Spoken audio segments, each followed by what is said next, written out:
Hello, everyone, and welcome back to another episode of FMK Anime. I'm your host, Meep, also known as Soul King 777.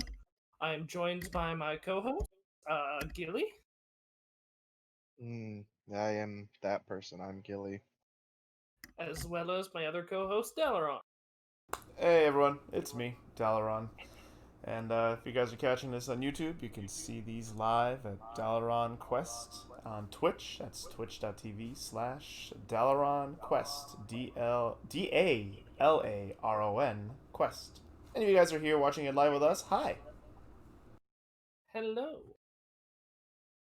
But yes, we are here for FMK Anime. If you haven't been here before, the short premise: watch a bunch of shows a week. Each week we can cut one, and we tell them if we like it. And if we like it, we can give it that big throbbing eggplant.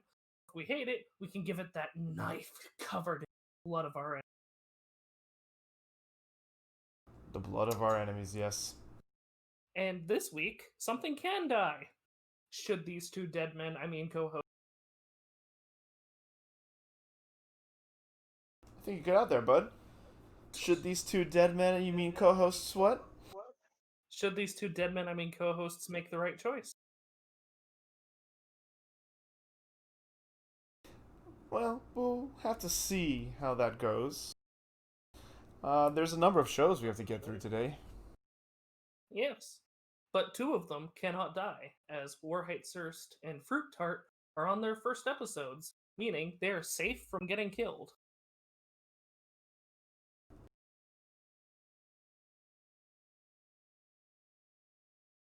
Alrighty, so what are we starting with today, bud?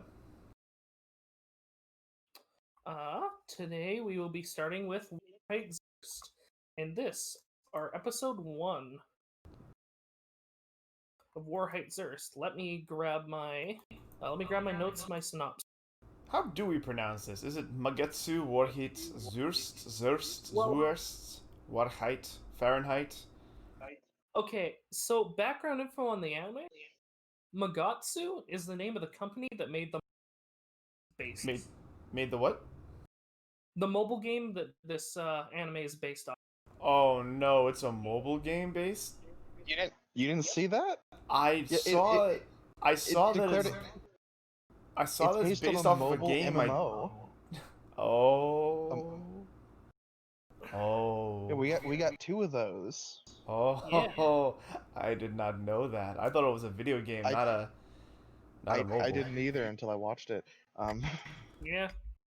But yes, in this, our episode 1, the episode opens up with a flash forward of the capital city blowing up. But we cut to our main character, who is an army recruit. He helps our other main character, works for a shipping company, load up some cargo, and he accidentally loads 2 packages supposed to be there. Cargo Boy is arrested for those packages that were meant for smugglers and contained heavy firearms. Military, along with the new recruit, are sent out to bring him back, while Cargo Boy is rescued by the smugglers. The military engage the smugglers while the commander kills one of the smugglers, but Cargo Boy kills the new recruit's friend. Yeah. For about 15 minutes until the army engaged them, I was not feeling it. Yeah. But yeah, I have mixed feelings about this show myself, which I'm sure we'll get into. But for starters, as the great Giguk put it, Universal. We anime now? Yeah, that was weird. I Did the Universal logo at the beginning. I'm like, am I about to watch a movie? Am I like, should I like fire up some popcorn? Are we about to? I don't know why, but I saw have. that. Is I saw that Universal pop up and I'm Studios? like, Sorry, go on. did I Sorry. start the wrong thing? Yeah, exactly. Why did both our mobile game anime open with a flash? Meep, you're breaking up a lot from the bat. Do you mind hopping in and hopping out really quick? How about now? How about now? Yeah, you're good. You're good. It's just it was happening constantly, and I thought I just had to say something. Yeah, I don't know why both our mobile game anime opened up with flash. Now, yeah, I mean, this one at least was better than King's Quest's. Not by much. I disagree. This one looked really good. Like that No, I don't know what was going on, but it looked very pretty. it was so good. Like that's the first thing. And again, at this point, it's become expected of me at this point to just talk about how fucking pretty a show is. But like, yeah. Also, holy shit, we in it from the start. So like, for those watching at home or on the go, it's like we see the anime opens up with a dude activating some what we later find out is like a magical core and just nuking a town. Like it is just radiant like exterminatus. Like everything is destroyed, but it looks great. The main capital, yeah, the main capital gets, which, okay, I very much dislike flash forward. It leaves you with no context. You should know what the flash forward is about by the end, which I thought Jujutsu Kaisen did fairly well. I think I it don't know makes what it was about. I don't know why we were supposed to care. Maybe it's just another thing of if we played the mobile game, we would. I don't know. I think it's because it's a mobile game anime might be a reason they're doing that to kind of show you like no stick around and this is what's going to happen or like this is what is in store for you like like later on in the story it kind of interludes since we don't have gameplay to engage us we might as well have that like a little flash forward. The fat isn't very engaging though, but we'll get to that. So I was just talking about how like pretty the show was and Yeah, the structure. Yeah, go on, Gilly. That well, I was gonna say that for me, I didn't. A lot of the dialogue it wasn't bad. It just didn't really mean much to me. A lot of the stuff characters didn't mean much to me. But I loved the way they did everything. I loved how it looked. I liked Yeah. the style of it. I also those little slightly extra thick lines around people to make them stand out from the background, which it was just really nice. Okay, so this actually brings me directly to the point I was going to lead into. This brings me exactly where I wanted to go. So while the backdrops and the environments and all that is super pretty, which makes sense. This is actually made by the same studio that's doing Jujutsu Kaisen. Um, Is it? yeah, yeah. And I thought like the destruction, like it's not overtly gory or violent. It's just it shows destruction. Also, did anyone when they had that over top down shot of the city when it was exploding? Did anyone else get like Baldur's Gate 3 vibes from it? I haven't seen anything Baldur's Gate 3 related, so I can't tell. I haven't either. Ah, okay, fair enough. Like I saw that and I'm like, huh. Damn it, Larian, you did it again. Um, When we get our official Twitter, we can get them to tweet at us. Larian Studios like, shh, don't expose us. The mind flayers, they're everywhere. But I digress. Yeah, while the backgrounds look really pretty, Gilly, I have to disagree. I thought the people looked awful. It's I like didn't say King's they Raid looked good. again. I didn't say they looked good. I said I liked the style to make them stand out from the background. Ah, okay. The extra thick lines around the edge to actually make it so they don't just become part of the background. Ah, okay, okay. To disagree with both of you, I thought the animation was fairly alright in bog standard. I can point out a bunch of different shows that frankly look a lot like this show. I think like the idle animations were pretty good, but like when they first show our protagonist kind of standing there, seeing the explosion, like literally I wrote like, "Ooh, man, the first character we see and they're ugly," and then it really doesn't get better throughout the show. Like the girl gets some animation love, the blonde guy gets some animation love, but everyone just feels and looks awkward and disproportionate and wonky to me. Yeah, jumping ahead a bit, but at the end, I have of. What was that? I said jumping ahead a bit, the violence that we see at the end, I have opinions. Yeah, I mean, we're basically, like you said, there's just a whole lot of. It's not even setup. Like, I I'm enjoying the kind of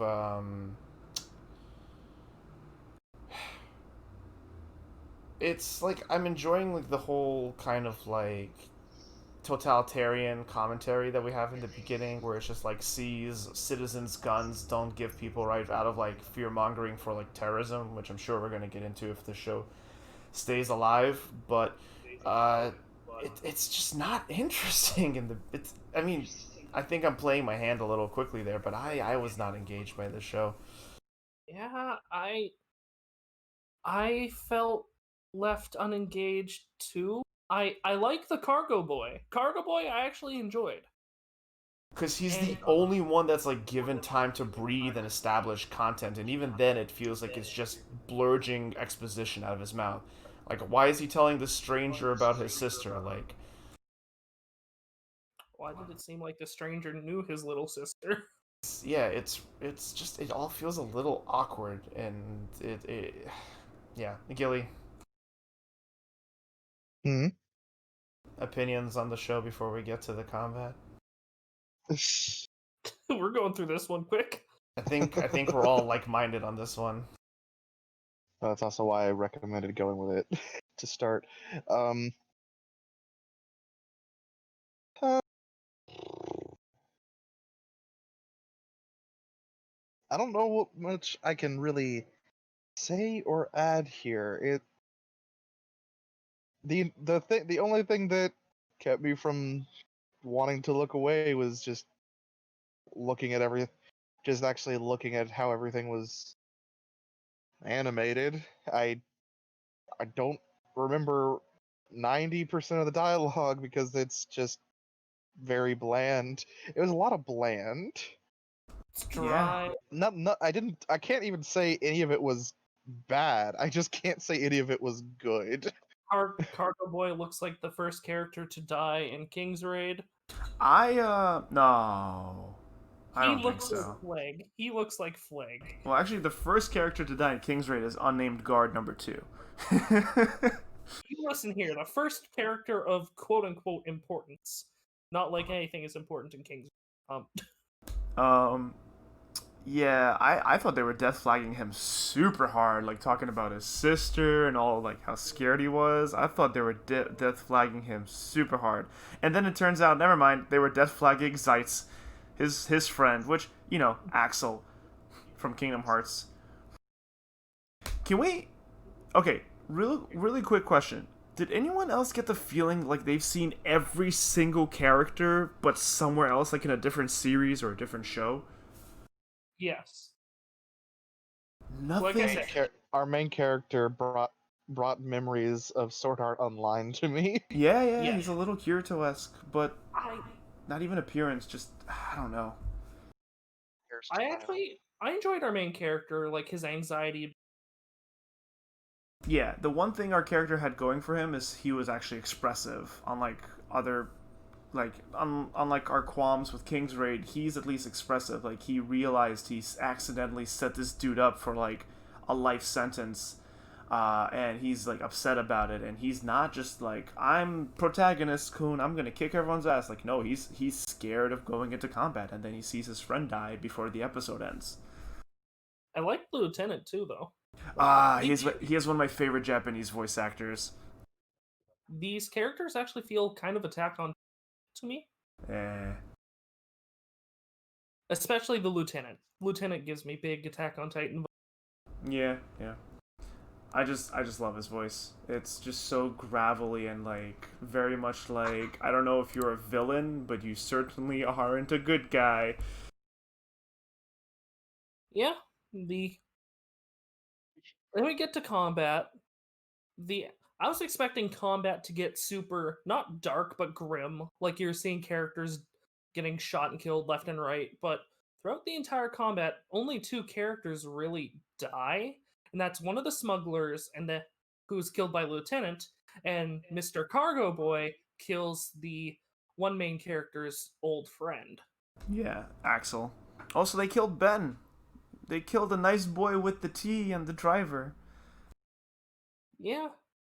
This there's nothing. I didn't get anything from this show. Like, some things on this list, and we'll talk about, like, I got something. I felt some way. This, I was left unsure. I didn't feel anything. I didn't come away with, like, a solid feeling towards the show. It was just ambiguous, because if it sounds like we're having a hard time talking about this show, it might be because there isn't a lot to talk about. It's just bland dialogue for a lot of it. Any thoughts from you, Gilly? What was the deal with the smuggling group? They kind of existed. Yeah. That was kind of it. Here's Here's a group of people. They all look different. They all look unique. What is your point? Yeah, they all seem to be from different walks of life. I liked the girl. She felt bad for getting the cargo boy involved in it. I liked her. They just seem like a, not ragtag, or not even a ragtag. They might just be our core group of freedom fighters.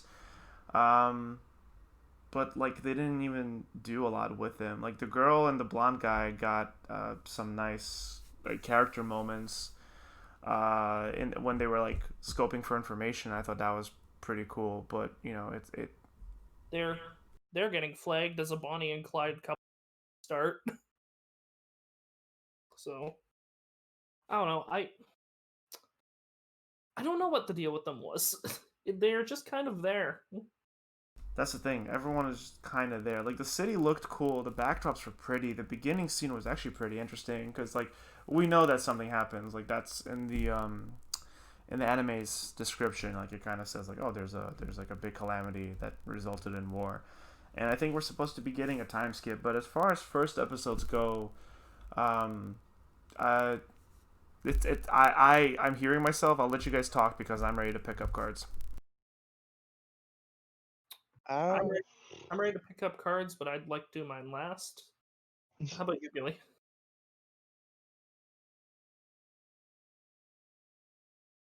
Any other thoughts?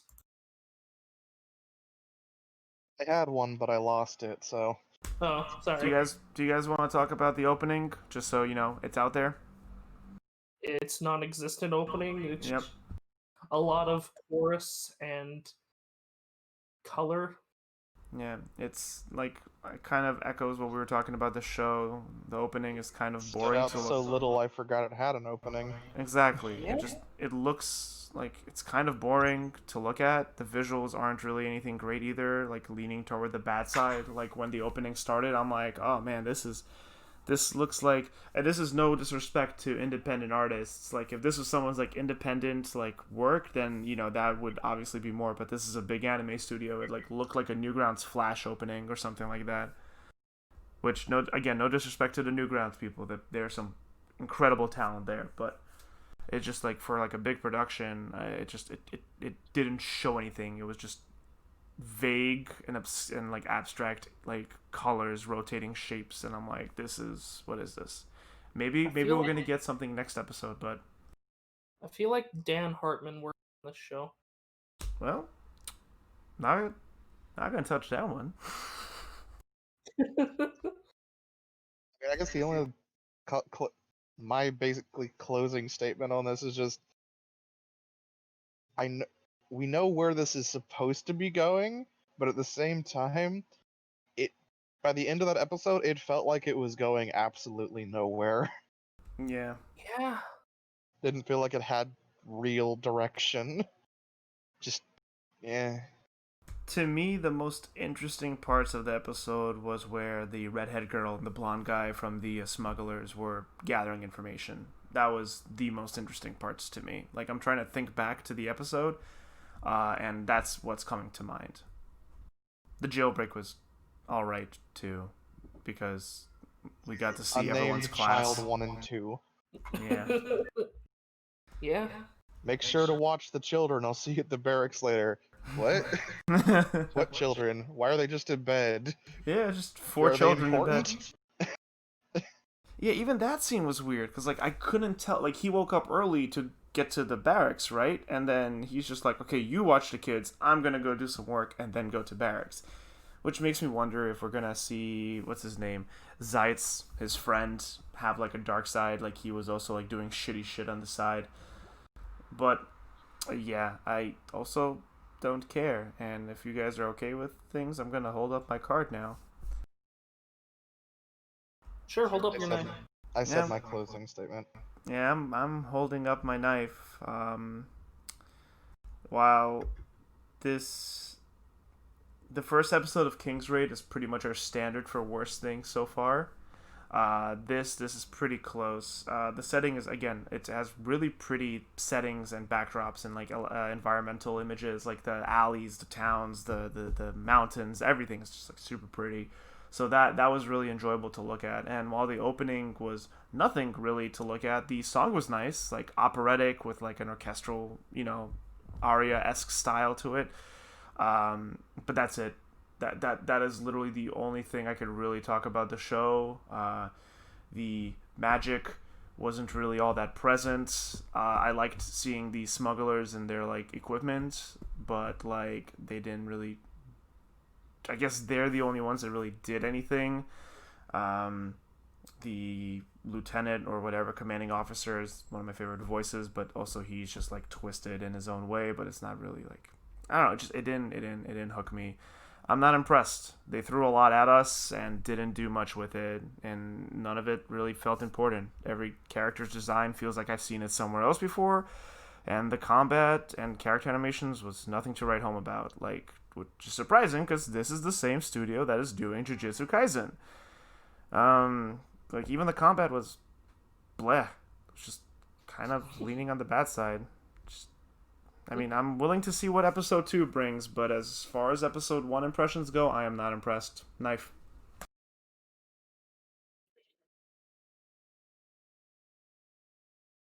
Magatsu Wahrheit Zuerst. Couldn't even really bring myself to go on that first date. Just, they walked out, saw what I was looking at, asked if we could go inside, and stabbed them in their apartment so I could leave. Yeah, I think that's all I got really to say there. I got nothing out of the first 15 minutes. Combat started, I had hope, and it delivered in a couple of small aspects. The lieutenant. I enjoyed the lieutenant. I enjoyed what they were doing with him. The main character, I enjoyed his anxiety, and for once we have a incompetent character competent when it comes to fighting. I enjoyed that. Third, when uh, when Cargo Boy killed the main character's friend, seeing the anxiety on his of the choice he had to make, I enjoyed. This is not a happy fuck. This is a hate fuck. I'm gonna hate fuck the show to see what happens because I enjoyed the very end when you see Cargo Boy kill the character's friend. It's awkwardly animated, I know. Yeah. I enjoy Cargo Boy and the main character. And if they go in with a light and L dynamic, I'm going to hop off this show. But if they do their own thing with their dynamic, I can stay on board for a couple episodes. I'm gonna give this. Sorry, I interrupted. Go on ahead. No, I just said I was gonna give the show Okay. purely because of Cargo. I feel like they're trying to make things like morally gray, but they're not. They're not doing it. But yeah. Well, that's it for Magetsu Wahrheit Zuerst. The shortest we've ever reviewed any of these so far. I mean, we have to, my man. It's 10. We have 10 series to go through today. And I wanna get into it, but yeah. I almost. And hey, nothing says we can't go into it more off camera or during the stream the next day. Or post. Yeah, who knows? The next show we have Ochikobore Fruit Tart. In this, our episode 1, Ino is an aspiring idol who moves to Tokyo with a management agency. She moves in with her manager and a child actor, a failed musician, and an unpopular model. They learn that the dorm is going to be demolished if they don't prove the agency their work. So they do a 5-minute show for a year. Their first episode is them handing out flyers. You two talk about this one first. Sure. Let me just find it really quick. Yeah. Oh, it is Ochikobore. I was about to try to correct you again, but then I realized I would have put my own foot in my mouth, so I did some research. Okay. Gilly, you want to start or should I? I actually had a fun time with this, and I usually hate these shows heavily. I usually heavily hate these shows. I had a good time. It was I don't know, it was just fun. It was fun, bubbly, sweet. I again don't usually like that. I just liked how they did it. Yeah. This was just like a fun, good time. It wasn't exactly the show I thought I was coming into, but also like I was like measuring it up to Zombieland Saga, which is its own incredible demon in it, like beast in and of itself. But this was fun. This was fun. It was cute. It was bubbly. It was funny. They really, this is going to be like, musical idol, slice of life comedy, and I think it's exactly what that is. Had a good time. Like, also, something you don't see often in anime. We opened the episode with Sakura Ino, leaving home to go to Tokyo to be part of this school, and she actually looks like her mom. Just she has pink hair. Well, her mom does not because protagonist. But regardless, like yeah, it's really cute. And she's so full of spirit. And I don't know if the show is going to break her for that or they're just going to keep her being like the peppy cheerleader of the group. Well, actually, I think that's supposed to be the role that she plays. Is we have these three people that are kind of fallen down on themselves because of one reason or another, and she's the one that's kind of keeping them moving forward, keeping them going, and trying to do better and be better. Yeah, And I but like shows it. like It creates a nice little dynamic. yeah, and I love the beginning dynamic. I just seen other shows kind of take the character that Sakura Ino is and kind of like she needs character development too. And while she picks everyone else up, I totally see her falling down herself and kind of like having that crisis moment of like, why do you guys believe in this? Like, how have you not given up? Like, and but also it could just be just a feel good ride the whole time. Plus, Seki no Roko is plenty grouchy for the whole group, so we might not even need that. And I like our ensemble. I know we're missing one. We're missing Hard Eyes, a green girl, but like I thought it was the ensemble is really cute. Uh, like I like Roko's design. She is adorable to look at. I love Hayu's energy, the musician. She is just always fun on screen. And Nina is 15-year-old fan service.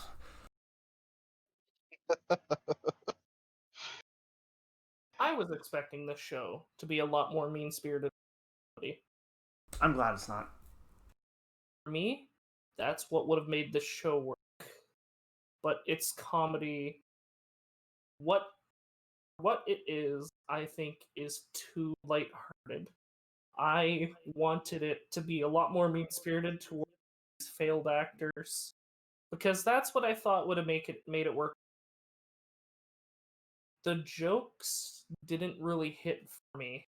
It was cute and it was bubbly, yes, but I could get that somewhere else. We have other characters or even cute and bubbly cast on this show, on this list. I was bored watching this. I was just bored. But Meep. Accept the moe. I'm Let sorry. the moe into your life. I do let the moe into my life. Oh, you cut out. I said I have been enjoying Majo no Majo no Tabitabi. Might need to hop out and hop back in again. You keep cutting off at the end. Is Macho Tabitabi Moe though? I would. Ooh, got some robots. I was roboting. Oh, how about now?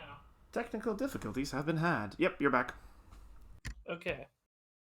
But yes, I would consider Majo no Tabitabi Moe. Ooh.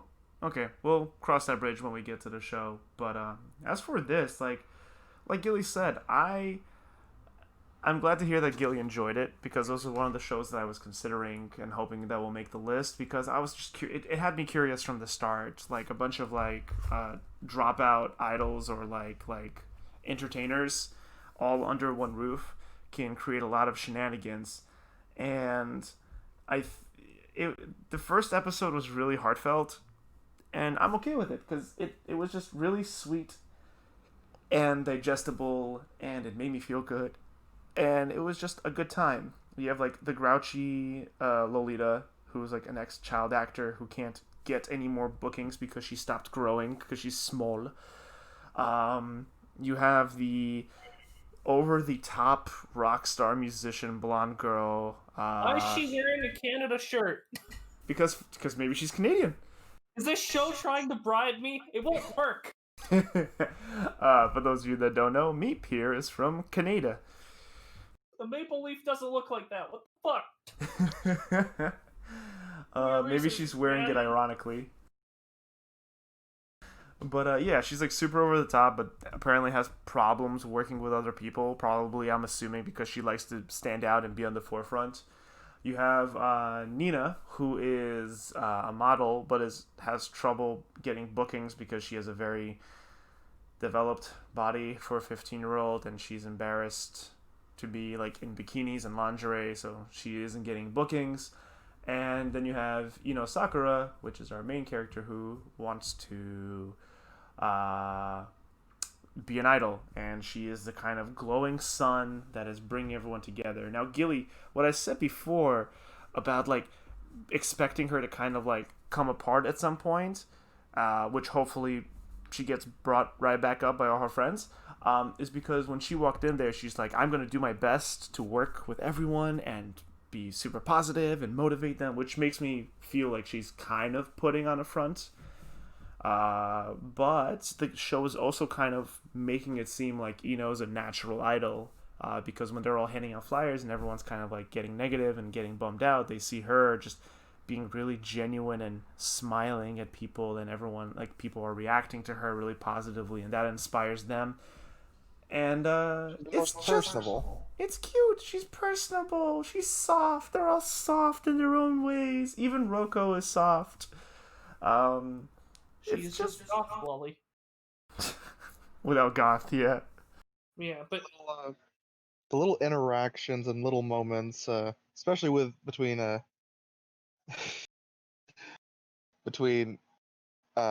Roko, love them. Love them a lot. They're cute. They're funny. I have a lot of fun with those. Especially since one of the first like dialogue interactions between them, she brings up like some kind of broccoli ad that sends her to like a traumatic breakdown in the corner. Broco. You are Broco, and it just terrifies her. She literally has PTSD because it was that ad that they ran for like 3 years. Something like that in a long time. Yeah. The one and only joke I actually... The one and only joke you actually what? The one and only joke I actually laughed at was the fox joke they made, where it's like, oh, come out, Roko, you're fine. And she's like, I'm not a fox! Yeah, that was like, because like, what they called her, like a silkworm? What is that called when those worms that kind of make those like wide cocoons? They called her a bag or something like that. Yeah, like a bag weevil, or yeah. It's just, they do a lot with the animation to drive the humor home. They do like this really oversimplified, like kind of like can't even call it chibi, kind of like squinty face for them, with like this like just like a thin triangle for a body until someone actually has like a character moment, and then like they pop into existence back in their full design. Like this show like the animation in this show works in its favor over and over again, and it's really good. Like, yeah, go on. Manager.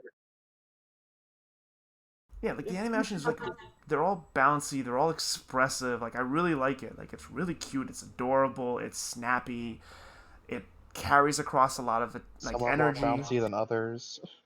Yeah. Manager saying nothing can beat boobs as she jiggles her own tits. God damn it. I don't like how she talked about a 50 boobs like that, but let's not read it. Yeah, that's the thing, right? It's also because they aired, right? They aired that bit on TV, the 15-year-old's boobs. Yes. And it got the highest rating. I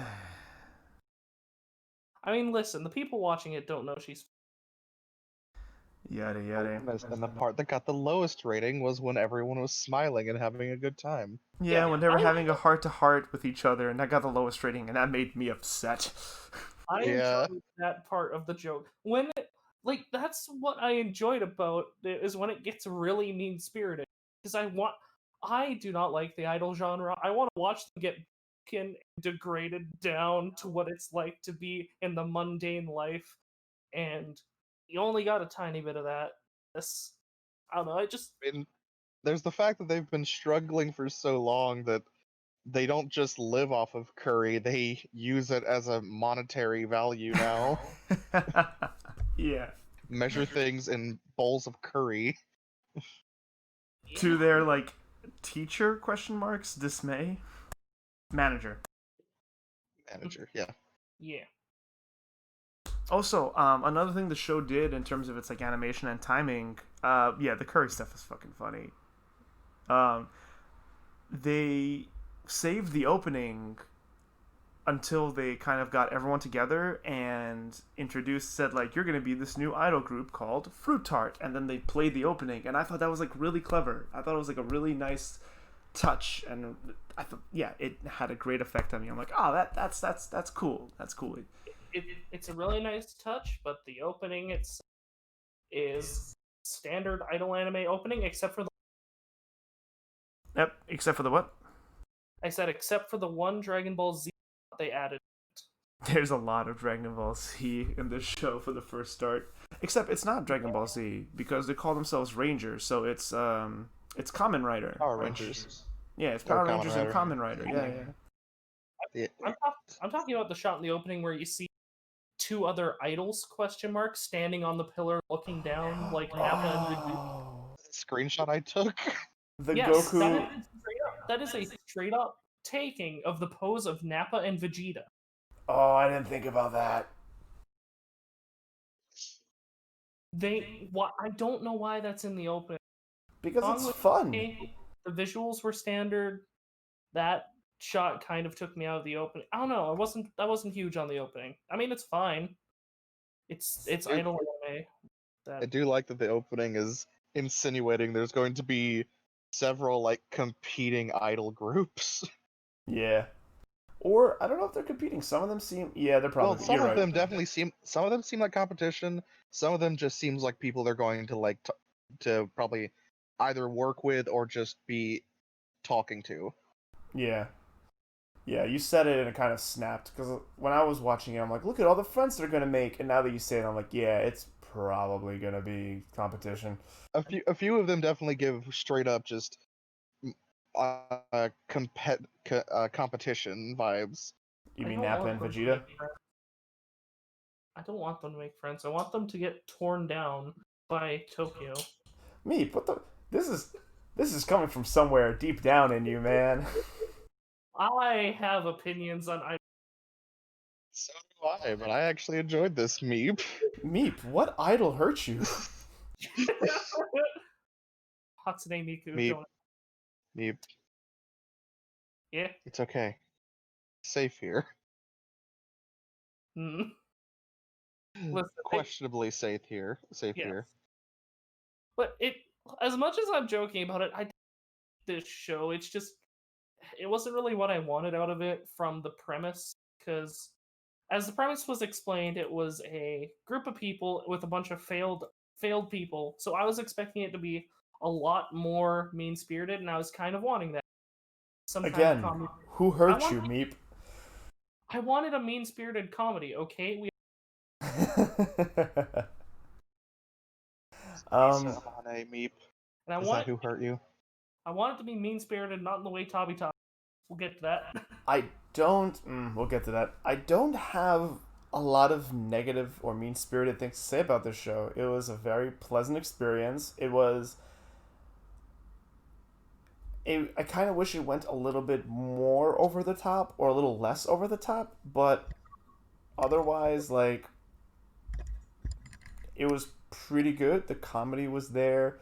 What did you guys think about the song, our first idol song? It was okay. I was actually waiting to get to that. I had fun with that. Yeah, it's not the song I It was expected to it was have. cute. It was simple. It was depending on who you are. I guess the lyric that says the Earth is round might be controversial. I guess to be more fair to the show, I did enjoy the song. It's evocative of the genre. It's idol anime. The song was just standard idol stuff. And I'm not quite big on that, but again, I didn't hate this show. It just wasn't what I was expecting, nor was I really wanting. Fair enough. I want to see. Well, we're getting to closing thoughts, so before that, yeah, for the song. So like, I didn't get the song tying into the job because they were handing out flyers for a supermarket. They weren't flyering for their own shows or their own idol group. They were handing out flyers for a supermarket. That was their first gig, and they even added more comedy to it because they play out this like rock, kind of like rock pop song, and everyone's like really into it. And even they're like, "Holy shit, that went really well!" And people not only took all their like a huge amount of their flyers, they also like put money into their hat, which fell off. Save the world with love, Dalaran. Yeah, save the always, baby, always. But I think that's illegal in Japan. I don't know if it's illegal in Japan, but I know it's frowned upon in Japan. And they're like, "Oh man, look at all the money we've made." And then Sakura is just like, that's called panhandling or something like that, right? And everyone's like, "Oh fuck," and like hid the money immediately. Also, another thing I enjoyed about the show, their idol designs. While nothing super original, really pretty. They have that like kimono slash sailor outfit kind of thing going that a number of idols do, and each one is color coded with like fruit motifs for each of the fruits on the fruit tart. They even teased it in the beginning when they were introducing the cast, and uh, Hayu was eating a fruit tart and was like, "Oh, it's Oishi," and I appreciated that. I'm like, I see what you're doing, show. I see you. And then they just show them in the opening. Yeah, the opening does that thing. Yeah, yeah. I mean, they show that there's going to be one more cast member joining the group, which I'm sure we're getting next season, next episode. But Season, wow. Dalaran look into the future. Dalaran looking to the future. I can see the future. Also, But I had to double check it in my stuff. Just to step back just for 1 second. They referred to it as busking, which I had to Google the definition of when it popped up. Which Yes. is literally a term for uh, playing music in the street for money. Oh, I need to remember that. I'd never heard of that term before, how and I dare had to you? Google it. How dare you busk next to my wife, Gilly? But but that's what they called it. I had to check. I had that written down somewhere because I was like, "What? I've never heard this word in my life."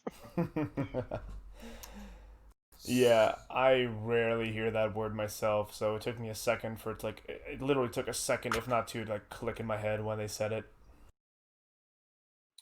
So, closing thoughts from you two. Go ahead, Gilly. I'll close off. Yeah, closing thoughts is very similar to my opening thoughts. I had a good time. I had a lot of fun.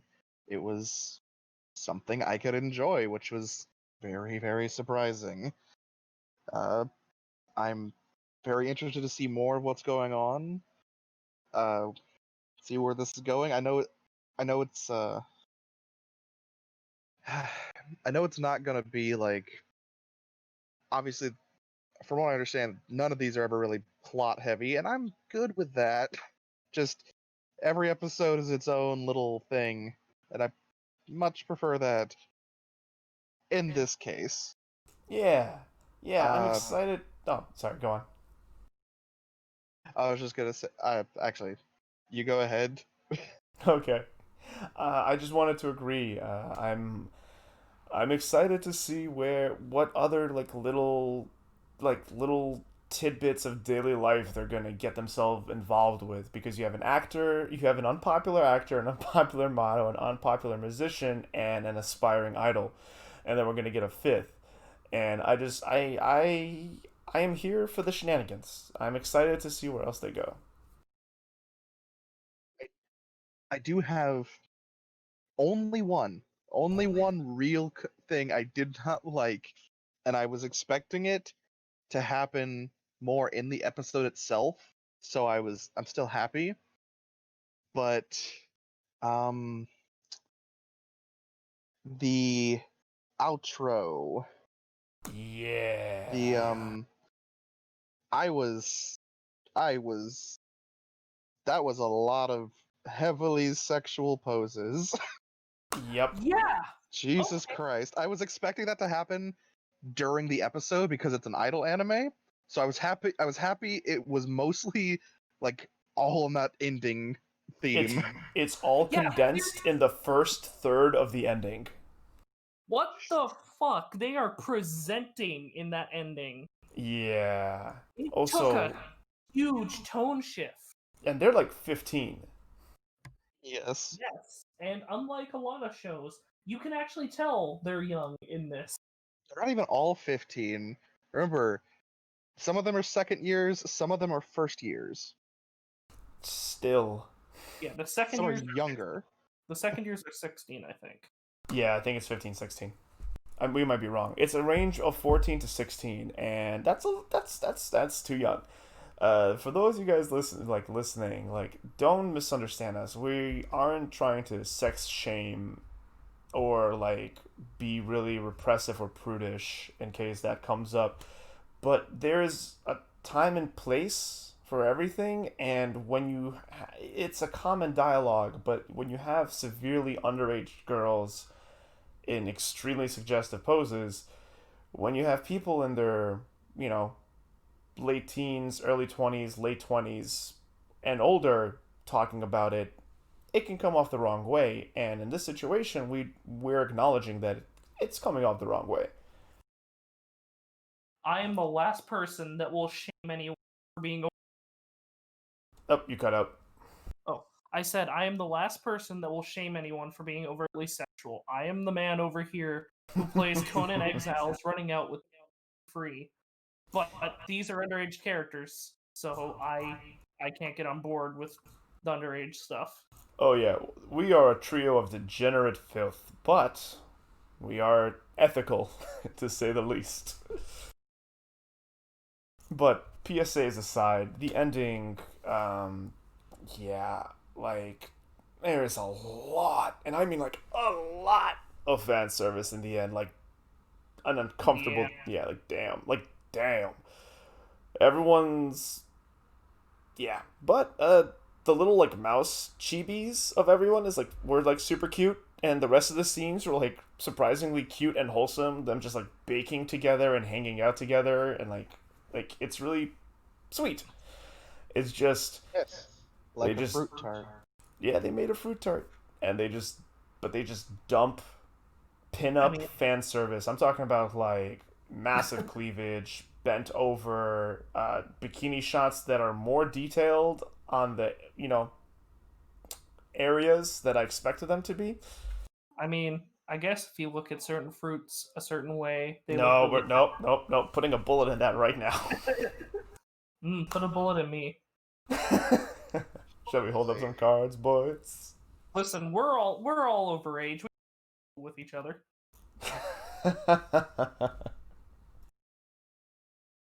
But yeah, I'm going to put my decision out. Do it, Gilly. I'm gonna give this show a fuck. I honestly didn't. I was very iffy on it because idle anime, but I just had an overall good time. There's not. I can't go into a bunch of like. I could try to go into more detail, but at the end of the day, it's just I had a good time, and that's the biggest thing. I've had fun, which was very, very shocking. So I definitely want to keep it around, see more of it. And if not, I'm just gonna keep watching it anyways. But that's beside the point. Yeah. Daleron, You want me to go? You want me to go? You want to go? you go. All right. I want to save mine for last. Alrighty. But first, a yawn. I have Now a then. gun. Anyway, yeah, no, this show's it's I liked it. I really liked the show. It's it was really adorable and cute with like a good amount of like lighthearted anime humor. It's fun. Like I agree with Gilly. It was fun. I enjoyed my venture down the lane. I worry that the humor will become a little one-sided, but like not one-sided, it'll become monotonous, mundane, like they keep doing the same joke over and over again. I worry that the novelty will wear off, but at the same time, I also never thought I'd be into curry humor, but here I am learning new things about myself. That curry looked like shit. I think it wasn't meant to be like super good curry because, I mean, also the animation style is more like pastel, and so I think the food is gonna also not look super shiny and detailed. It's gonna be more of that like cutesy anime food. But regardless, As well as I've seen real life curry that looks like shit. Yeah, well, Yeah. it's not that hard to cook shit, as it turns out. But yeah, the show really uses its animation, like I said before, to like really be expressive and bouncy and bright and fun and cheery. Kind of really plays into the gaffes and goofs as well, like through the emotions that it instills and expresses. I like the ensemble. I want to see the other shenanigans that the group gets into. Um, it, like I said before, it wasn't quite as over the top hijinks that I expected, but then again, it's not fair to hold things up to Zombieland Saga because it's its own thing. But I was the one who was hoping this show would get in on the list, and I'm glad it did because I want to click on episode 2. So I'm holding up a nice eggplant to have next to this fruit tart. Which character are you going to put the eggplant in? All around me are Nope, not gonna get VOD muted. Anyway. Well, unlike you, I'm going to put my eggplant in... What? I said I'm going to put my eggplant in the manager. Her eyebrows are weird. Don't judge her. I'm going to put my eggplant in her. You will very rarely see me knife a episode 1. I will only do that if I can't see it getting better. I can see this getting better for me. I can see the kind of show I want to build up over time, or I can see it Stockholming me into enjoying it because these two won't kill it. Inject the moe straight into your veins. And hey, at the end of the day, there are other things on this list that I would rather see go first. That's you voting with politics. There were things that did it for me in this show. There were some things that did it for me. I want to see more of the manager. I want her to be more of a Chris McLean figure than I want to see these characters get put through drama. Now, me, for those of us that don't know, totally not me, asking for a friend, what is a Chris McLean character? Watch Total Drama. Oh, no, now I It's remember. from Total Drama Island, yeah. You've uncovered for locked away memories. They've all come rushing back. The No. levees have broken and the tidal wave is here. Time for me to join Broco in the corner. For any viewers that don't live in Canada or the US, Total Drama is a Canadian animated television series. Indeed, it's meant to be a cartoon on a reality television cartoon. And I am now shuddering. Anyway, next show, please.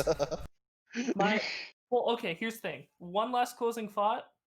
I'm gonna have to skip that ending each time because it makes me very uncomfortable, especially with the. Yeah, no, I honestly don't fault you for that. They're very good pinups. I just wish they were 18.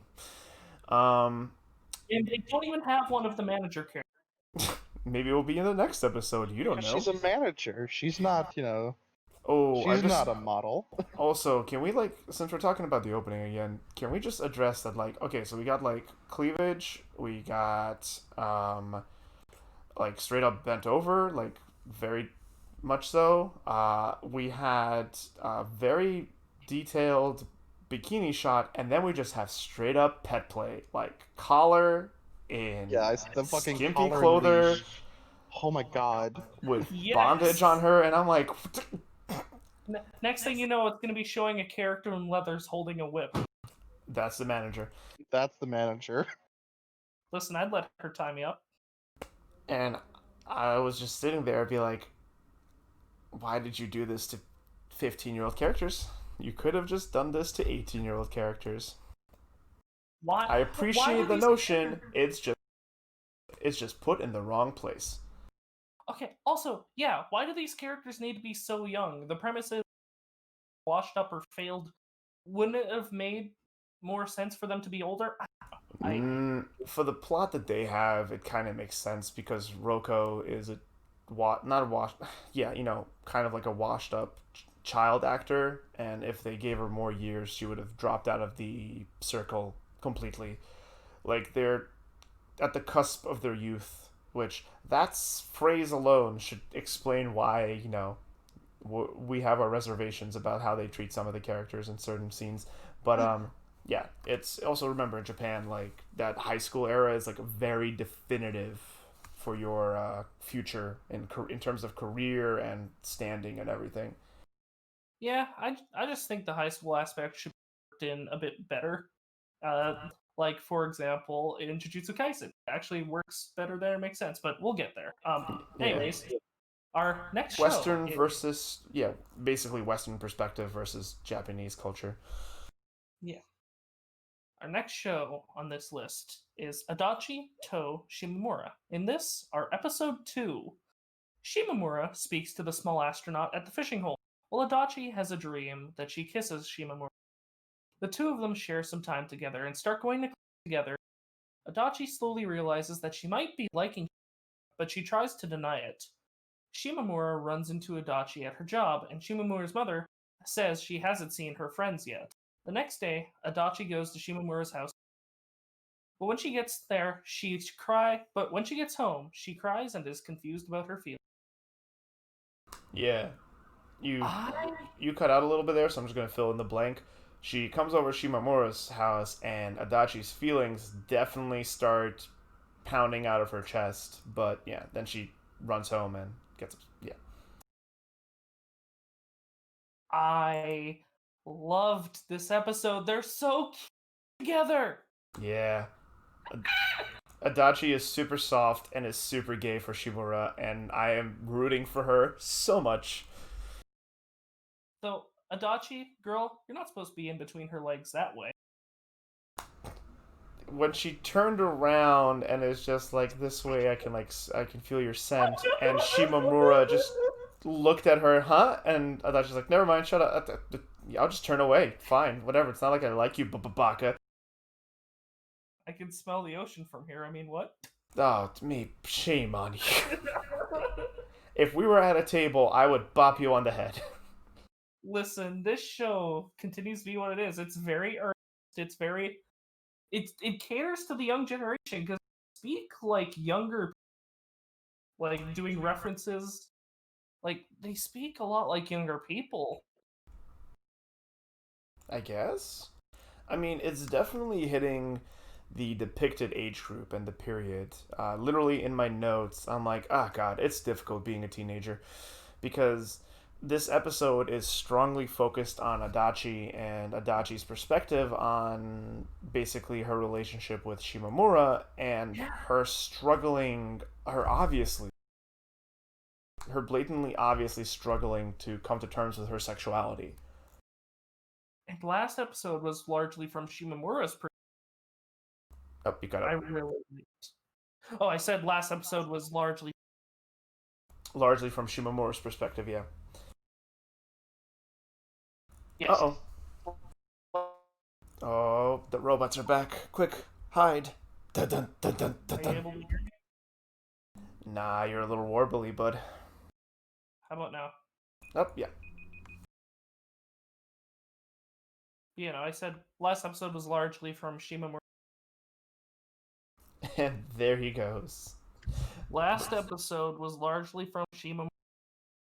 It always cut you off at Shima. But yeah, it was strongly from Shimamura's perspective. Yeah, yeah. Although, I disagree. I feel like the first episode kind of... I guess it was more Shimamura than Adachi, but it was like 65-35, if not 60-40. What about you, Gilly? Because of the flashback, maybe. No, but like Adachi was sitting there and also like thinking about how she feels about Shimamura, and you see Adachi get pouty. Also, speaking of reactions, how great was Shimamura's reaction when she realized that was Adachi working in the ramen shop, dressed up in like the what are they called? Those dresses, like the traditional Japanese. Kimono? Not she wasn't in a kimono. It was more like the I know I'm gonna risk making a cultural mistake or being culturally insensitive, but those like Chinese dresses. Yeah. Just like we also forgot to mention it, but I just love the way Shimamura, because even in episode 1 she goes, our school's dignity is at stake. You know. Gilly, how are you feeling on this episode? The more I watch this show, the more dead inside I feel. Oh no. Oh. This is you guys see so many positives, and the more I watch, the more I'm like, this is so painfully unhealthy. Yes. The way that Adachi is so painfully unhealthy and obsessive and possessive. I hate it. I hate it so much. That's actually what I enjoy about her, because it's a flaw that needs to be worked through. She can't even stand to have Shimamura talking to someone. She walks off because she's talking too much with the little astronaut. Yeah. It's just I don't like that. It is so painful. Your reaction to that is natural and potentially even intentional. I have to agree with Meep. That's what I appreciate about this show because it is not just a good depiction of uh, romance at that age, it is an accurate one. They feel realistic. You're right, it is toxic. Adachi obviously is coming from a place of great insecurities and social awkwardness, and it is becoming expressed in this kind of like fixation and possessiveness. And while it's not coming across as violent, it certainly is coming like she shuts down whenever anyone else engages with Shimamura, and that is extremely unhealthy. But I respect the show for acknowledging it and depicting it accurately. And the one thing I noticed about Adachi, when she feels insecure or threatened isn't the right word, but when she feels like conflicted, she runs away. Because at the end of the episode, when she was feeling conflicted with her feelings, when it was just her, she still left. She ran away because she didn't know how to deal with it. And she is possessive. She is possessive. She does have this possessive, though she doesn't do it. She doesn't like actively do anything about it. She just walks away. She doesn't want, and it's a problem. It's a problem that needs to be worked through. But I trust the show will work through it. Exactly. Exactly. I want to see the show. I want to see these characters work through these problems in the show. We have a clear indication of issues, interpersonal issues present in both of our main characters and potentially the other characters as the show continues. And it's setting up where they're going and what they're going to have to deal with or not. At this point, I'm okay with them not ending up together, but growing as long as they grow as people from it. Oh, they're going to end up together. Their chemistry is already getting better. The chemistry is through the roof, especially Adachi. Adachi is super hot under the collar, and it is adorable because she's simultaneously trying to figure out how to be friends and close friends with someone, and she's also like expressing feelings, which is a super complicated concoction of thoughts and emotions because she's not sure, right? She's not sure if what she's feeling is intimacy, is like sexual and romantic intimacy because she's attracted to Shimamura, which I think she is. Genuinely attracted to her because she constantly talks about how pretty she is, and she, at the end of the episode, when she's talking in her head about Shimamura, she's highlighting these little traits of like how her lips move when she talks, and just these little things you notice about someone you are falling for or becoming infatuated with.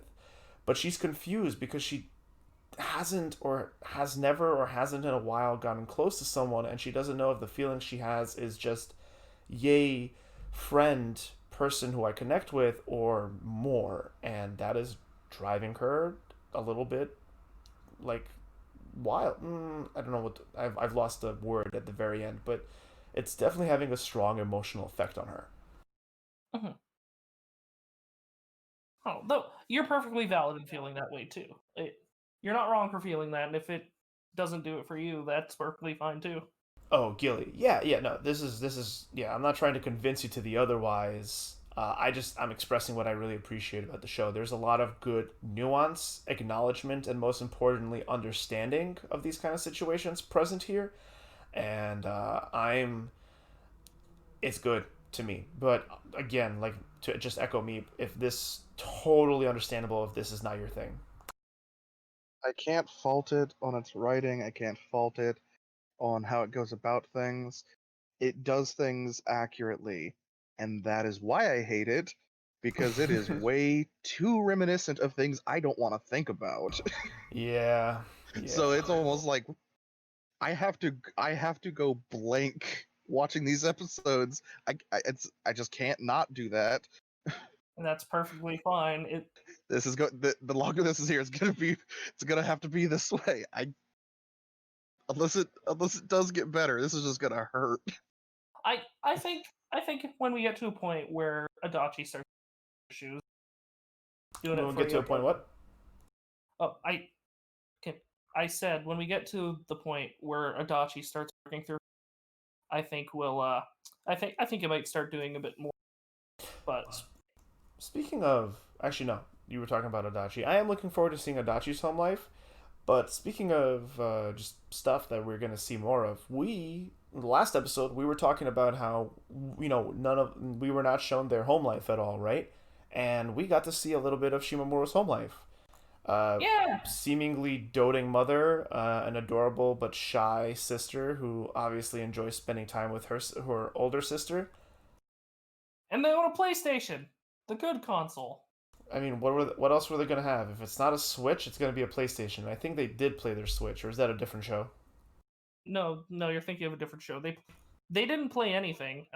Adachi sat between Shimamura's legs. Again, Adachi, not the right way you're supposed to be in between her legs. They're 15. I thought they were third years. No, they're second years. Ah, well. Yeah, high school kids have sex. Yes, they do. And it's healthy for them to do it in a healthy, safe environment. Yes. And That's why they Adachi put clothes definitely wants to do that because she was practically quivering when she was like touching Shimamura's leg. And I'm like, this is also accurate. She literally says the line, "Can I be between your legs?"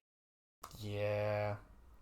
But I appreciate the show laying it on thick because for too long anime has like skirted across questionably healthy expressions of sexuality. Cue the harem protagonist. Well, yeah, but depending on how shows depict it, it can be. True, true. But here's the question. Do you think Shimamura is realizing what's going on, or is she not picking up what Adachi's putting down? I don't think she's picking up, but I think it's for a reason. Like she said, she's never had or she doesn't have a boyfriend, and she almost like denies it when Adachi says. I think that might tie into past experiences before. It's just something that can't register for her that someone else would feel for me this way. When she does say she's never has a boyfriend, but you said something. Damn it! I should have asked in the moment. Yeah, she never had a boyfriend. She admits to it because Adachi does the thing where she's like, yeah, I bet your boyfriend thinks you're super pretty too, and you have a boyfriend, right? Like that kind of fucking move, and I'm like, oh, Adachi, you're fucking trying. Bless your soul. Boy, and then Adachi later. What if we like held hands? That was so soft. So cute. She's like looking at her hand, and I think we've all been there where like we're on a date with someone and we like them and we want to take their hand but we don't want to make it too soon, but then like we do it anyway, and like she awkwardly like clapped. She like went for her hand so fast that it like actually made a clapping sound, and then she just held it in her fingers, and Shimamura was like and Adachi's like, if this is uncomfortable for you or awkward, I will stop right now, but I don't want to. And they Consent walked. is important. Yeah, and they walked like holding hands, and it was really cute and soft, and It's fun because in Japan, this is actually something I know a little bit about. In Japan, public displays of affection are more common, like between friends. Like you'll see dudes hugging out in public with each other, where you'll see girls just walking to the mall holding hands. yeah. Japan is a lot more open when it comes to affection. I almost said sexuality, but that is Yeah, yeah, that's a different. Sexuality is a different conversation, but a lot of the world is actually much more open to affectionate intimacy, like you said, holding hands or like hugging or like having one's arms over each other or leaning on one another. Like those forms of like comfortable intimacy are like not sexualized in many places around the world. Can I also say, or once you're done, I just want to bring quick too. Go ahead. I was just adding on to what you were saying. Now, overall, I really enjoyed this episode. Am I the only one that feels the astronaut doesn't? The astronaut, what? I said, am I the only one that feels this astronaut doesn't really have a place in this show? So, Gilly, is there anything else you want to say about the astronaut, or is just this not your show? It's the only reprieve I get from the pain. Shunko. Shunko, is that what she says? No, it's Shuko. Shuko. She's adorable. She's so cute. The astronaut is a distraction. It is a distraction. She's adorable. Here's the thing I really don't want. I don't want us to pull a Darling in the Franxx and go to outer space. When she's like, I am looking for my companion. They are also from space. We came to Earth. And I'm like, please just make this a really nice, beautifully, vividly abstract romance. because the art is amazing, the water is amazing, the astronaut is cute. I don't think we're gonna get that because in the opening of the show we see the astronaut has like a little girl inside, and I just hope it's a quirky girl running around and having fun, maybe her sister. Um, but I really don't want this to go weird and like sci-fi with like aliens in space because like why? I don't think it's necessary. I don't think it's necessary. I don't think it's going to be Shimamura's little. Ah man, you are a little choppy today, my dude. Sorry, 1 second. It's all good. If you're doing push to talk, it might be because you are letting go of you're letting go a little too soon. It's my. It's the USB part. It's the USB ports on my laptop. My laptop's been dying for a while. Ah, yes, that is true. I need to get a new one. Please donate laptop. Please donate for a laptop. But yeah, no, I just don't feel the astronaut kind of has a place in the show. It just kind of came out of nowhere both times, and the purpose that they served both times could have been served by one of the friends. I don't know why we have this character. Friends give another character because the astronaut, when it's in their first appearance, they say something philosophical to Shimamura. Okay, but what if we just added a little bit more to one of her friends that one of them is Because like that I don't mind. The fact that the astronaut comes in with like adorable absurdity and then slips in a little bit of like profound introspection to the point where I was like at one moment I was like wondering if the astronaut is something only Shimamura can see, like that's like her psyche expressing itself. Uh, I'm curious to see the angle here, but I'm also completely fine with it just staying what it is right now. Cute, adorable, distractions, and makes the ha-has with the occasional like cool, interesting, like jarring line. Yeah, I don't like I said, I don't mind how the astronaut's doing that. I don't know why they added this character when they could be using the friends for the same purpose when the friends barely get much anyways. I just don't think that. I think every character is fine in the way they are right now. Like, if another character was to do that, that would require them to become much more prevalent in the show, and I don't think that's necessary because that becomes part of their core personality. And if whether it was Hino or Najafume, I could see Najafume doing it, but also then all of a sudden, instead of just being the like caring maternal character, she's now also like this philosophical introspective character. I guess I'm just that'd be something I'd like to see. Just I don't know. I wasn't big on the astronaut. Like I like the joke they used, like oh, Hino only brought Shimamura there to distract the astronaut. I like that they enjoy fishing. That's quirky. I liked that. It's just the astronaut itself. I'm like, this feels like an element of the show. It doesn't, and man, it is going to be a bit of a blow to it if it's like, oh no, they are actually intentional. I'm willing to see where it goes, but I think you had a more negative reaction to it than I did. But because I think they're just cute when they were like shuko shuko, and then they fell down and did like a plop sound, like sita. It's cute, it's bubbly, but I can totally see how that can wear off and overstay its welcome. More astronaut, and I'll change my view.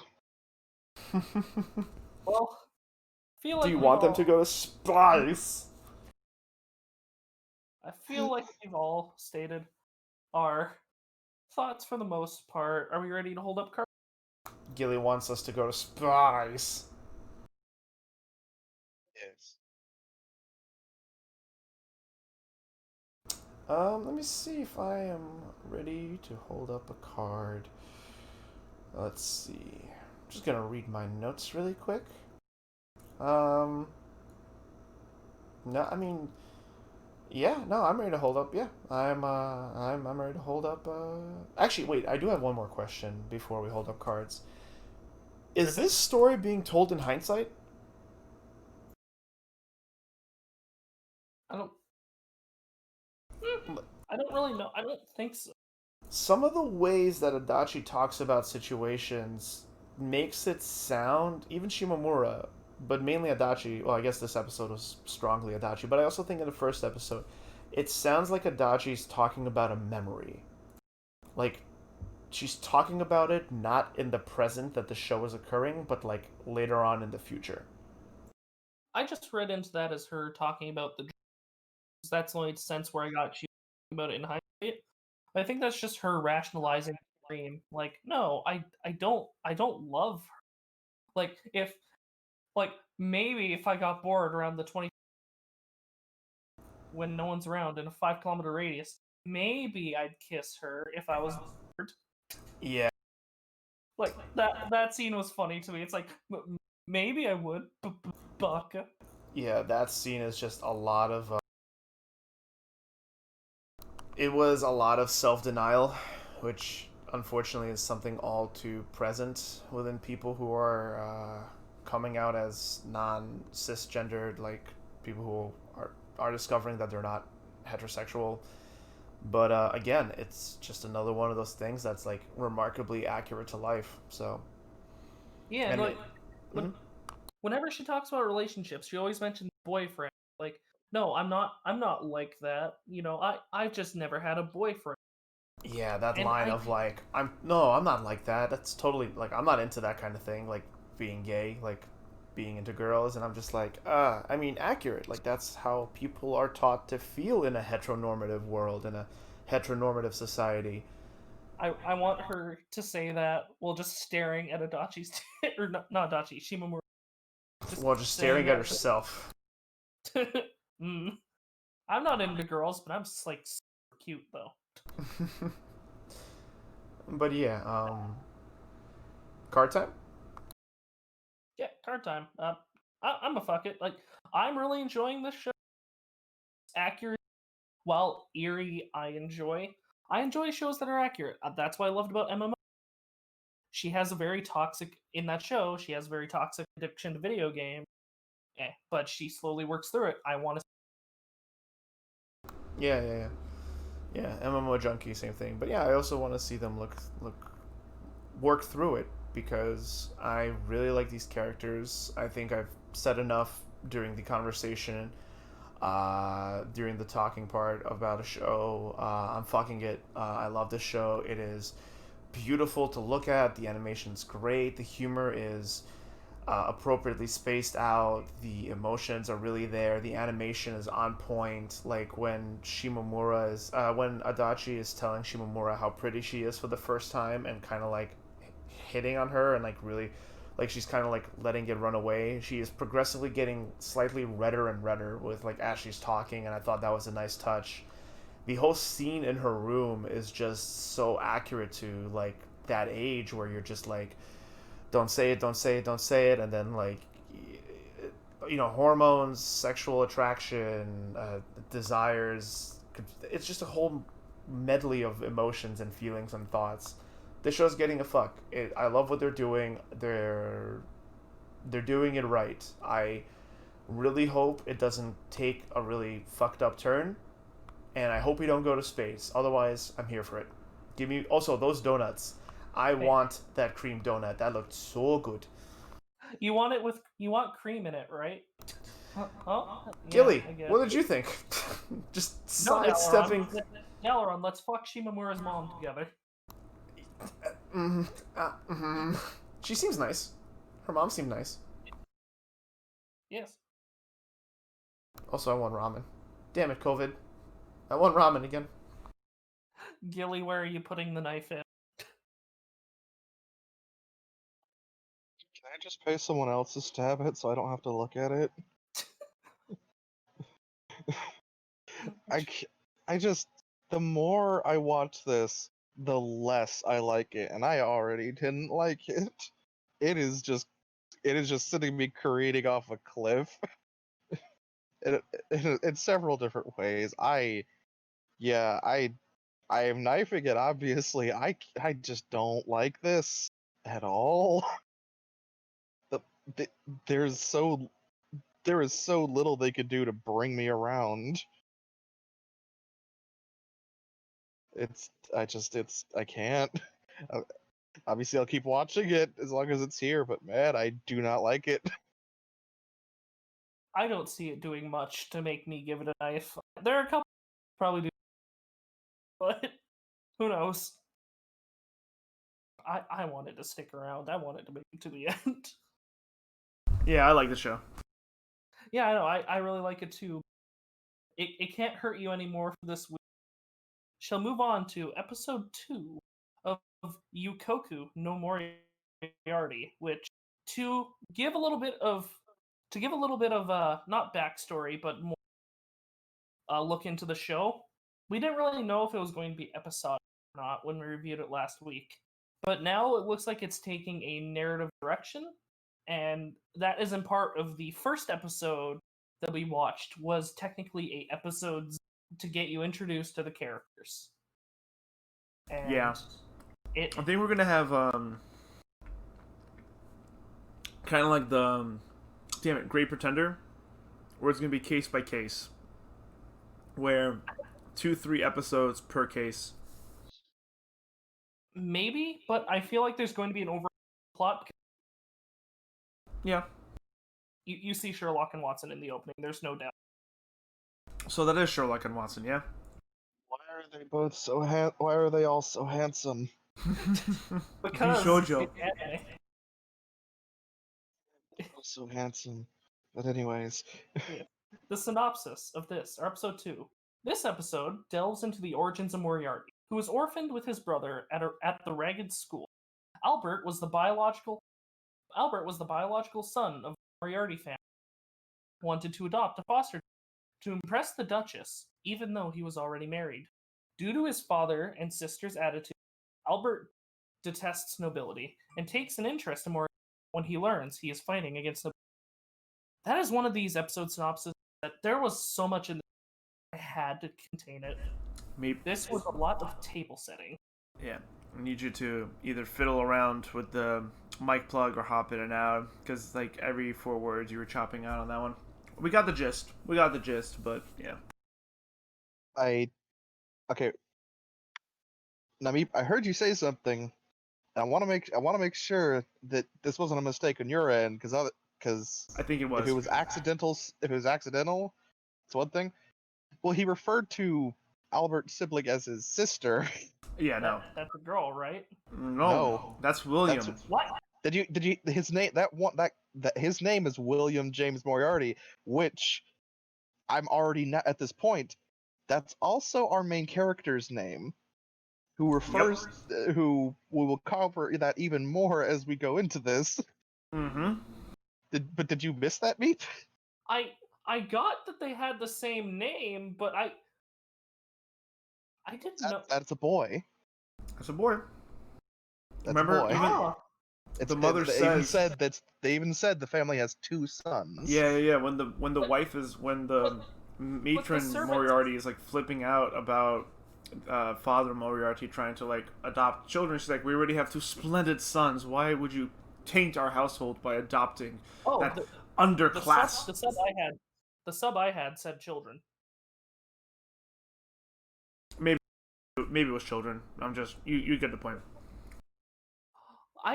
But when the sibling first shows up, the servant says, "Oh, your ladyship." No, he says, "I don't want to hear it from her ladyship." Their mother. Yeah. He's talking about not wanting Albert's mother to complain about the 2 adoptees. Oh. That was a misinterpretation there, Meep. Uh-oh. Okay. I thought that was a girl the whole time. Okay, sorry. I will change that in my notes to brother. Yeah, okay. I had to clarify that. I didn't know if that was a flub up or if you actually thought that was. I needed to be sure. Meep, I think fun of I me. was intently focused on this episode. Meep, I think you watched a fan episode of Moriarty 2. You need to go watch the original, the real one.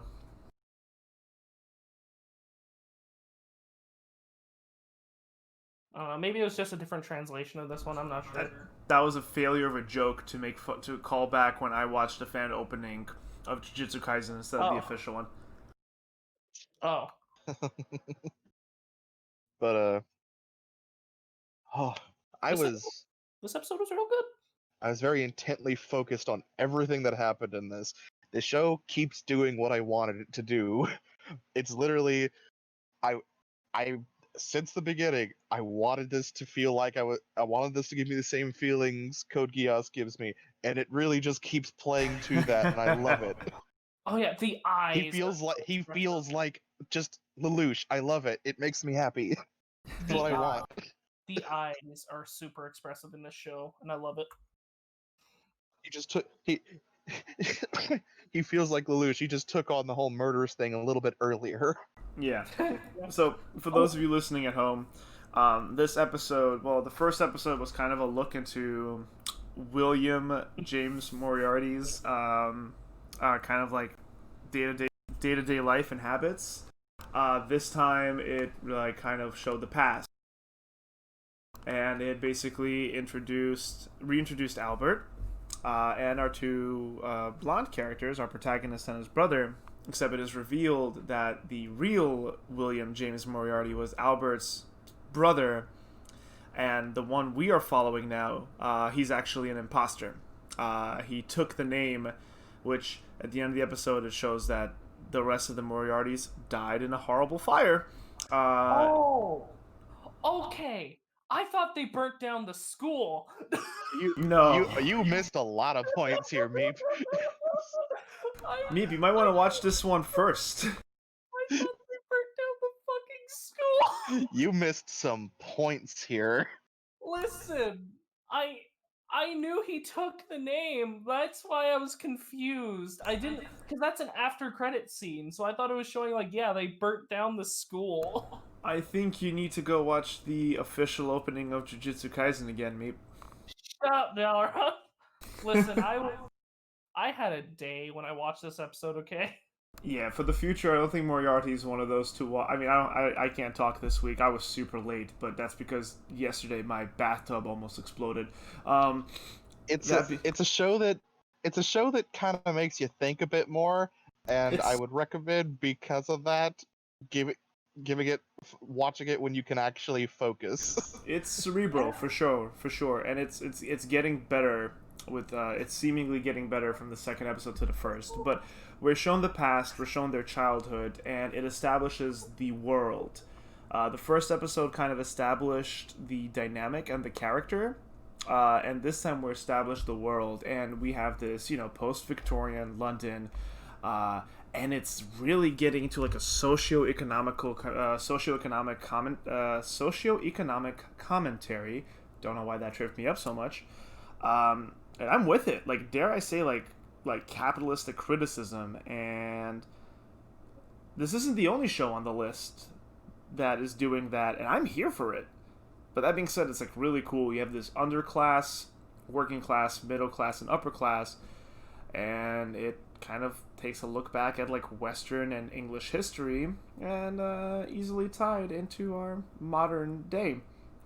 But these boys are adopted. Because this like Duchess says like, oh, it's so fashionable to be generous and charitable, and she's like more or less genuine about it, but then other people try to follow her to get her favor. And we have the two boys, sick brother who is butler boy, and the boy who will be known as James William Moriarty. Oh yeah, William James Moriarty, who's like a child genius and prodigy.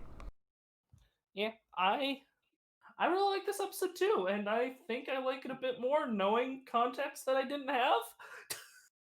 Well then, I'm not gonna lie. That might help. I legit thought they burnt down the school after, and I was like, I wonder why they did that. But let's wait till next week. I wonder why they fucking did that. Yeah, fuck them kids. As a note, the other the other blonde Moriarty. That is Lewis. Thank you, Lewis. Yes. Also, can I just say, the little girl from the school, she looked so happy when shouting "Kill the nobles." She was the All did. That was unsettling, and I loved it. Kill the nobles! Kill the nobles! They all looked way too into it. Well, And kill the that's why I bad loved nobles. it. Kill the bad nobles. We get to determine what is right and wrong. Viva la France! I think she is England. I think she is the I think she was like the youngest one there, so I don't think she fully understood what was happening. Yeah, Nina Tucker over there. Oh no. Oh, no. She looks like Nina Tucker, though. Do you know how many Stop. angry reacts we're gonna get now? Listen, I can't wait to see Death to Reality have a seizure in chat. Wow, calling out our viewers by name now, huh? I'm calling out our friends by name. All our viewers are our friends. Yeah, man. Hi, friends. How are you doing today? I don't know, that piece of shit sulking 777 gets on my nerves. Yeah, I heard that Dalaran and Gilly are gonna fuck King's Raid again. I can't say anything to that because that would give away how I feel. The silence. Those 2 seconds of silence were beautiful. I loved it. Yeah, this episode was really good. I like how delving into the backstory, it's taking a more narrative direction. Can we talk about the opening real quick, actually? Yeah. I love it. It's my favorite. It's my favorite. It is. It's so good. The ending where he points the gun to his head. All the Moriarty tropes of he's gonna fake his death. Sherlock and Watson chasing him. It's so good. Sherlock and Watson are Bushojo too. It's. I loved how it sounded. I honestly I can't sit here and exactly pinpoint what I'd call that type of music, but I know I liked it. I know it sounded good. I know there was a lot of heavy instrument use. Mm-hmm. It gave It was. Oh. I don't feel like I can call it orchestral, but it's definitely. I don't know what it is, but I really like it. They're really pushing the vampire themes, aren't they? Like the vampire aesthetic, especially with William. Yes, they are, but I don't see that as a bad thing. I never said it was a bad thing. I'm not getting vampire themes. I'm getting light themes. This is very heavily light and L in the opening. He's standing in front of a blood moon and his eyes are glowing red meep. And he jumps off the clock tower while Sherlock looks up at him. Yep. He's a vampire. This opening gives me Death Note / Mirai Nikki vibes. Oh. And again, it's fitting it's fitting everything I wanted from it. Yeah, it's cerebral. With Sherlock and Watson being so hot, though, you know people are going to ship him and Moriarty. Oh. Look, I already know they will, and it's fine. I expect that from the. I'm just waiting. Stop myself. I expect that from just how the internet is. Listen, I've already seen people shipping Lewis and William. I've already seen that ship going around. Yeah, of course. I'm waiting for the scene where Moriarty tries to seduce, or succeeds in seducing Sherlock Holmes to catch him off guard.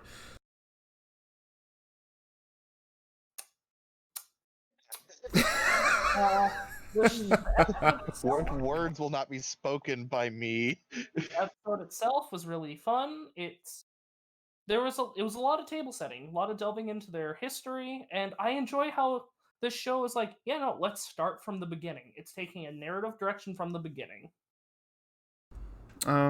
Yeah. And it took such a narrative direction that I forgot what show we were watching for a second there. So when, Moriarty, our future William, is in the church and talking to the kids, and they're like, do you hate nobles? And our future William is like, no, I don't hate nobles. I think nobles are great people. Their forefathers they are born into greatness due to the sheer amount of work and contribution their forefathers gave to make this country great. And then one of the kids goes, oh, but there are bad nobles too. Like I've seen other nobles, like I've seen some nobles like sneer and yell at us from their carriages as they roll by. And she's like, yes, there are bad nobles too, just like there are bad people. And what do we do if we ever run into a bad noble? And then all the kids start chanting, kill the bad nobles, kill the bad nobles. And I forgot what show we were watching because I'm like, oh, oh. I want to protect the small girl's smile. With the blood of the nobility? With the blood of the 3%? It got so very dark very fast because we're making it through, and I'm gonna probably speak for a fair moment here. Do it. Also, just really quick, it's fight, kill, down with bad nobles. But as we go through the very beginning, the thing that I don't even think I feel like we've actually completely missed part of what we saw in the beginning is this kid walking around, fancy all tailored suit, top hat, giving some people some advice on the races, telling somebody what to do about their wilted flowers, getting gifted a box of cookies, or I guess in this case it might be biscuits. I guess refer to it as biscuits, whatever. For helping a man with his rat problem, and it's just this really sweet moment of him helping all these people, and and then we sort of step back from that moment. We travel back in time, I guess probably maybe like a month or a couple of weeks or a month to them at the orphanage, and as it progresses we get to a moment of him helping these what seems like road workers. They got shovels and picks and such, just doing a mathematical problem telling them how long it would take them to cover, I think it was 40 yards. And then within the next, it's kind of, the timeline's hard to keep track of here because they don't specifically state how long it's been between events. I mean, the period between that was definitely a week because that was the time period he set out. Yeah, he said it would take a week, so it'd be about probably a week or a little bit more after that. Albert is in his carriage and he hears about these. He sees about these was it a bank they robbed, if I remember correctly? I think it was a high noble's house. I think they cracked his safe. Yeah, they robbed someone. That was a little detail that escapes me at the moment, by going in through the sewers, and it was a 40-yard space from the sewer to where they broke into. And Albert starts to just piece these things together. He even tries to deny it. He tries to fight it. Sorry, go on. And we get this moment of our Moriarty with these kids talking about killing the nobles. It is like insinuation leading into just glaring, this is how it is. And I love it. It's good. I have a quick question about the end with the fire. Do you think that they warned the before the fire? Do you think that they warned the servants of the house? No, fuck them. The butler was a piece of shit. But the maid, though, what about her? See, that's kind of left up in the air. The insinuation is, as of now, the insinuation is the only survivors were the three, was Albert, William, and Lewis. Yeah, it also just seems in Moriarty, in Williams, it's hard to say because it's a transitional period, but it seems like it's not in his style to kill unnecessarily. So I think he probably like warned the maid to like run away or something, or like had it so that she was sent away for a job. But mom, dad, and butler are definitely fucking dead. That maid in specific, I think, was fired because you see the original William. He said, "Yeah, I'll get father to fire him or her." Yeah. Which piece of shit. Which also makes sense why Albert has a detestable family, not just his mother and father, but his sibling as well, It was such a great shot when he says that. So the original William, the actual William Moriarty, um, stabs his maid with a fork for making a small mistake, and then goes on to lament about how useless the under and lower classes are. And throughout the whole episode, we see Albert kind of having this duality where he's a noble, but deep down he resents noblehood because he thinks many nobles are, well, pieces of shit. But he always keeps up the facade. But it was that moment where that facade broke, and he looks at his brother with sheer contempt, and it was really good. He didn't say anything, but for the first time, Williams was like scared or taken aback for what he did due to Albert's actual real reaction. So, another small question that's raised: how do you think they got away with? Because if the original William is supposed to be a nobleman's son, people should know him, right? Does he just like never leave the house? They did. The old woman kind of said that that young William, imposter William, looks a little bit strange. He looked different when he was last time she saw him, and a few people know him, but he doesn't leave his house because the Moriartys don't like associating with anyone except the upper class. Yeah, that is the thing that is both said by uh the father and the mother, and by the original William himself. Is he has this just it is detestable to him. It is disgusting uh to mingle with people lesser than him. He Seriously though, doesn't go out. He doesn't see the common folk. fuck the butler. Don't fuck the butler. He's a piece of shit. And, okay, I guess I'm just wondering, like, I guess we don't really know if he's a noble in modern day. I'm just wondering how people don't like go, wait a minute, you don't look like how you used to. No, Like, I think he's still noble because he can get into the gastro club, like the gastronomic club with the gourmand club, whatever the hell it was, with like at a drop of a hat, and also I think he still carries around the Moriarty crest with him. I guess that's fair. I guess I was just more wondering on like when he has to go to noble galas, how do they like cover that up? Do you just like wrap him and bandage it? No, he probably just said like his hair got lighter as he grew older. That's it.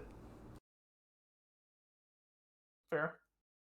Also, they weren't even announced because they were kept as like they didn't even have names. Like Lewis has a name, but like the reason I'm struggling is because our now Moriarty never was named because he just took William James's name, and he was just Which a I servant boy.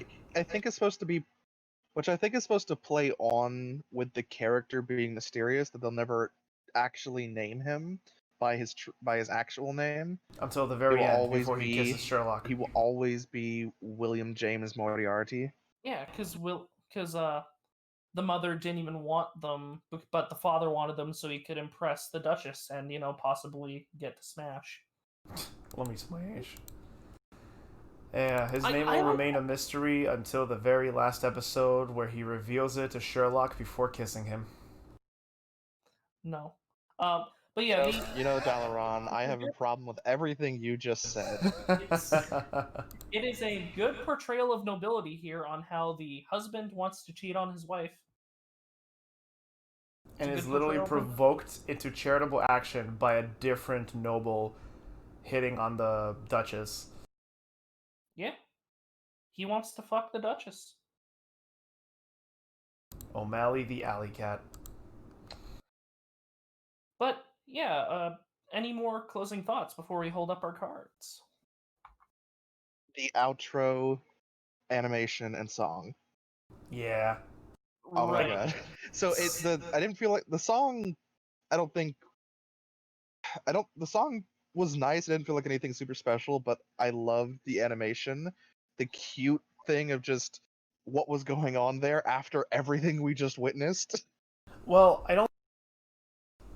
don't think it was.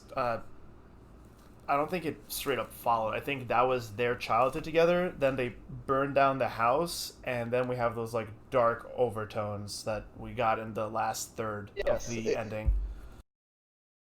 Yes, I Because just enjoy like we get kicked off into this with just the three brothers as children again, painting these beautiful portraits. I location wise, I can't figure out where they are. I personally think they're like in their courtyard. Like they have this kind of like open air garden kind of area. I forgot the name of the actual building type, but yeah. And because they were painting like these murals, right? Like these like landscapes, these like paintings, these portraits, and it cuts. Also, like the song still feels like a weird choice for this series, but it fits the ending much better now that we have visuals to pair it off with. It it fits the ending well. I don't know if the ending fits well for the kind of series this is.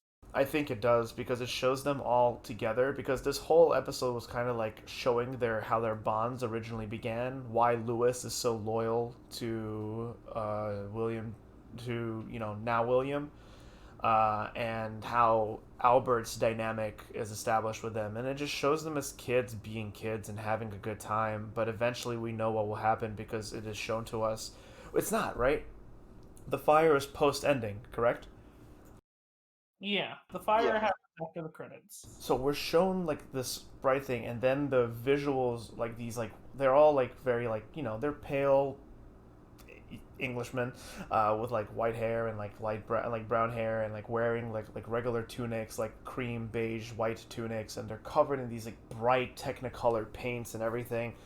And then the visuals distort, and it shows Moriarty, our Moriarty, now standing there, eyes glowing red, Albert really like scornful, and Lewis kind of in the back over the ruins of where they were painting everything. And then we're shown afterwards that they burned the house down. Which they're also standing on the Moriarty family crest at that very ending of the outro too. Also true, yeah, which is why I'm not sure, but he definitely used it in the first episode, did he not? I think he had it emblazoned on something, and I'm pretty sure it was on the carriage that Albert rode around in. Hmm.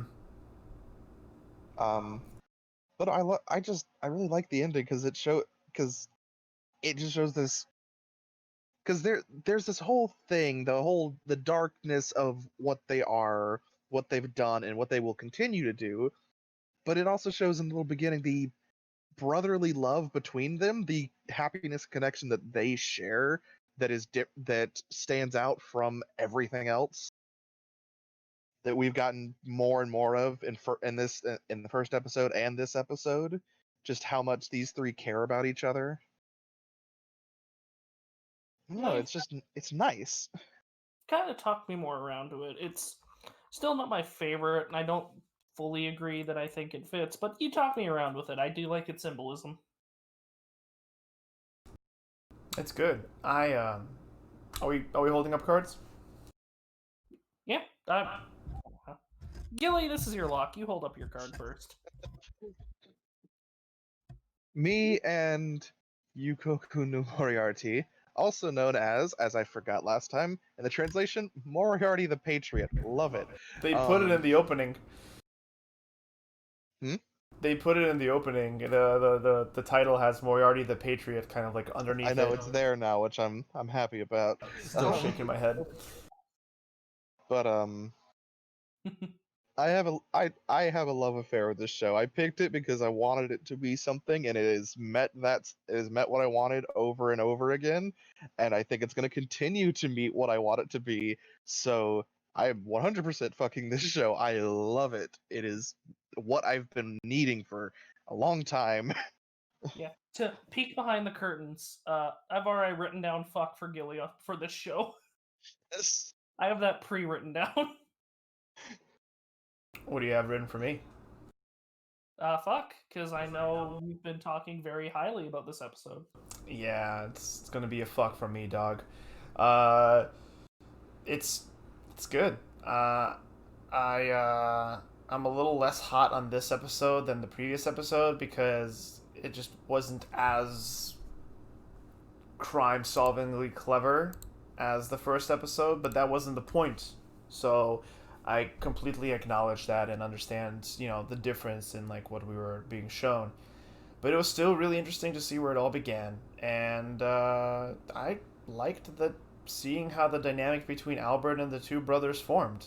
Um, the opening was pretty cool, albeit a little bit over the top, but it's still kind of like it perfectly fits the kind of like dark, gothic, post Victorian tones. Like the opening, I didn't get to say we were talking about it, but it's like filled with like dark, brooding mystery and like high culture, but like everyone has like a shadow to them and blood. Oh, lots of blood. And yeah. The end where he pulls the gun to his head, like just the fact that because it's a big trope in Sherlock that Moriarty and both Moriarty and Sherlock will consistently fake their own deaths. Yeah. They successfully fake their own deaths, fooling everyone, including the other. Mm-hmm. To the point where like they develop their own paranoia that the other is never dead, even when the story ends.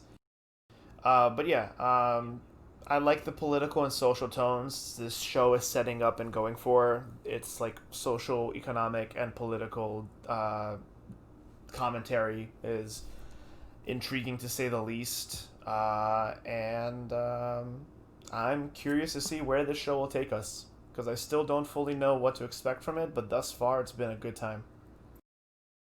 Yeah. I've never been huge on Sherlock stuff. Before this, the only Sherlock thing I was super into was Kabukicho Sherlock, which is a comedy Sherlock, and that one actually focuses around Watson and Sherlock instead of Moriarty. This one might be my favorite Sherlock property I've seen because it does the story justice, it does the characters justice. Even though I haven't seen much, I know a lot about them and I'm intrigued to see more. I'm giving this show a big fat eggplant right into Albert. No, he's precious. Don't. It's okay. I'll be gentle. Mm. Okay, fine. I'll fuck that maid then. I, as a note on this show, but a little bit on other shows too. This was the second show, not the second show I watched in total, but the second show I'd watched that had that made me realize that we got a lot of episodes and stuff that's kind of big on backstory and exposition this week. Yeah, I guess we did. We got a lot of things just sort of like filling in some gaps, which I actually liked. Yeah. But to be fair, that's to be expected. That's usually what happens in episode 2 and 3. Yeah. But well, no, that's not that. Let me preface that. That's not an absolute statement. Some shows just run with it until episode 4 or 5.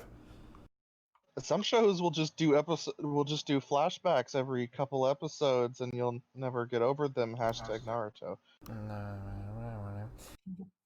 That being said, Meep, you held up a fuck, right?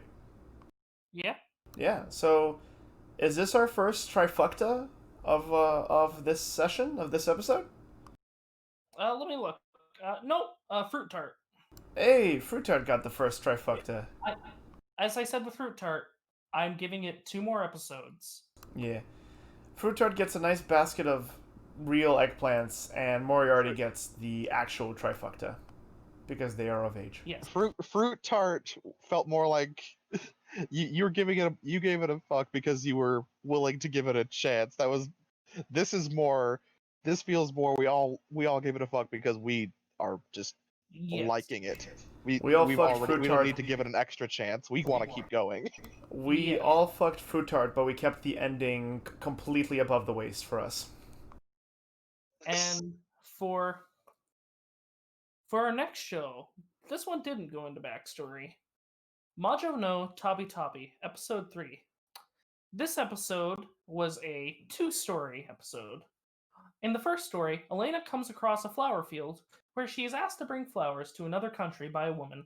She does, but learns that these flowers make regular people go insane, and the story ends with many plant-like people bringing flowers to the country. In the second episode, In the second story, Elena comes across a boy bottling up people's happiness for his servant. She joins them for lunch when she learns the bastard father bought her as a slave.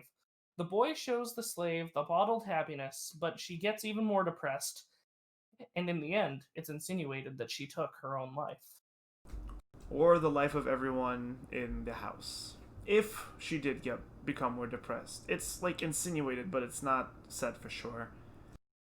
Also, you skipped a big part of the first half, the first story. I had to without making this super long. Fair enough. Fair enough. I liked this episode, actually. I thought this was a lot better than the last. I'm not quite sure how it stacks up to the first. I like the darker tone this show went with. Also, magic a bit more prevalent here. In the first story specifically. I don't know. How are you two feeling on it?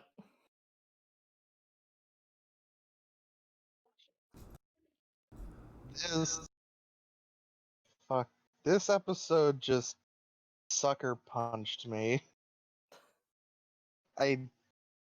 There was in no way, shape, or form any way I was expecting it to get this dark Right? and depressing. Right? I already had expectations with the show. At least I thought I knew what I was going into, and I wasn't ready. And it feels, I don't know what they've set up so far. It doesn't even. It feels so off. I get you, though I don't completely agree because of the episodic nature. It's each week is a new episode, so any theme can get tackled. That's the beauty of this genre for me, at least. Is it's not afraid to tackle every theme, but I get it. I get you.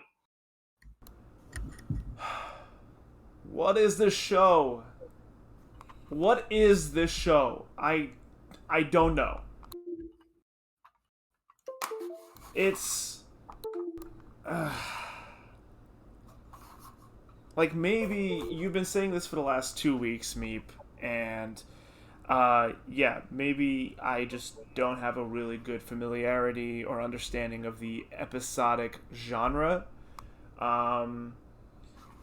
But like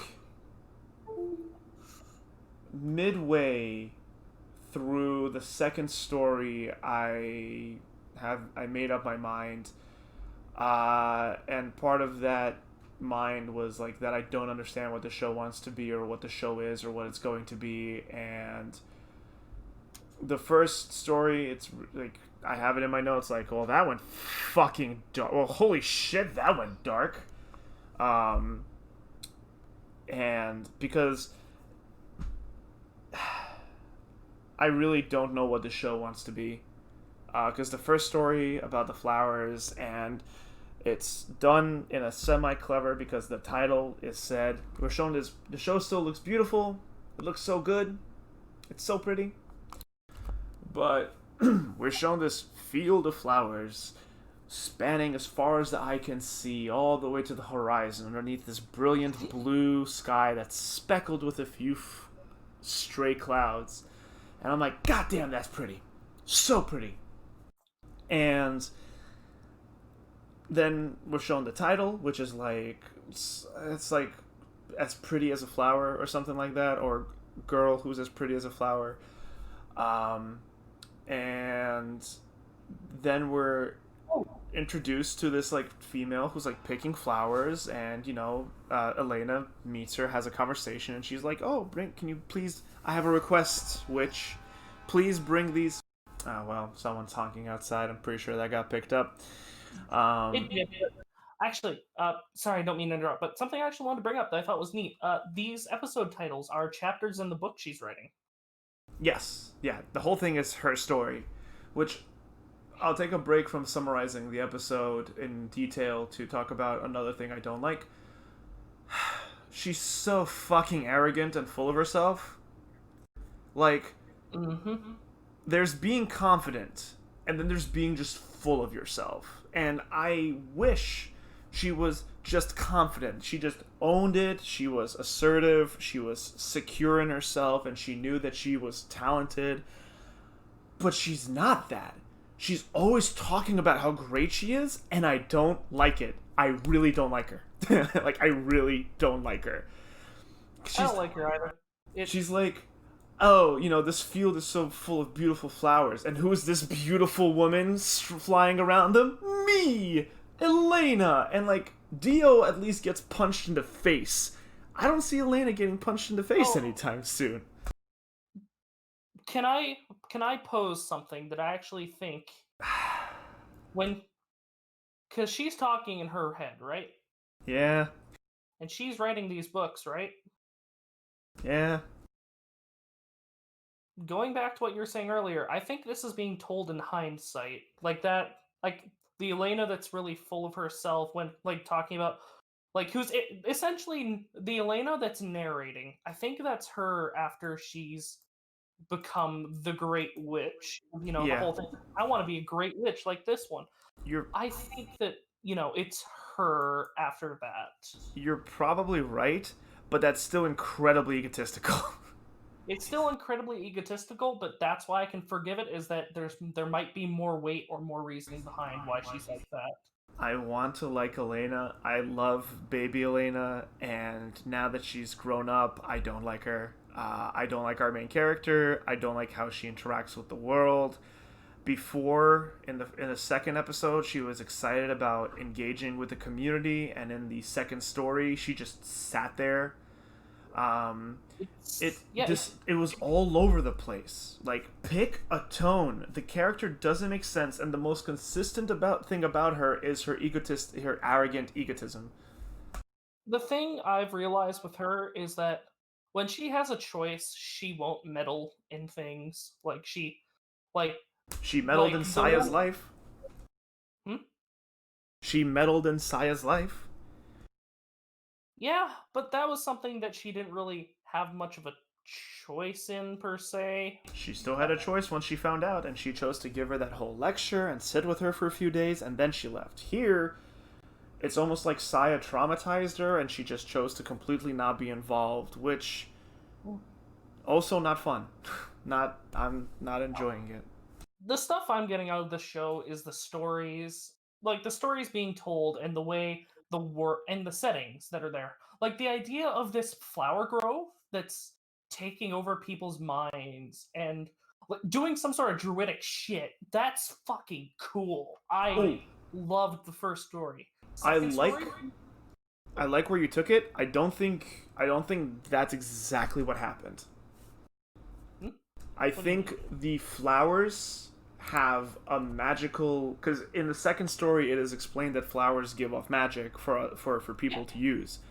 I don't actually mean druidic shit. No, but not in that sense. The girl was also lured there by the flowers. Like, she went to pick some flowers and then she left in the night, and her brother was the guardsman who was wearing a mask, very responsible in 2020 COVID times.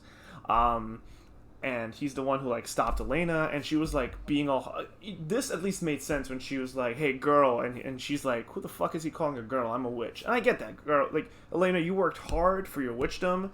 You deserve to be given, Alucard. Like, she's a fuck-mothering witch. She deserves some respect. But, and then he sorry, I kind of lost the story there. Point is, that girl she met was the guardsman's sister, who left a few days prior, and gives her the flowers, and then she's explained that these flowers come from a magical field that possesses people and drives them into the field, which the field then consumes them and grows more, which is just amazing, like, fey druidic horror. And cool. I wish they did more. Yes, that should have been the whole episode, just as the second half should have also been its whole episode. I don't agree with that.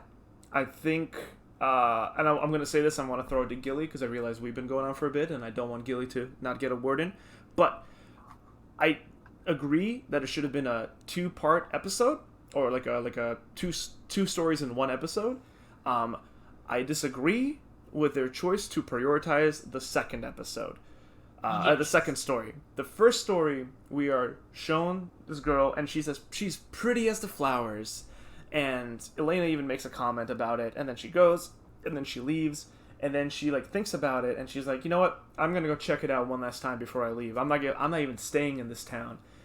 And the next day, it's stormy. The sky is overcasted. It's raining. She goes there, and who's in the field now? The brother, the guard, who touched the flowers before she got him back, and he is hugging the floral, vegetal, plant consumed remains of his sister, who is now this giant, grotesque flower, while he's being overtaken by plants himself and is completely gone mad. So cool.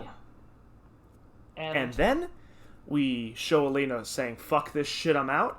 Left, and it's just a bunch of plant zombies carrying flowers toward the last thing we see is these shambling plant zombies, which are obviously people who have been drawn to this field in the past throughout history, shambling to overtake this fucking city, capital, country. I don't know. Every city's a fucking country. I don't know their terminology. And I wanted more. The thing, like, what I've realized with Elena, she's not a good person per se. She doesn't care about helping people. Both these stories showed that, and I can live with that. She is a device to get you from country to country so you can see the settings and the way these interact.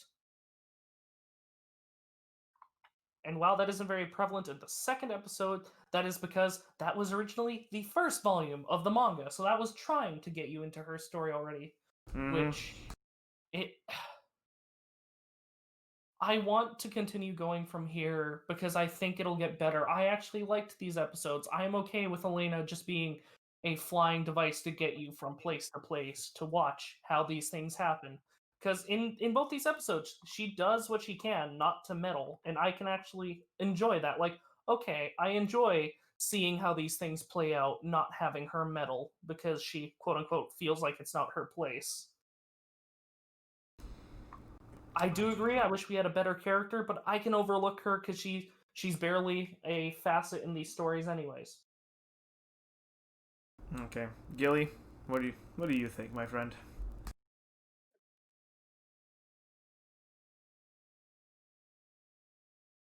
Oh no, Gilly's fucking dead. It just feels too jarring, too just out of left field.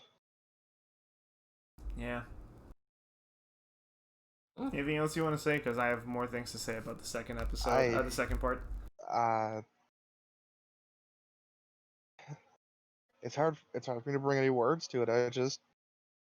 I didn't like the first episode. Then the second episode, I liked it because it showed potential, and then this one just completely took everything I'd been trying to understand and like come around to, and then turned it over and has completely thrown me off. Yeah. I've been iffy on this show from the get-go, to my own disappointment, and I thought it was because I was coming into the show with the wrong with the wrong expectations. That's not it. That's really not it. I'm getting ahead of myself. Shout out to that one adventurer dude who just walks around with a dumbbell all the time, lifting. In the first part. This, and I will say, this genre isn't for everyone, because this genre, you definitely have to be able to disassociate the main character from the story, because they're not really a main character, they're a viewpoint character. It's hard to do when the main character is constantly making it about themselves. Yeah, but to me, that's the beauty of the viewpoint character, is because the idea of watching an anime like this is, yeah, you're going to make it about yourself because you're the one watching the medium. I don't know. I think this is a very specific genre that caters to a small amount of people. Which, by the way, this is not me saying like, and this I think you all you two, as well as everyone listening, kind of gets where I'm going with this show, especially if you watch the last 2 episodes, especially if you watched the previous episode to this one. If you like this show, great. I don't understand how it's the top of the seasonal charts, but if you like it, so good for you. Like, I'm happy for you, because you're enjoying something that I wish I could have enjoyed. So, and also I admitted it earlier, I might just be ignorant to the episodic anime genre, and if that's the case, then please forgive me and try to have a little understanding for my position. But yeah, like I know I wasn't expecting to get closure on every situation. I wasn't expecting to get like this like in-depth heavy narrative plot, but I expected some level of concrete content, and I haven't gotten that once. The first episode was cool. The second episode, I didn't like the lesson, but I thought it was alright. And this one is just something that actually made me interested, because they went really fucking dark. They went as close to gore without showing blood as they could have, I think, in that situation. The only way they could have went even more is if they showed him if the brother literally dying as he was like plants are ripping out of his body.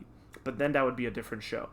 But maybe it wouldn't, because the second story introduces her flying through another field, and she sees a guy trying to hail her, and he is a wizard or a magic user, and he is collecting happy moments, memories, the energies of happy people, couples specifically, in jars, in this like wine jug, in this like this like Italian Spanish wine jug, to share with a girl he loves. And the girl he loves is a servant in his house, because we find out when he gets to the village, when him and Elena get to the village, that he's the village elder or the village chieftain's son, and the girl turns out to be a servant, and it is heavily implied that she just, when they come into the house, the servant exits his father's room after just finishing pleasuring him or servicing him, because her clothes are undone, and she is soft, tiny, diminutive, very like shy and shut in because abuse. And throughout the episode, in case it wasn't obvious, it is revealed that she is bought as a slave from the Eastern Isles, or like, the faraway like lands, and that his son loves the servant girl and he wants to do what's best for her, but he himself isn't able to see past his privilege. And all of this sounds good. Like, it all sounds good on paper, but the execution just made me uncomfortable. And not Adachi no Shimamura level of like, oh, this is gonna go in a bad place, uncomfortable. Not like other things where I'm like, this is a horrible thing. It made me uncomfortable because I felt like it wasn't handled well. She is constantly abused and berated. This guy's just sitting there being like, haha, I love her and I want to make her happy, as she's literally being abused by her father. There's a lot of like sexual undertones. It's all just gross, and it's so fucking depressing. It's miserable. He does stand up to his dad, though. Barely. Like, the insinuation I got is that the son is also abused. That's the insinuation I got, but went with it a different way.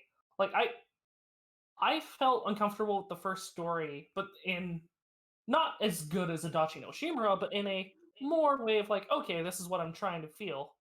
And the reason I think it was so jarring is because of it being so short. Like, because we actually didn't touch on the lesson of the first part. The first part's lesson is about invasive species and bringing invasive species into a place where they're not supposed to belong. I just thought it was a really great fucking... Yeah, that makes sense. I just thought it was a great fantasy idea. Plant zombies? Yeah. That's... As a DM, that is just great for my own writings. Yeah, but with the obvious symbolism of, bringing invasive species from one land into another. Oh, well, yeah, you're right. Huh. I like that. Yeah. And then the second episode, its lesson wasn't horrible, while it can't apply to a lot of people, it was essentially recognize that just because you're doing something for someone doesn't make it a good thing. Yeah, just because you're doing good for someone doesn't mean you're doing the right thing for them. Yeah, I actually enjoyed that lesson, and I wish we had a better character than Elena, because apparently she's fine with slavery. No, she was upset, and she was considering shooting the father when the peak of the conflict rose.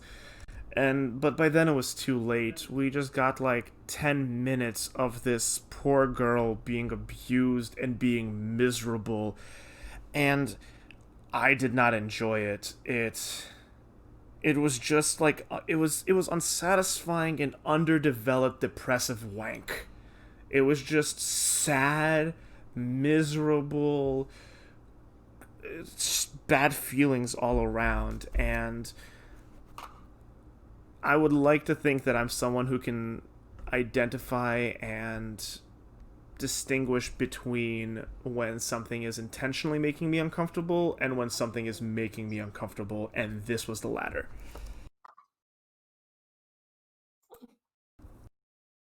I understand it, but I don't know. I thought it was handled okay. It wasn't handled perfect, but it was handled okay in my opinion. You can't see me, but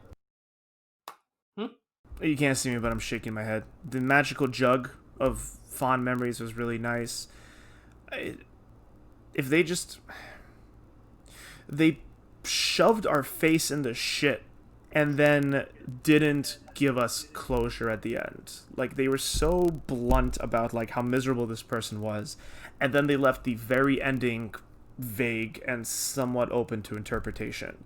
Well, I don't think they left it vague, because what's said is she remembers the ending of the story from earlier. The wife became increasingly more depressed after seeing those beautiful sights and took her own life. Yeah, That's the because insinuation that's made, that Nino took her own life. yeah, because you showed a person a happiness that they believe they can no longer achieve, and the idea is that life is no longer worth living because I can never actually achieve the things I want to. Because the wife was sick and it wasn't able to travel around. In the story that Elena knows, the wife was sick and unable to travel, so her husband left for like, which is a little fucked up. He left her sick in bed for like a year or something and traveled around and took sights and showed it to her. They might have kids that took care of her. Maybe. But in reality, her seeing all these things for the condition she was in, instead of being like, oh, I can keep these memories as my own, or like, oh, look at all these things, I'll live vicariously, she's just like, look at all the things I can no longer have, and my life is not worth living, which is dark and sad, and I just every single you know what, I'm gonna save it for my closing thoughts. I've railed on the show for too long. I have some nice things to say about the show as well, so let me know when to say those before we hold up cards, but I will hold my tongue, for I haven't for the last 10 plus minutes. I think we're ready to hold up cards. Unless, Gilly, you have anything. No, I don't have anything else. I think I made my point how I felt very clear. Yeah. Dalaron, go ahead and hold up your card. I feel like I know what it's gonna be, but go ahead and hold it up. In the last episode, I said that I didn't like the person I was dating, but like in many times in my past relationships, I will fall into the folly of potential and see where it's gonna go just in case. And that I was teetering on the knife, and this time I'm done. I'm done with this show, which sucks. Like, if it was a show that was like bad and I could be happy about killing it, that would be better. But I'm mad that I'm mad. Like, I'm upset that I'm upset at this show. But I'm just not enjoying myself anymore. Like, I'm just not enjoying myself at all watching this. Like, I wanted to know more about the plant and flower field, and like, if they just gave like another 5 minutes of depth to that concept, that would be great. But they gave more of this time to this like miserable, sad wank. Like the story with Nino and the village chief's boy was just dark and like teetering on edge and just no good feelings at all. And it just went nowhere. Like throughout the whole part, it was just stayed in that fucking. I've said enough. The show is gorgeous to look at. The sceneries are fantastic. I really was hoping to be taken on this trip in this magical world and each time to be blown away by splendor. But instead, what I'm getting is like either cool concepts that aren't explored enough or mundane concepts that are like focused on too much. To me, the show just it doesn't know what it wants to be, or I don't know the show because it's not for me. So, with a heavy heart, I am, and a very sad Elena in my head, I am holding up a knife.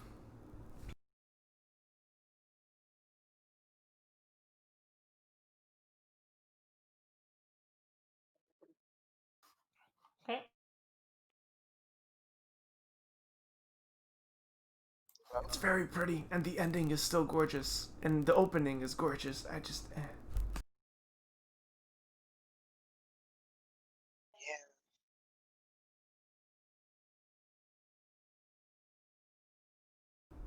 Who's next? I don't know. It just got very quiet. We're lamenting my pain and the pain of Majo no Tabitabi. Like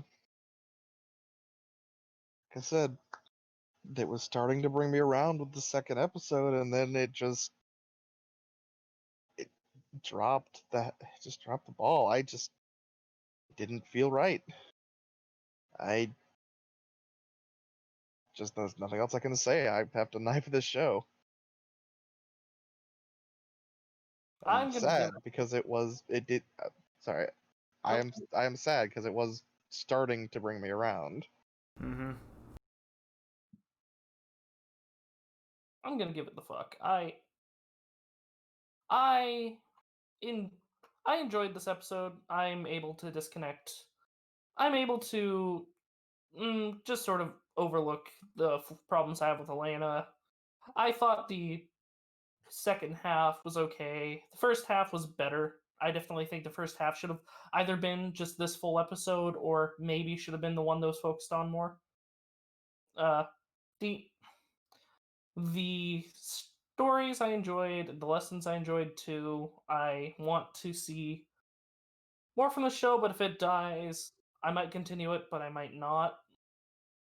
But with that, that's one fuck and two kills. This episode, not this episode. This show is the first that can die.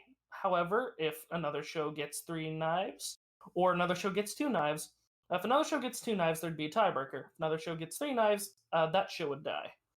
But for now, we will be taking a quick bio break. So hang with Yeah. us, everyone. Yeah, and just to end on a note, since this was my lock, um, I've already invested time in it, and I really want a bunch of people to come at me in the comments or DMs and be like, no, no, no, like episode 4 is incredible. You need to watch it. It's everything you want it to be. Or just people to tell me which episodes of the series to watch. Meep, I hope if this does die, I hope you continue watching it and tell me to come back to it. It's just, it's not for me, and I don't want to. Yeah, I can't. I don't. I no longer want to put subject at myself. I tried to give it a fair shake, but it just wasn't it. It's not that cheap. I could see a couple other shows either tying or dying with it this week. And also, full disclosure, as we do not have the double knife tiebreaker thing set up yet, I'm still working with it. We will just, if that comes to a tiebreaker for that this week, we'll use a wheel. What was a wheel? We can also, yeah. Who knows? Maybe we'll decide something by the end of this session and episode. Who knows? Who knows? But yes, we. Yeah, But I was just gonna say. Go on.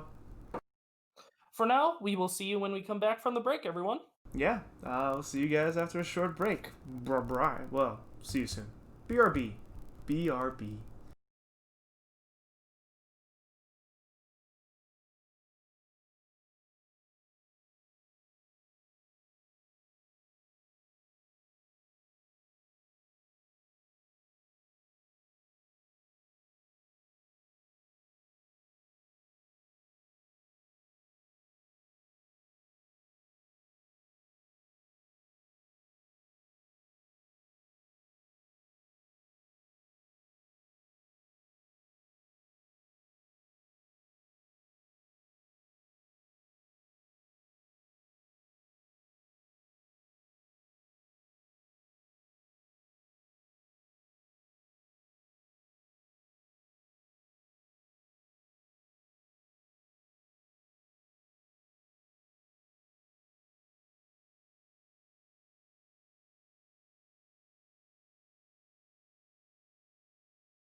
Hello, and welcome back from the break. It is me, Meep, with Dadaron and Gilly, and we will be getting right into it with King's Raid, Episode 3. Hello. Alright. So, I'll give a real synopsis after this, but just because I have it written down. King Kyle had sex, his sister tried to create a holy sword, but died and got a guilty verdict for defying the gods. Dark elves got persecuted, anime bullshit with the holy sword, and Castle's mother put her to sleep until she gave birth to him. I then awoke in the ER after huffing methane fumes, and then I realized there's supposed to be 23 more episodes of this show, and all I can think about now is injecting mercury into my blood bag. Now the actual synopsis of this episode. The Dominix goes into the past of King Kyle and his sister Ilya, a half-dark elf. King Kyle was the next to the throne who fought the demons and fell in love with a woman. He was ripped away from her, and the demons started to attack because a sorcerer freed the Dark Lord. After forging a pact with the orcs and the elves, they fought off the Dark Lord after he was gifted a holy sword. He then learned that his wife was pregnant. His wife was pregnant with his son. He rubbed her tummy a bit, and then, after defeating the Dark Lord, he disappeared. He disappeared, and the holy sword was sealed away. And Castle's mother was put into a deep slumber until she was able to give birth to him. And then there's the but the other plot point of Ilya creating a fake holy that got all the Dark Elves prosecuted. Yep. Who wants to start? I'll start. I still don't like the show. I tried to keep an open mind this time. I really tried, but King Kyle is just like Castle and Klaus. The three of them are interchangeable. It's his sister had his sister's motivation was, I want to help him. I want to help my brother. I want to protect my brother. It's everyone in the show seems to have the same motivation.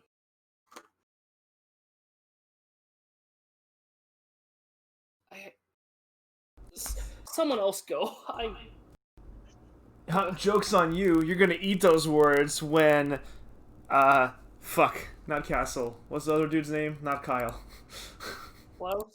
Yeah, Klaus. There we go. The other K name. You're gonna eat those words when Klaus turns into a dark paladin in episode 19. No. Fucking kill the show. I'm done. I tried. You did this, Galeron! I tried to be fair.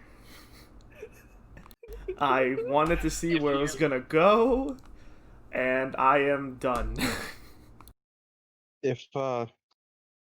If you or a friend or anybody you know asks you to give them a video representation of exposition and backstory, link them to King's Raid episode 2, because that's the entire episode from beginning to end. You mean episode 3? We watched 3 episodes. 3. Both of them cover a lot of backstory, but this one mostly. Yes. Don't discredit our pain. I think. God. That being said, Uh-huh. I'm still interested. No. I'm still interested in where this is going. Okay. In what? What are you still interested in? I need to see more of the Dark Elves. Why? We're not fucking doing anything with them. They're just sort of sitting around talking about how they don't like They literally just sit there, talking about wanting to take revenge, dropping plot points about Ilya vaguely, and then Dark Elf's sister is cute because she likes bread. That's it. They're not doing anything with them.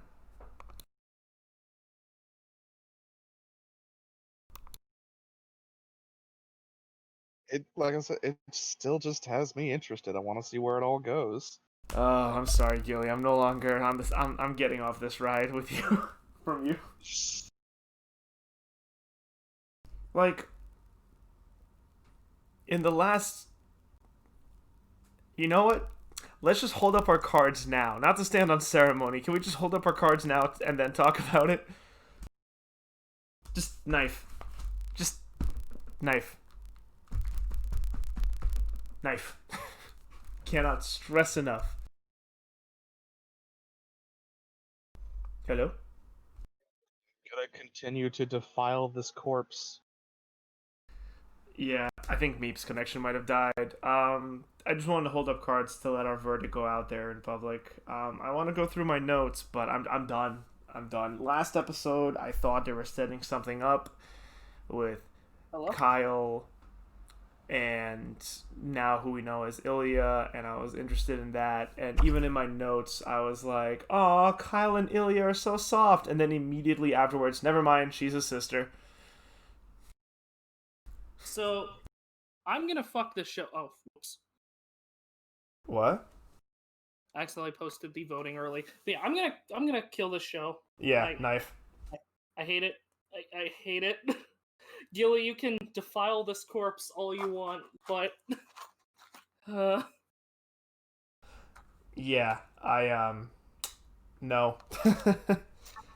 like you said, it's exposition. The episode in a show that's supposed to be action.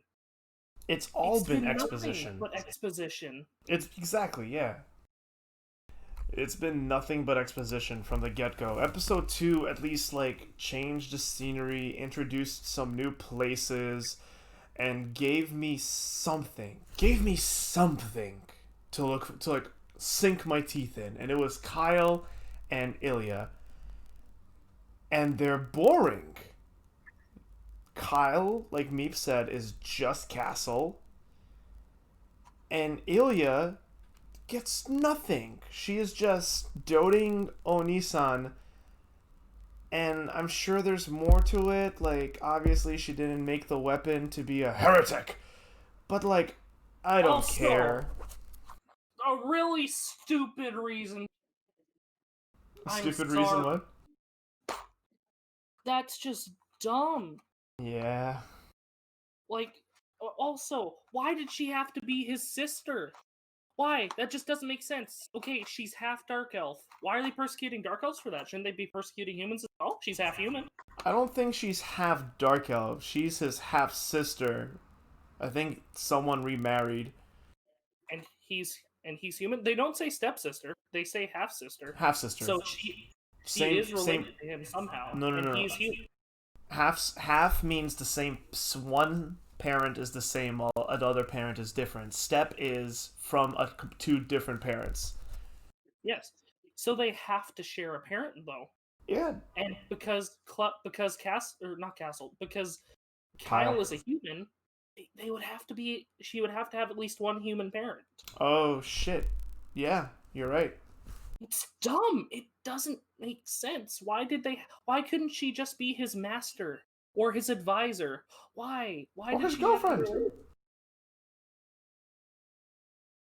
Shows. Gilly, you're gonna get a chance to reprise, but just to go through what I have in my notes. Like, first of all, do we need to recap every single fucking episode? Really? Like, stop extending your fucking screen time. But it's been a week. The people who are watching this forget. I'm not gonna be here. I'm not gonna sit here and be mean to people who like King's Raid, whether the game or the anime. If you like it, power to you. Do whatever you want. I don't care. I'm not gonna be mean to people that like it. I'm gonna be mean to the show, though. Yeah, but they did nothing with the Dark Elves this episode. They're just sitting around doing la-di-fucking-da. The scene with the Dark Elf sister, it's cute, but it's token, it's tropey, it's generic, and it doesn't lead to anything. She is just tsundere. Sorry, me, what was that? I said they're just Sasuke in stereo. Yeah, it's the young dark elf boy, Teef, or whatever his name is kind of has a moment, but He's fun. huh? He's fun. I like him crushing on what's his name? What's his name's little sister? I like that. Was he Alright, is crushing on anything gonna her? happen? Nothing's gonna happen with it. It's really not. It's yeah. But Why, not to why does continue. Mr. Rogueman keep getting like pushed to the background? Oh, I'm her bodyguard, babysitter. Other way around, but yeah. They did this joke again, and he keeps getting pushed back. It's like, no, why? I don't. Also, why are the orcs not shown? They're mentioned but not shown. The elves are shown, but the orcs are not. And literally, there's a space open at the table and in the tent. I think the orcs in this setting are a different kind of elf. But they weren't shown. It was just Humies, the elf girl, and that's it. Probably don't have the design done yet. Yeah, it's straight. There's like literally empty space for them to draw the orc in, but they didn't. So it kind of feels like they skipped drawing him. It's fucking. And also at the end, oh, the elf remained. What happened to the orcs? We're not going to cover this. Okay. Yeah, I don't know. They almost like de-animated the orcs out of existence. Also, the sword when he was getting it straight up looks like a fucking gacha weapon. Like they just took the sprite from the game and put it on the.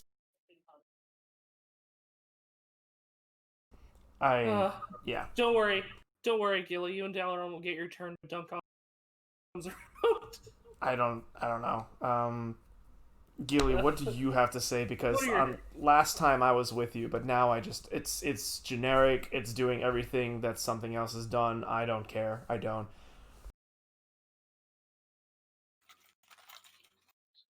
I mean, there's not much more that I can say than what I said. It's just, I don't know. I'm still interested. I still want to see where it goes. I still hold out. I'm still holding out hope for it. I honestly, in terms of heavy exposition, I've seen significantly worse. Oh yeah, worse exists. Don't get me wrong. I know worse exists. I just knowing worse exists doesn't make me like this anymore. Is the thing. Yeah, I Far don't what care. I've experienced, it didn't bother me. It didn't. It's just like this was fine to me. And anyways, I wanted a lot of answers that were not being answered yet. What happened to the orcs is one of mine. But where are the orcs, King's Raid? Why are there no orcs, King's Raid? Like here's where I'm coming from. This show is throwing a lot of exposition, just like Magatsu. We're watching 10 shows a week and having to learn the rules of each show, like the rules and the setting of each show. And when this show isn't giving me enough substance, something has to get cut. Something has to get cut on this list because I can't keep up with 10 worlds all at once. And I'm sorry, King's Raid, but King's Raid is giving me nothing. It's all 3 episodes. Yeah. You say you weren't bothered by it. I was bothered by Majo no Tabitabi bothered me, but this did nothing. And like episode 1, I at least had the amazing auto-translated subs of episode 1 to kind of keep me invested in the first few minutes and made me watch the rest of the episode. Episode 2 gave me a little something, and that something turned out super bland. It's like... I warned you. I forgot what it's called. Hey, I gave it a fair chance. No one can say I didn't do that, alright? But it's like someone gave you an apple and it looks like a really pretty apple and you bite into it and it's all like mushy and dry. That was this episode for me. But when your friend's on your other side saying, Dalaran, that apple's been out in the sun for 2 years, you don't want to eat that. Dalaran, do you really go and eat the apple? Yeah, because the apple was given to me and I didn't want to be rude. Point is, I'm done. I don't care anymore. This show went back to step by step, to like step in step 2 in line. Everything is predictable and Evil Twilight Sparkle is there again, and I've said it before, I'll say it again, I won't berate the subject anymore. I am done with King's Raid. Whether or not we have to watch another episode, we'll find out at the end of this episode of our session today. But I'm good. I'm done. I have been done since episode 1. That is all I really have to say at the end of this.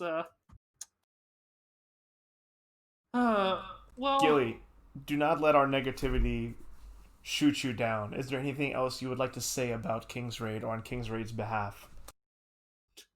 as we are priming the electric chair.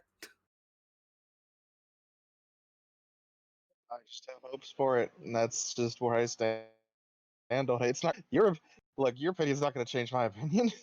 Yeah, That's good. we're not sitting here trying to change it. I'm sitting here saying why I hate it. What did you like Which- about this episode, Gilly?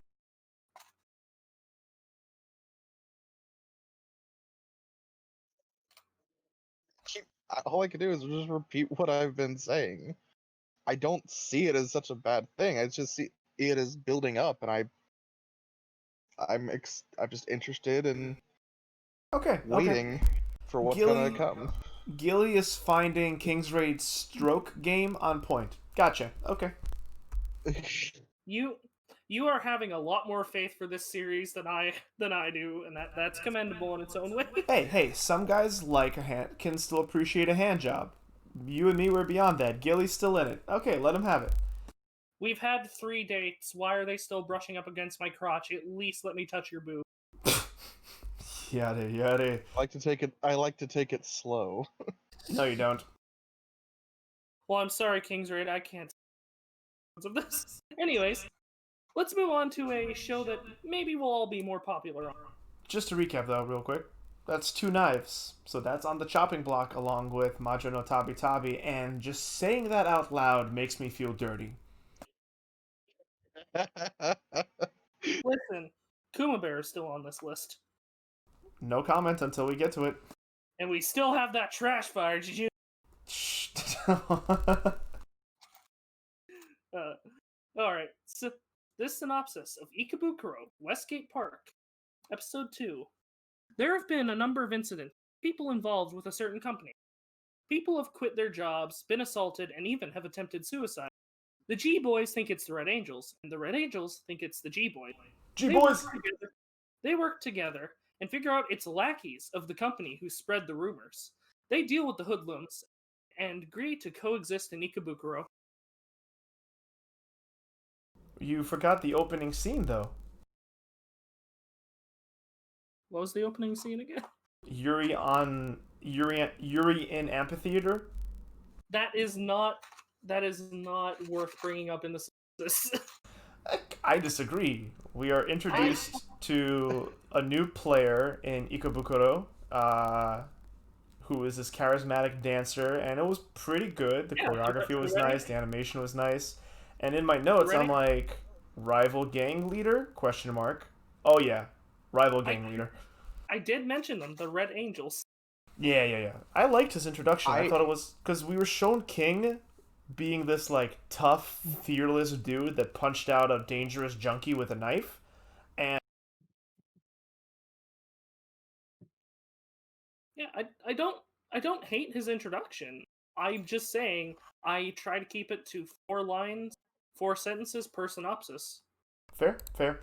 But so in that case, let me just take it on me to talk about Koichi or Kyochi, and just say like he's introduced with like grace and charisma, like sensual charisma.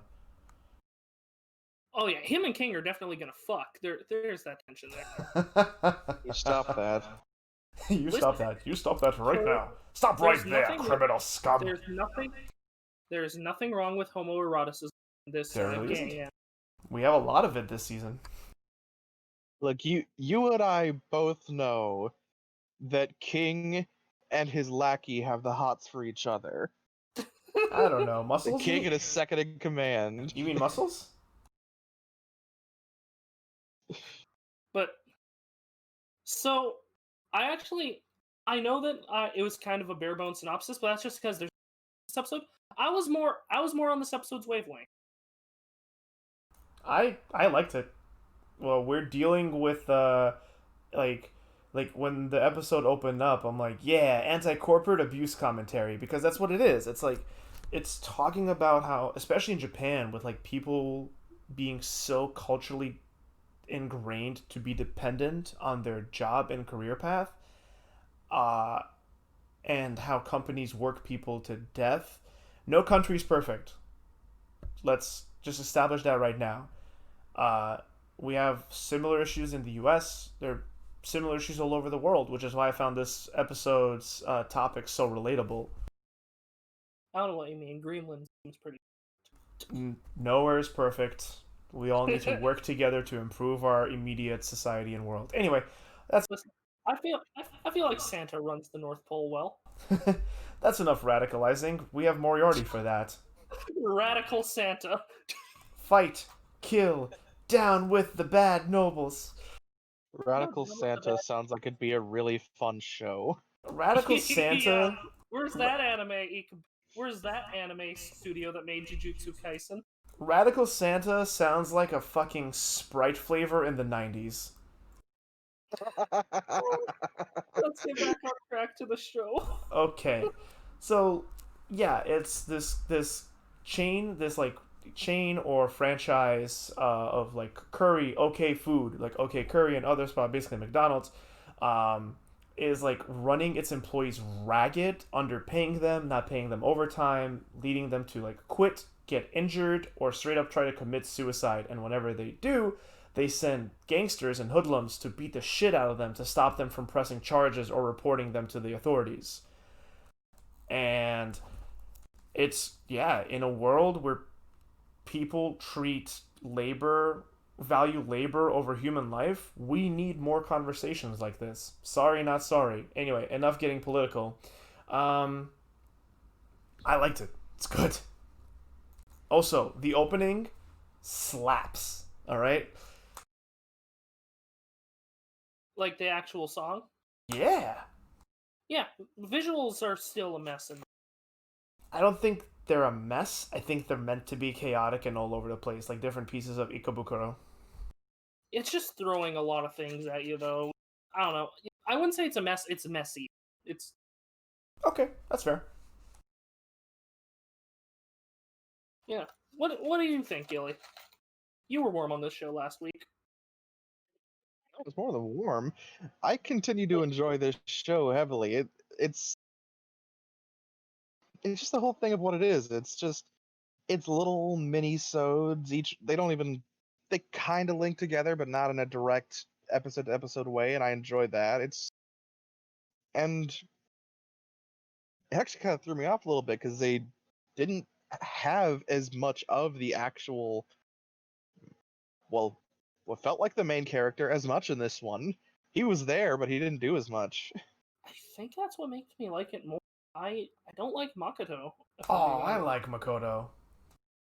I don't really like him because I like the gimmick of him knowing a lot of people. Like, yeah, I write for this paper and it's really popular. I don't really get much from him though. I think we got a lot of him in the first episode, so this one we kind of let the other main characters on the forefront, which is King and the other Red Angel guy, yeah. Thing is, I didn't like him in the first episode either. I mean, just like with other shows that we've talked about and we'll talk about, there are characters that we enjoy and characters that we don't, and that's fine. I can understand how you might not like Makoto because he's a little well-rounded. He isn't super jarring. He doesn't have any imminent flaws. So I can see how he might not be the most galvanizing character. I like him personally. I think he's cool. He means well. He's competent. He's honest. But I just want to see a deeper motivation, rather than I want to do what's right. I think we might get that. I like him looking at the opening visuals after watching.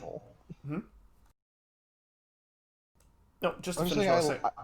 Oh, go ahead. Just to finish my thought, looking at the opening after watching episode 1 again and paying attention to the visuals as well as how he's behaving in this episode, I think there is like a certain darkness to Makoto. There's gonna be like something to him that we don't know about yet. I just have no idea what it was. Gilly, what were you saying? Oh, I was just saying I like him because he's simple. Yeah. Because he's a very simple character. He's not overcomplicated. He's just a very. He's a guy. He knows a lot of people. He's good at what he does, which is still in question exactly what that is. And I like that. Selling fruit. Mm. He sells fruit, but obviously that's not the only thing he does. It's his You're main right. thing. You're right. He also eats the fruit with fucking ramen. Ramen. He Still writes for irredeemable. that paper. Irredeemable. He writes for that paper, and I don't think he's doing all of this for free. No. You don't have connections Never like will him. let that ramen thing go, will you, Dalaran? No, fuck that. That's a fucking abomination. I love my ramens, and I think I might be slightly traumatized. Till you try it. No. That's just being closed-minded, Dalaran. I will eat the fruit ramen if you eat the poo-poo ramen. I mean, there are some cultures. Anyway, so what are we doing? Are we getting like an episodic, episodic kind of series where they take on different issues each episode while kind of building this overarching gang plot? Yeah, it gives me honestly, it gives me kind of like Ghost in the Shell kind of vibes in terms of that kind of stuff. I honestly wouldn't mind it being episodic if we do our other episodic show. I don't think it'll be purely episodic because the opening definitely hints, and the show itself hints that tensions between the G-Boys, and the Red Angels will continue to increase and break out in at least territory disputes, if not full-on gang warfare. Yeah, it is also kind of teased that the Red Angels is more like a cult thing with a religious zeal. Yeah.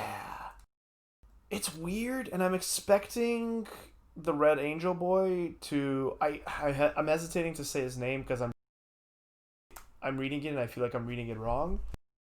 But yeah, I'm expecting a bit of a cult leader vibe because he's so charismatic and nurturing and sensual. Which, honestly, I don't see this show turning into full-on gang warfare. I see, like, fights and brawls, but I don't see gang warfare because this show seems to be it's political. Like, let's not beat around the bush. This is a political show, and the G-Boys, despite being a gang, seem to be a force of good? Question mark? And I don't see them doing anything that's against Japanese law. And I don't think we're gonna bring out guns. I think it's gonna be bats, chains, and punchies. Well, vigilanteism is illegal in Japan. Yeah, but they needed to work some kind of angle. They do. Like, I'm not saying what they're doing. I'm just saying, as Moriarty said, our twisted society deems it as wrong. Yeah. We keep going back to that show. Can we talk about Moriarty Mountain? No. Next week. I'm excited. Only my lock was bad, and I'm sad. Gilly would say otherwise for mine, but... Yeah. Well, you said you can't fault the writing. It's just... Anyways. So, are the G-Boys, like, good? Like, are they, like, the police like G-Boys, right? Like I said are the G-Boys... I think they're supposed to be Yakuza Light. Yeah, I guess. But does the G in G-Boys stand for good boys? I think they're the good boys.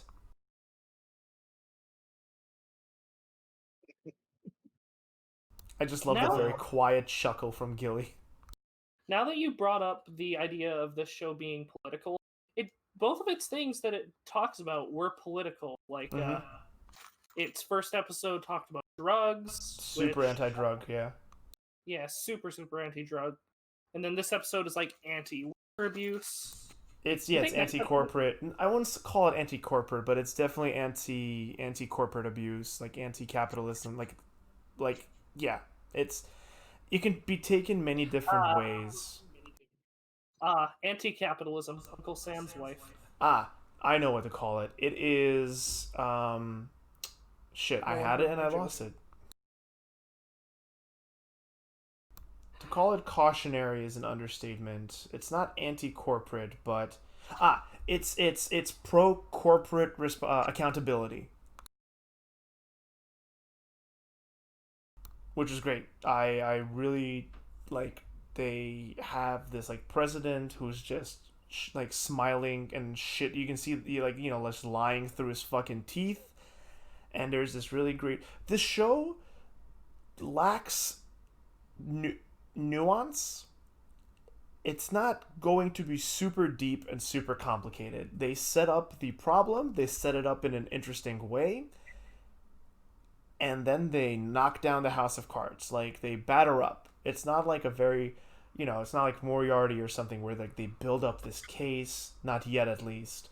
Because like this issue is something very difficult, but it's not like they show them talking to lawyers and making a plan of attack and being like, okay, we're gonna go to this press release, and when I give my mark, I will turn around and trip over, and with the room being silent, you stand up and talk about it. No, they're just like, they went to the press release, the kid stood up, spoke out, the press swarmed him, he asked pressing questions.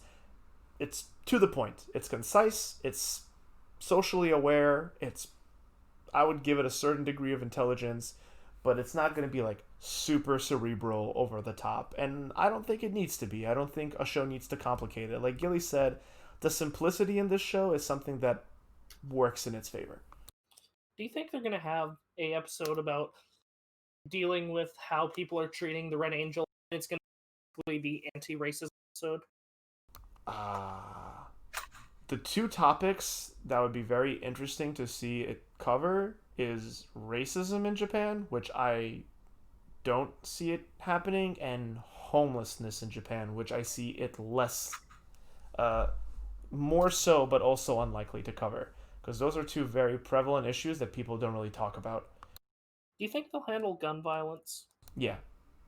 And I think the next episode might be weapon smuggling, if not the fourth episode. Makoto has to deal with and face the thought that he may have to use a gun to defend his country. You joke, but I honestly see that being a moment in this kind of show. Yeah, I'm with it for now. I definitely see it losing me later on with its episodic nature, or if it... Who's clapping? Oh, that might be me. I'm fidgeting a little with my knee. Sorry. You're talking and someone in the background is just... No, I save that for after recording when we're just talking alone, Quality content here, Listen, folks. the viewers have to visit my OnlyFans for that. If we were recording this live, I would be looking in the camera right now. Staring straight into the camera. But yeah, no, this show is very nice. I enjoyed this episode. I don't have much else to say other than the choreography of the action was good. I like the way the rest is very fluid and deals with a lot of action, and I enjoyed it. Yeah, I think we have different standards for action, because I think the fight scene was fine. It could have been a little bit more dynamic, but I enjoyed the realistic approach to a street brawl. They weren't jumping around like fucking ninjas or shonen fighters. It was a realistic take. It's just there were definitely scenes that could have been prettier or done better. Yeah, it didn't blow me out of the water, but it was nice. My favorite part of the fight scene was as everyone's going up to who they're gonna punch. You have the guy going up to King's second in command. He pulls out the taser. He's just smiling like he's about to get it. He just tries to get him. He grabs his arm, pulls out another one. He grabs his arm, and then he shoves both of them at him. Yeah, that was good. Bro, Gilly, how do you not mention that he's picks the fucking King's commander Muscles, and Muscles just pulls out 100 yen coin and folds it in half in his fingers. My immediate thought when that happened is, dear fucking god, you have to have a ridiculous amount of strength to fold a fucking coin with 2 fingers. Boy, like, I looked at the fucking hoodlum and I'm like, boy, you fucked up. He should have been scared after that. I expected him to run away, and then he's like, and I'm like, you fucking, oh, so you stupid, alright. I mean, to be fair, it's a thing of like, I have weapon. Arm doesn't attest to weapon. It was a good display of strength. Both tasers. I loved that scene, though. Yeah, it's like people hold guns on Goku. I also liked how, for emphasis, when he was holding the taser out, the lightning was blue, but then when he was shocking him, the lightning was red, and I'm like, blood. The fight was good. King, like, I think it was a good fight scene. I enjoyed the realism. I wish it was more dynamic. Yeah. We have a shonen on this list for that. We have 2 shonens on this list for that. Oh, right. We're gonna get to a fight scene, boys. Ooh, are we gonna get to a fight scene? No spoilers, not even gonna say what show. But are we gonna get to a fight scene, boys? I know what you're talking about. Anyway, enough chewing the fat ahead of jumping the bullet. Let's see, is there anything else you guys want to say about this show? I've pretty much covered my talking points on it. Same. Well, like we've talked at this for a good length. How about you, Gilly? I mean, the main thing I've left to say is it's just it continues to do what I mentioned with its first episode. It's in a way it definitely feels episodic, and it in a way is almost like a kind of detective thing going on, and I don't know, it's fun, it's simple, it tries to be realistic, and and I said it's simple, but it also tries very, very hard not to overcomplicate things. Yeah. Simple does not mean boring or stupid. Simple is sometimes much harder to do than complicated or overcomplicated. And what you mentioned about the whole kind of corporate greed, work till you drop mentality that they addressed in this. Yeah, corporate labor abuse. I think the thing that drove that home and was probably the strongest moment to me is as these business people are getting interviewed, and he just gets that sort of like shit-eating grin when he stands up to just sort of like almost try to sell that this company cares. Our company is a good company. Yeah, that moment right there solidified my opinion on this episode as really liking it. For those of you who haven't seen this episode, they animate the company's president's face. Every shit-eating muscle on his face, like, is just like, our company's a good company, and they just see. Imagine if he said his company is okay. Because the branding. I actually thought he was going to. Yeah. Our company is a good company, and our employees are going to be okay.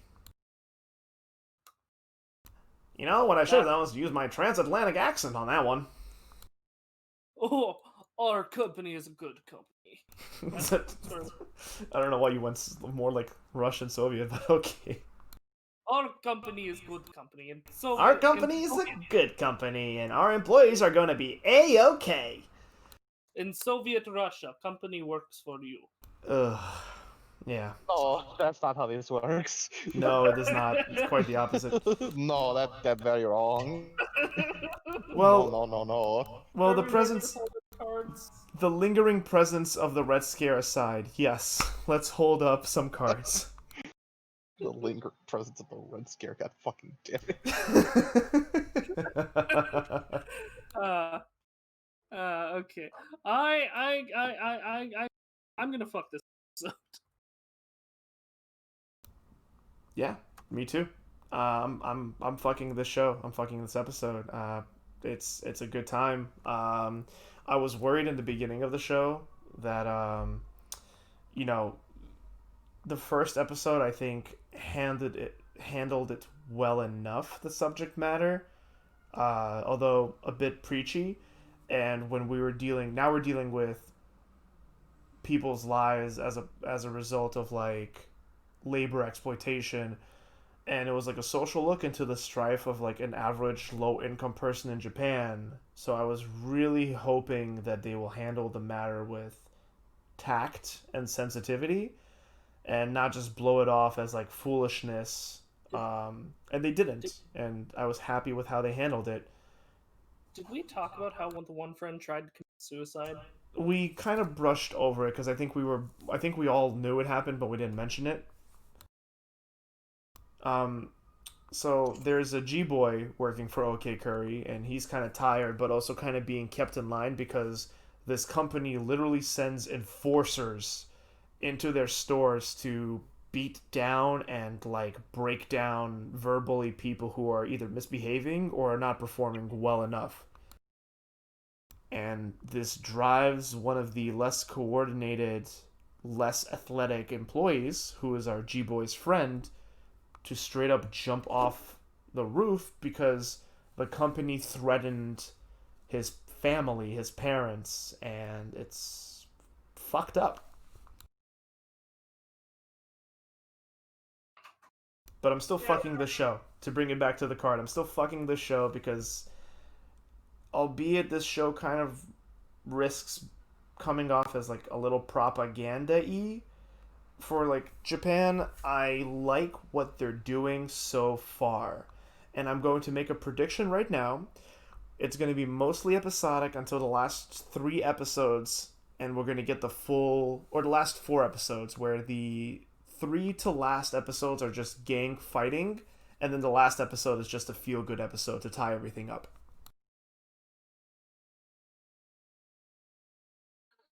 Mm. Also, the ending is a bop as well. Ending is good. It was simplistic. I didn't much care for it, but What say you, Gilly? Are you fucking the show?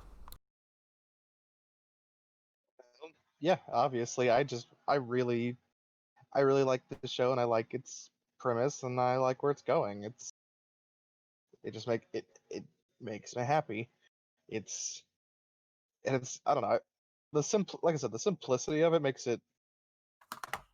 There's a lot of shows that I have to think about afterwards, and you know, it's like a lot of these shows is like eating a full meal.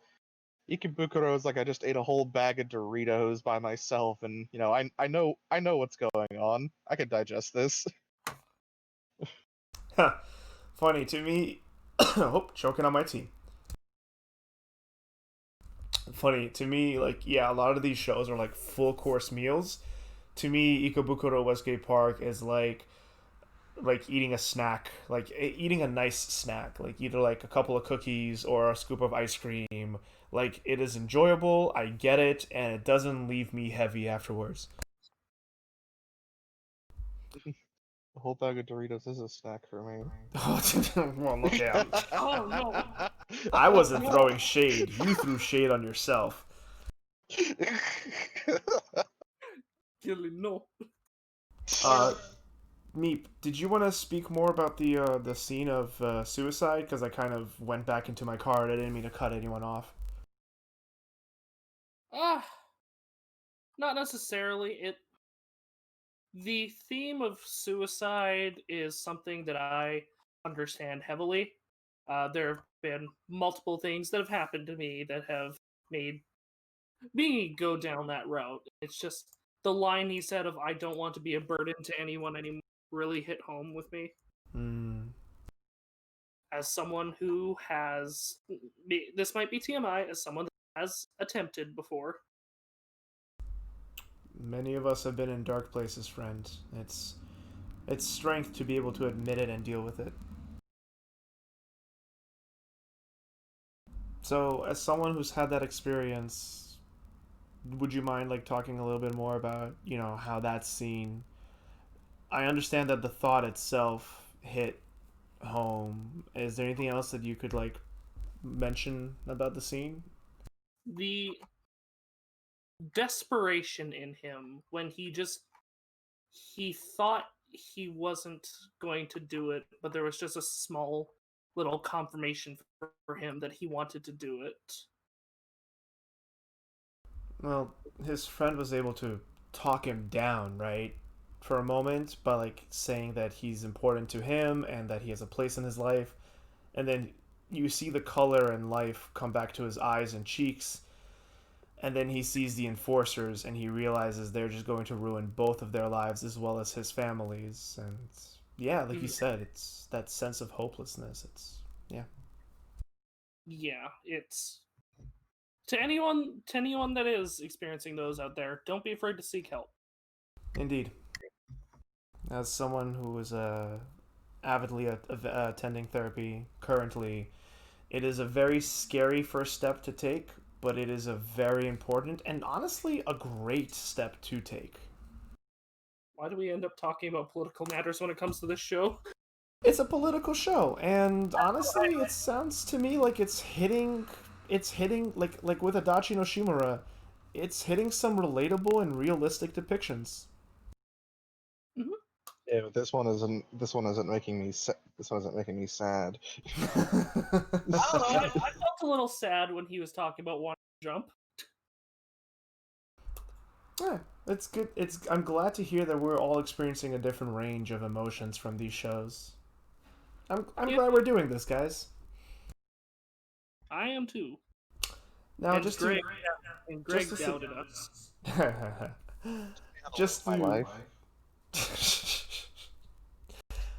just one last note on Ikebukuro, at least for me, last note on Ikebukuro Westgate Park. I still stand by that Makoto would be good friends with Jujutsu Kaisen's Yuiji. Itadori. What a well thought out and not at all forced transition. In this, our episode 3 of Jujutsu Kaisen, the sorcerers go and pick up the third first year, who they learn has a bit of an attitude to her. They then go to an abandoned building to exercise some curses, but one takes a child hostage. And the third first year, Nobara, is forced to choose between herself and the child. Ready to give herself up, Itadori comes in and helps her exorcise the curse. They then leave, but we get a flash forward where a giant fetus, that's right, a giant fetus, is seen in the sky, and the narrator announces one of the first years will die.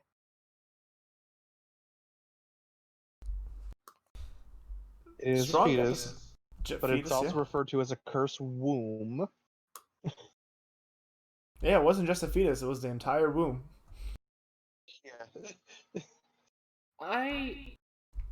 Placenta and all. Okay, since that end scene, I just want to address that end scene. I didn't enjoy the whole... I hate it when shows do that. This thing appeared, and one person will die. I didn't like that.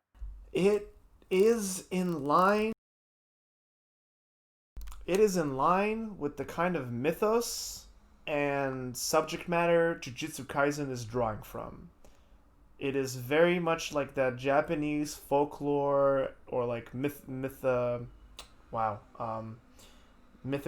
Oh, no. mystical kind of like, lore. I don't have a problem with the fetus itself. My issue comes from the show telling us one of our characters will die. No, I get that, but what I'm saying is like that whole thing is very much in line with like Japanese folklore and mythology. That's the word I was looking for. Where, this kind of, it's an omen, it's a demonic omen, a curse, and it spells someone's death. And they kind of weaved it into the show in that way. I don't disagree with you. I mean, it does leave me wondering how they're going to get around this stipulation, but um, I understand where it's coming from in terms of like cultural relevance.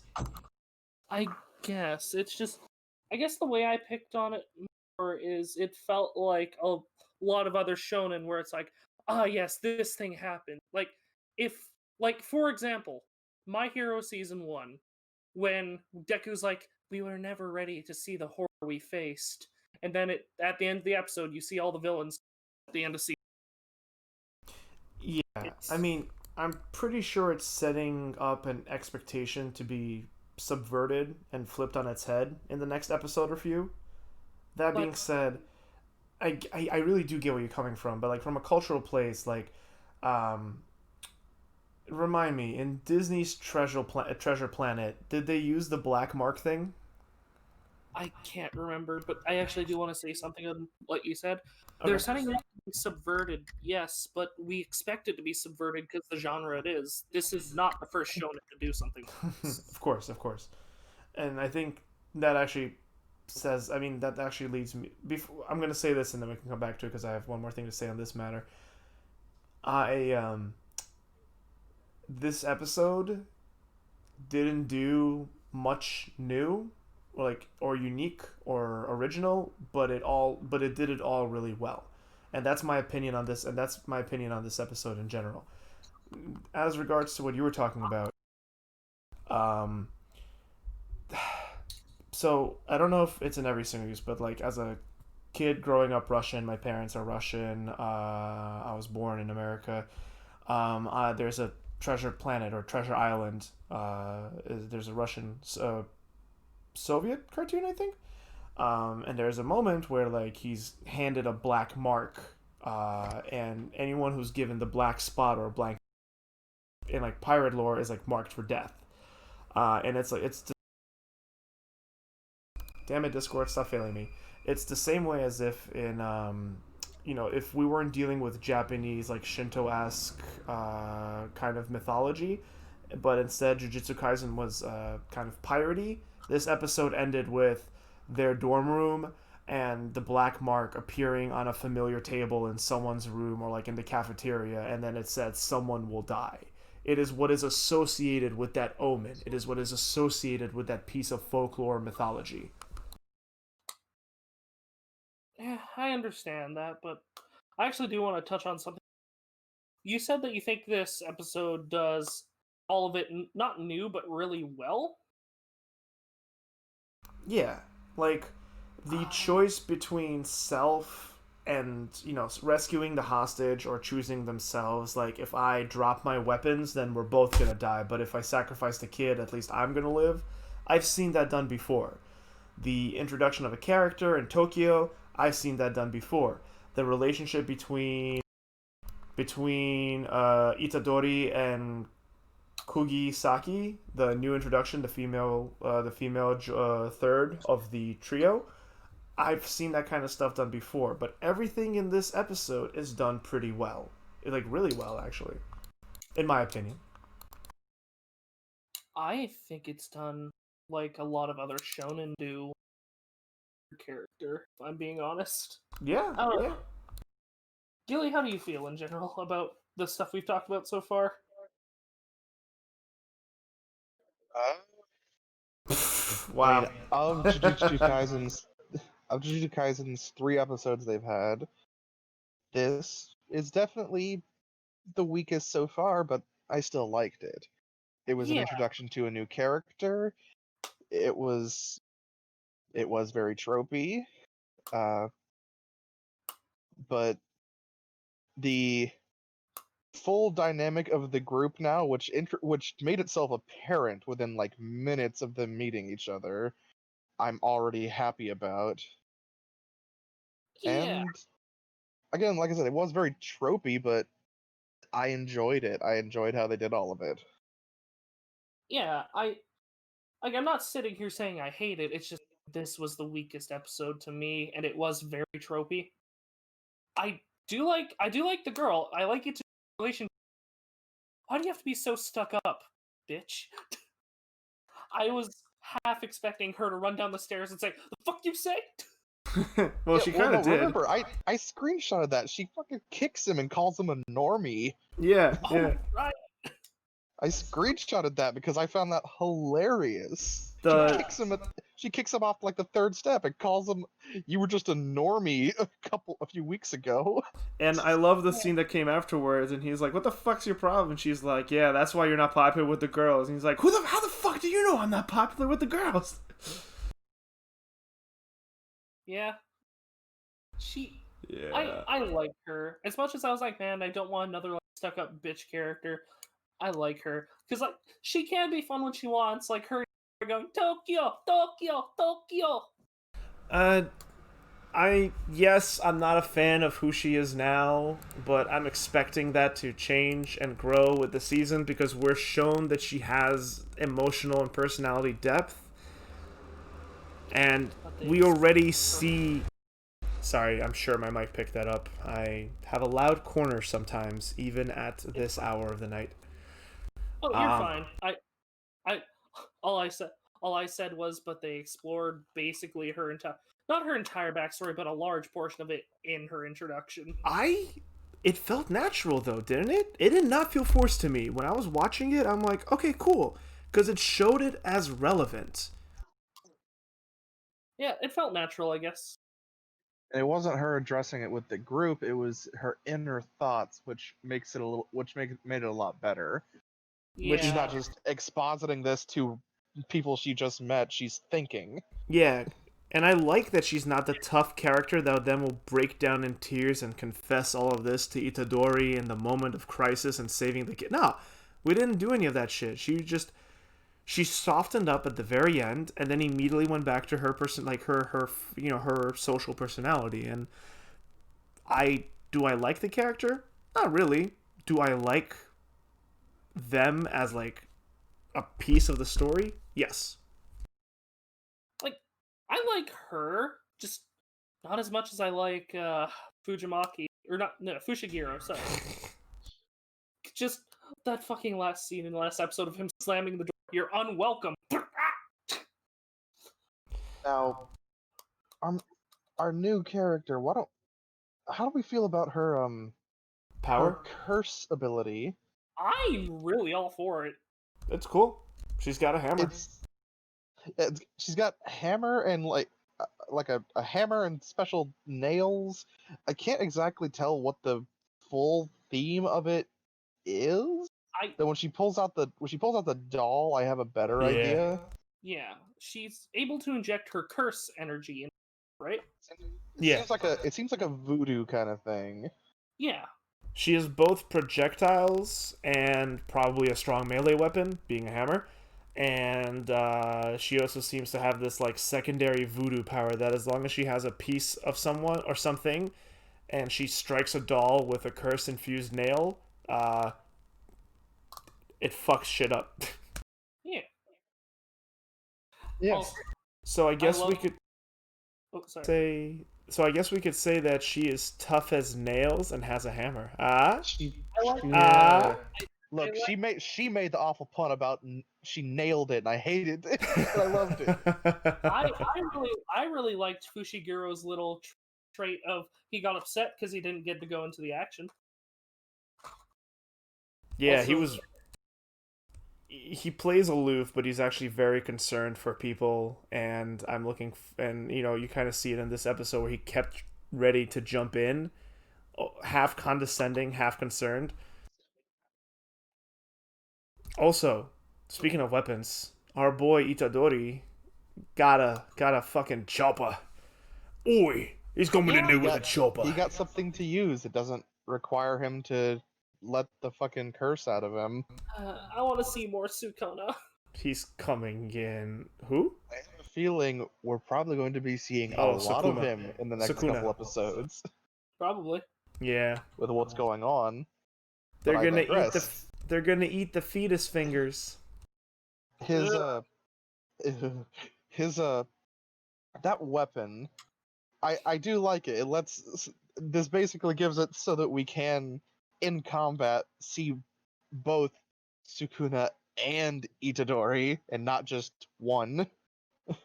Wait, what? Well, there's also- It makes it a lot more viable to actually have both, where one's not just gonna die and have to revert to the other. Wait, Because he can't, without a weapon, he couldn't hurt them. He could slow them down. oh, he hurt Yeah. them. No, he hurt them. No, So- they literally said you can't. When he Yeah. hit things before, they just jiggled and they would move, but he couldn't hurt them. And when he They was were hurting, just slowed. yeah, when he was hurting them in the first episode down the road, he was oh, you cut out. When he was hurting them in the first episode? he was using finger as a weapon. Because, like, I'm not entirely Very sure about that. Specifically stated in the In the- first episode, you can't hurt them without a curse ability. Yeah, but he's also told that he's half curse, and Satoru says that he's not worried about Itadori because while he's not exactly the brightest kid, he has always been fearless, and even when he just learned about curses, he wasn't afraid to jump in there and kill them. And they showed that's him why- beating. And they showed him beating up the curses in episode 1. Yeah, but he wasn't able to do damage. It's like saying, "Oh, Krillin can do damage to Frieza. He can hit Frieza. It's not gonna do anything." Wow! Like that's why they had to give him a weapon. Fair enough. I hope he gets more weapons as time comes along, or the weapon changes and grows. I hope he's able to channel not Satoru. I hope he's able to channel Sukon's power. Sukuna? Yeah. Oh, that's actually reminding me. I don't know if I just missed this the first time around, but the opening theme having the mental throne room with him standing in front of Sukuna that is just his body also was something I missed before. Yeah. Yeah, I liked that. That's what gave me Nine-Tailed Fox vibes. Yeah, except You he's know. not locked in a cage. He's like sitting on a throne. Yeah.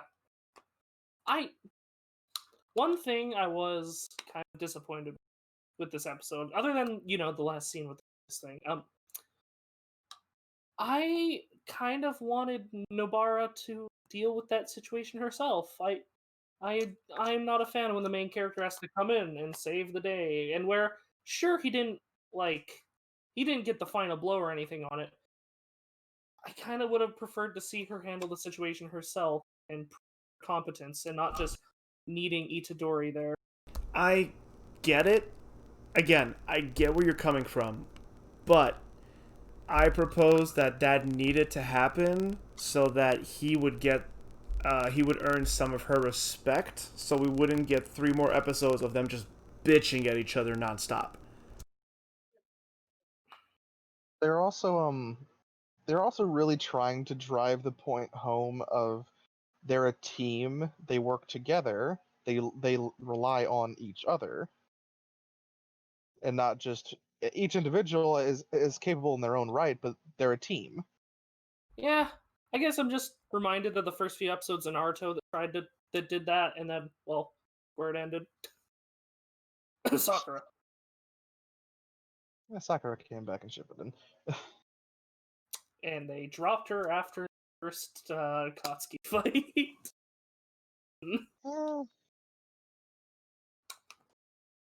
But yeah, no, like, overall I enjoyed the episode.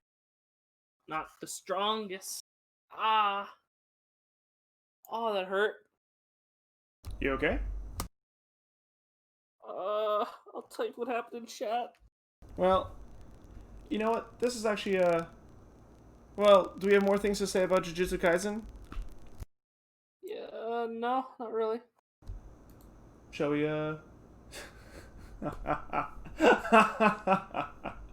I read chat. Oh, that sucks. That sucks, my dude.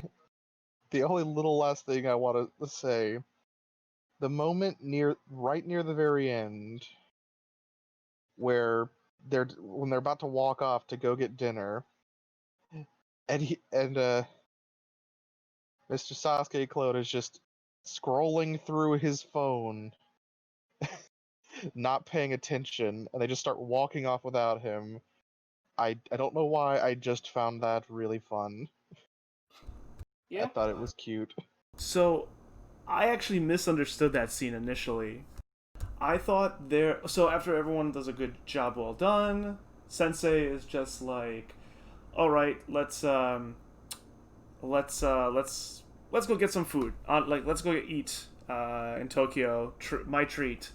And hearing my treat, Itadori is like steak, and Nabira, right? That's her name, Nabira. Nobara. Nobara. Yeah. Nobara is like sushi. She really wants to go sushi, and like they're having this whole argument / discussion about where to get food. And Sensei, excuse me, getting a little burst. Satoru Sensei is just like, yeah, I know a couple of spots, we can go there. And when Fushiguro is scrolling on his phone, I thought he's looking for places like on Yelp or whatever Japan uses to find restaurants.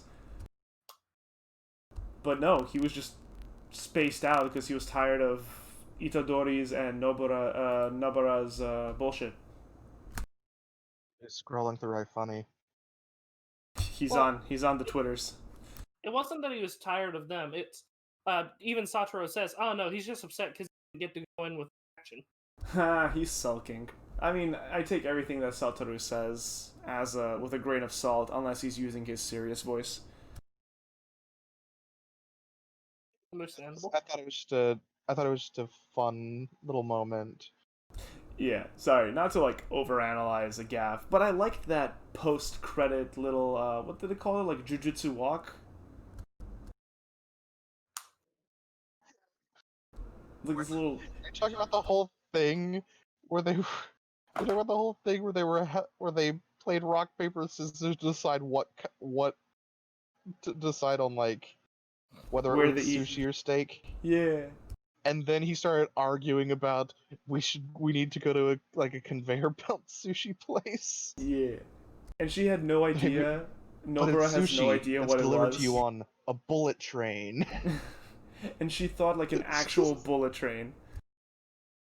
Oh, it was so. I loved it. Fucking. I need to watch it. I missed it.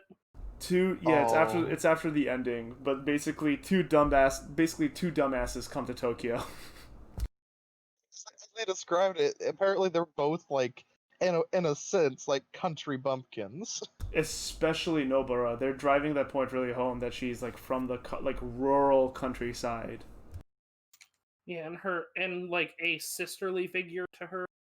I watched this episode with my friend, and he thought that she had a crush on that girl. I'm like, dude, that girl's 18 when she was 7. Yeah, or 15, 16 when she was 6 or 7. Also, Nobara has dyed hair. Yeah, she dyed her hair. Yeah. She dyed it orange, and her eyebrows too. That or she became a Soul Reaper.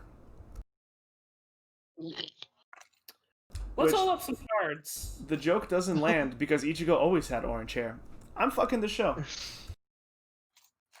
I'm a fucking too. Yeah, I'm just gonna continue fucking the show. It's fun. Trifecta. Gilly, any other thoughts?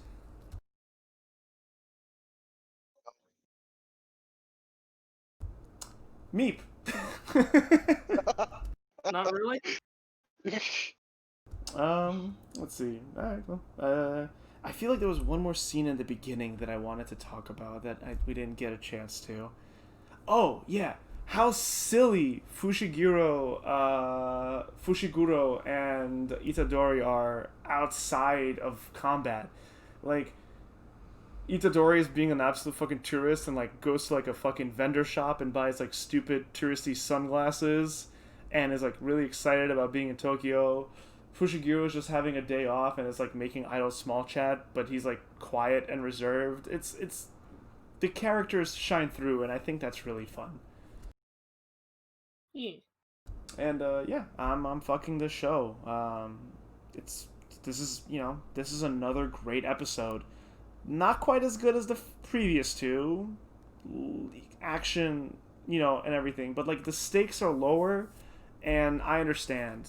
but it's not in any way a bad episode. It's just to be expected. It was a character introduction episode with less relevance than our main character, and that is also to be expected. We got to see some more curse designs in combat, which were really cool. The mannequin, the weird little slicey boy, who I think was like a low income employee that killed himself or something like that. And I mean, I said that way too casually, coming off the coattails of Ikebukuro Westgate Park's episode, but you guys get it. And yeah, it was. Every day we get closer to the panda. One last thing. Did anyone else think the boy was gonna be a too? Yeah, I thought it was gonna be a curse. Yeah, I thought he was going to be like. I didn't think he was going to be a curse. I thought this was going to be like a. I think if I remember it like an anglerfish kind of deal. Oh, a Grand Fisher. Yeah. Where it was just going to be a fake kid. Grand Fisher. Yeah, you beat me to it. And that's kind of what I thought it was going for. I'm glad it didn't. Yeah. I'm actually glad it. I think it would have been fine and good if it went that way, but I'm glad the way it planned out. Like I said, this episode didn't really do anything super new or innovative in the genre, but it was all really well done. We got a glimpse into our new character's backstory, but it wasn't shoved down our throats. It felt natural and organic. The ending is still a bop, and that after credit scene is super cute. Plus, this show is so fucking pretty. It's so pretty. God damn it! Like the setting pieces in Tokyo, the urban environments, the dialect. There is one more thing I want to say.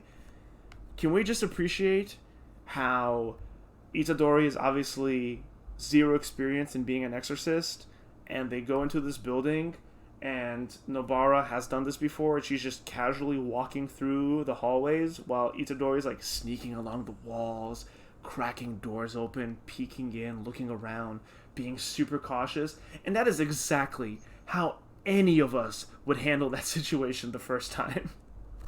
I feel like I know some, fucking idiots who would run in there guns blazing. Talking to you, Randy, if you're watching. Oof. I will call him out. Shout out to any of my friends, Randy. You know he would. The man with Leroy Jenkins if he was in the army. Oh no. But yeah, I just appreciated how like genuine and accurate that is, because like I know if I was there, I would totally be like super stealth, being sneaky, tactical. Well, trying at least. But yeah, good show. Big eggplant. Just imagining my fat ass trying to sneak through that. That'd be a curse buffet.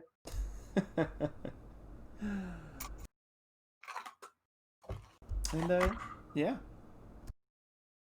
Itadori's going to be a curse buffet once he eats all those fingers. All them fingies. Are you guys ready for the fetus fingies? Can we move on to Akudama Drive?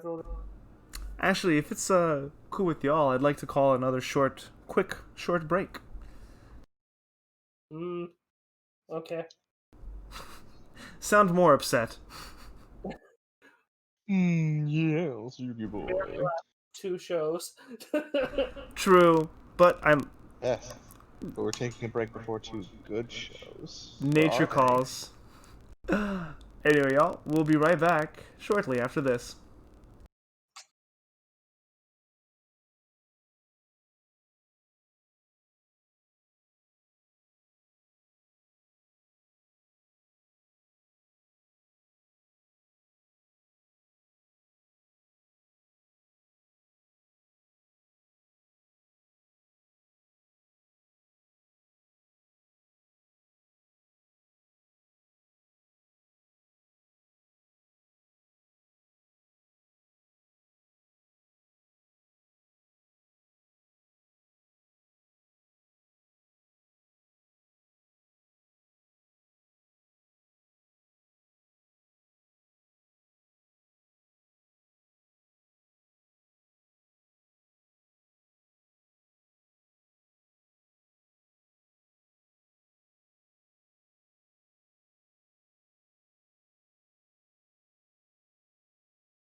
And welcome back, everyone. Another short break aside, we are back with Akudama Drive, Episode 2.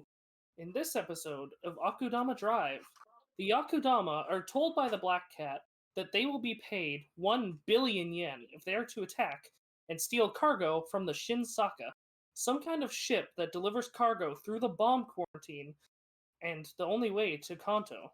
They steal an Airbus to head to the warehouse, but Cutthroat accidentally flies it into a high-end hotel. Where they explain each of their skill sets will be useful to steal the cargo. However, two executioners appear, and the Akudama have to flee the warehouse. So,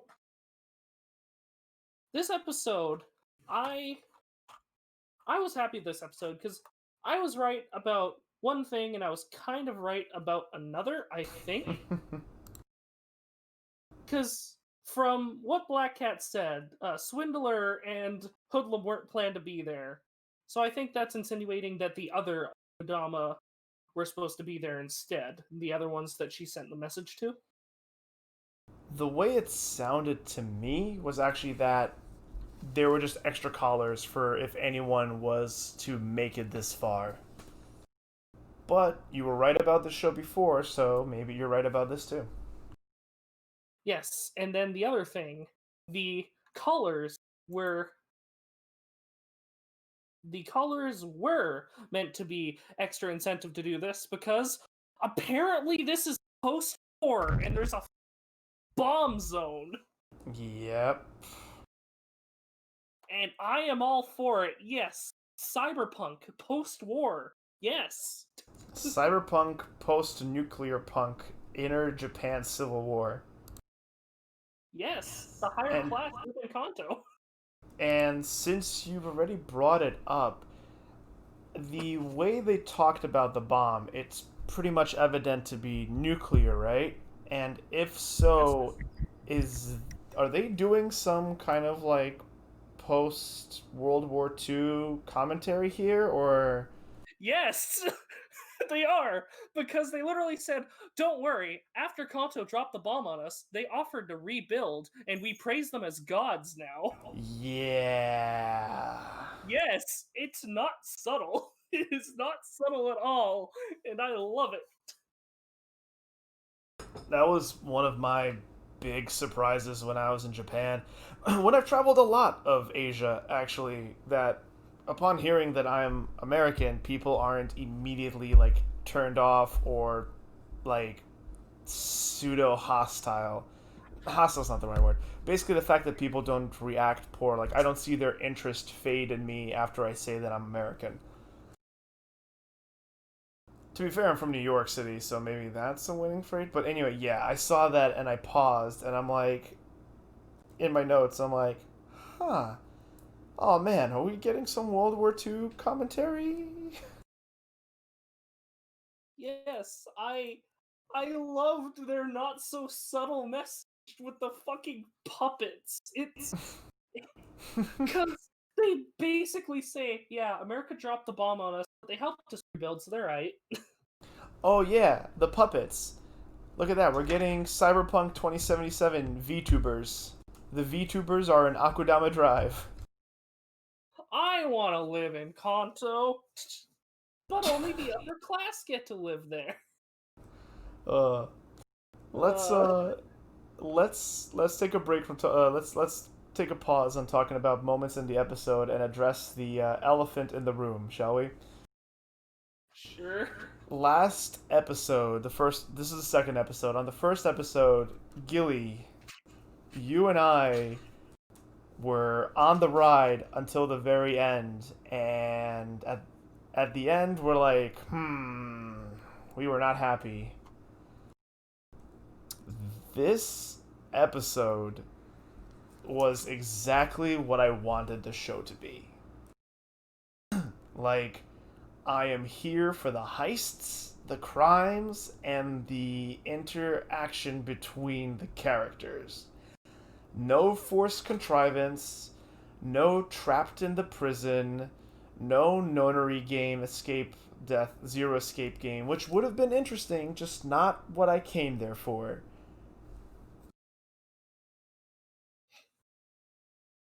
Gilly, how are you feeling?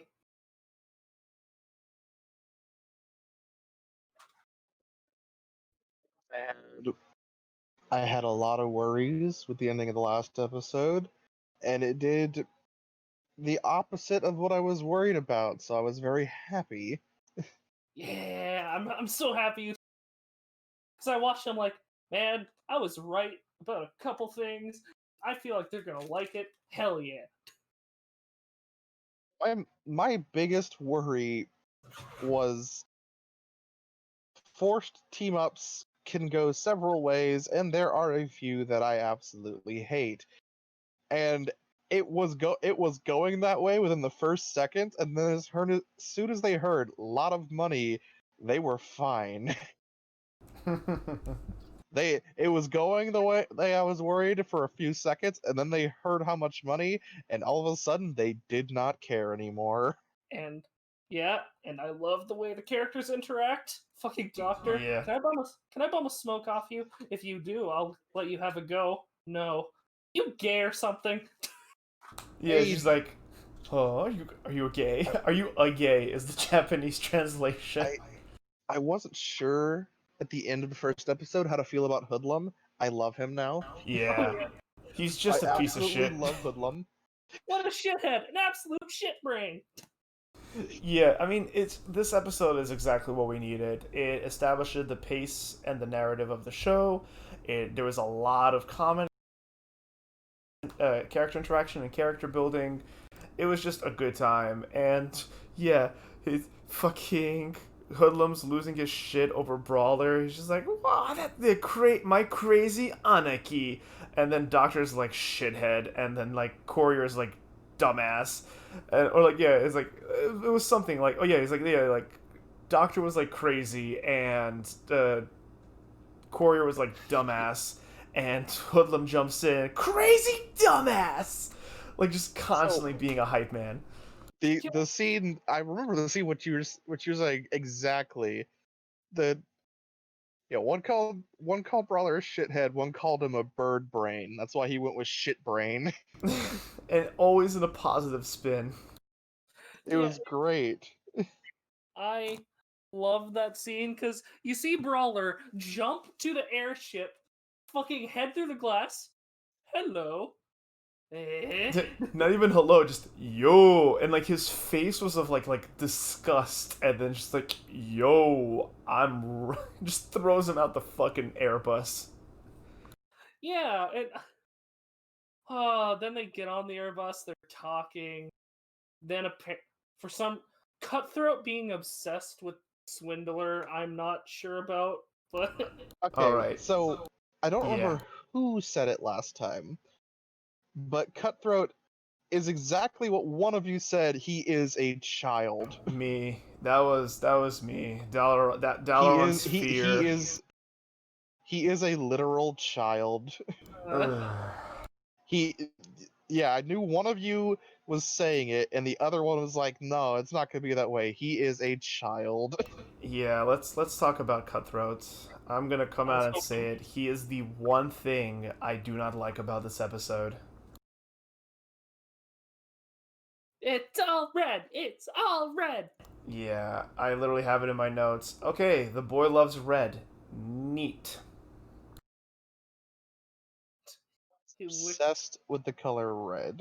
Can I just say though, I at least love Swindler's reaction to him. Like, what? Why is I don't want my face to be sweet enough for you to look. Yeah, so Cutthroat sees that Swindler has pink in her hair, and he's like, your hair's very pretty. You're pretty. It's pink. I like pink. It's not as good as red, but... And then he understood that combining the color red and the color white, and Cutthroat's hair is white and he's very pale, makes the color pink, and he immediately falls in love or gets infatuated with Swindler and is like, me and you are going to be together forever. I'm going to protect you and nothing bad's going to happen and you're mine. And I'm like, Yeah. if Cutthroat wasn't likable for me from the beginning, being the childlike, innocent, psychopath, murderer, bloodbath Red, him being creepy, possessive, and sexual toward swindler while maintaining this pseudo innocence around him. It's just not for me. That character is a villain, not an anti-hero for me.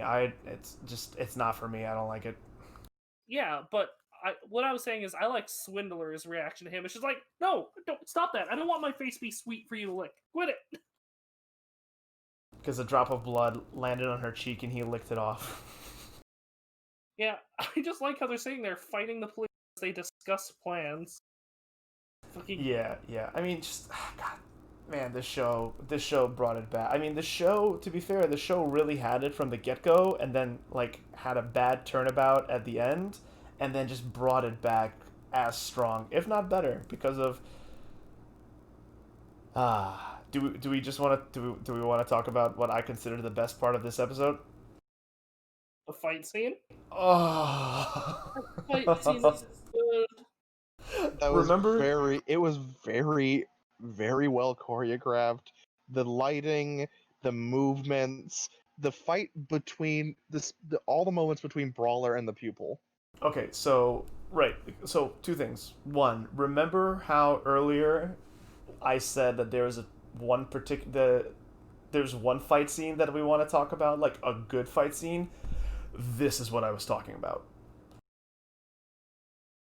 So the police not being able to handle the Akudamas send in the execution division, and these are Akudama level, if not stronger, individuals, and it's just 2 of them, and we got this Kakashi Satoru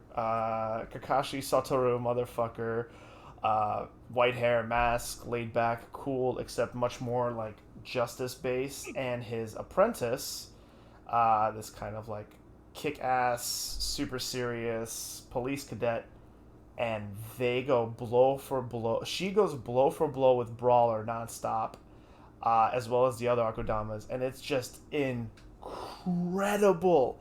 I've not seen a fight this good in a while, and that is considering that we have Jujutsu Kaisen. Yeah, because Jujutsu Kaisen hasn't had like a straight up brawl yet. This is like an actual fight that lasts more than 2 hits. We had Satoru versus Sukuna, but this is on a different. Neither of them trying is the difference. Yeah, well, this fight had intent behind it. Can I just say, I love the idea that they're executioners. That name, it's so chilling. I'm getting chills remembering the fight. Like this is one of those things that are such a visual spectacle on every level of a fight that it is hard for me to put into words.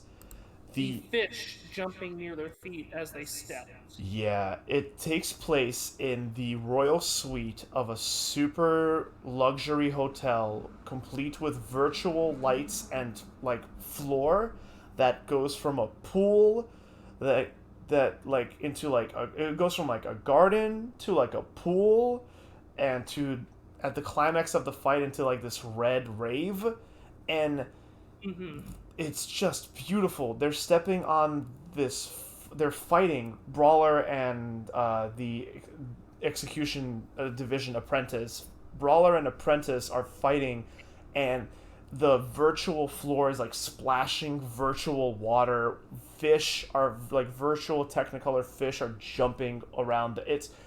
I cannot put into words, and that is just brushing on the visuals, let alone the choreography, which is incredible.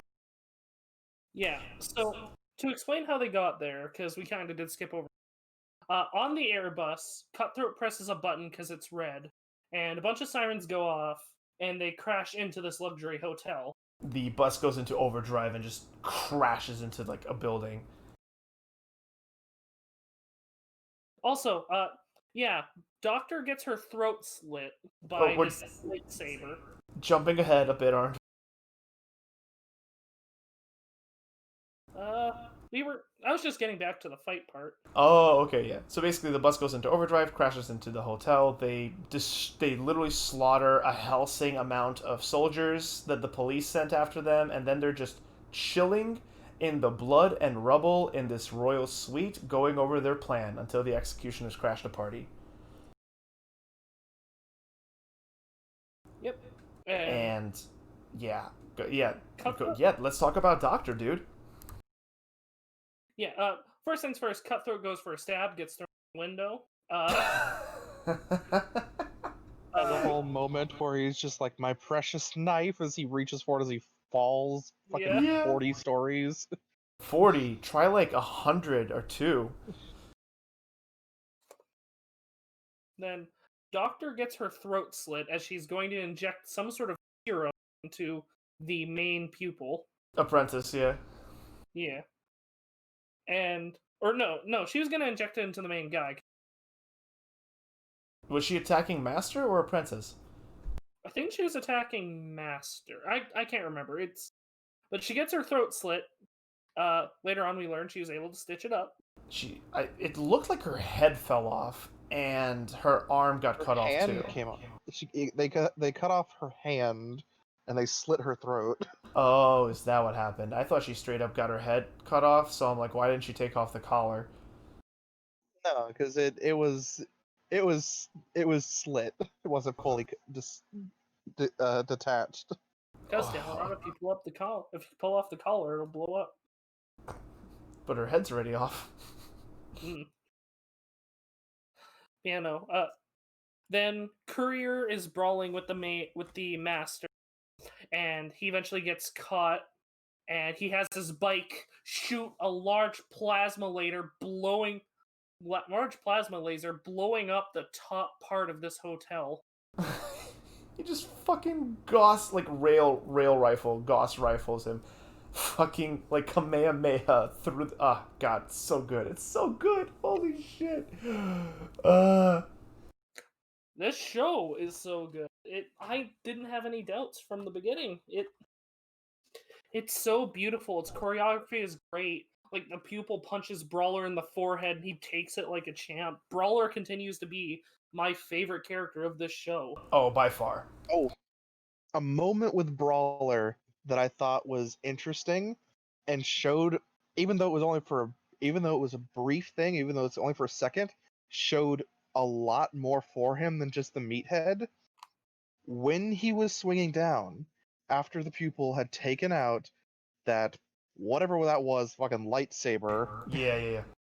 The second his skin slightly touched it, he reeled back and started dodging rather than blocking. It was an immediate. The second he felt that little burn, he changed tactics, which indicates a level of at least combat intelligence we were not getting before. Oh yeah.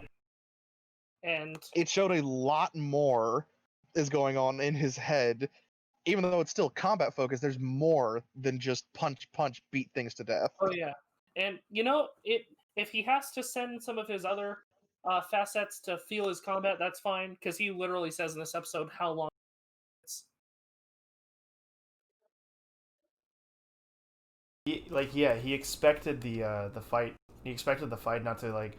She pulls out the sword and he's like, "You think you could beat me with your little toys?" And then the moment it's exactly what Gilly said. I completely agree.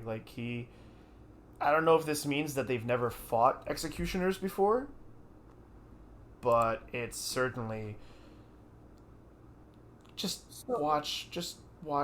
Everyone listening, go watch Akudama Drive, episode 1, or just a fight in episode 2. You owe it to yourselves.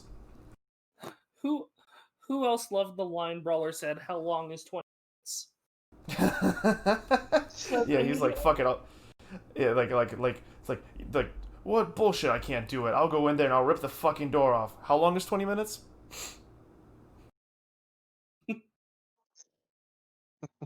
Also, you were right. Black Cat is a robot. Black Cat robot. He's a ribbit. Okay, Dalaran was right about 2 things in the show, now is tied. I'm not keeping score, but I'm glad that we're both right about something. But yeah, no, let's see. Let's talk about the opening, y'all. Oh, right. What did I have written down for the opening again? Oh, yeah, it's a fun song, some cool visuals. Haven't really seen many like it. Though they did repeat a lot of shots in it. Did they? Yeah, there's like a lot of shots where it's like re-showing the same shot. Wait, did we get an ending this episode? We did, yeah. Okay, I never wrote anything down, so I don't even remember it. Yeah.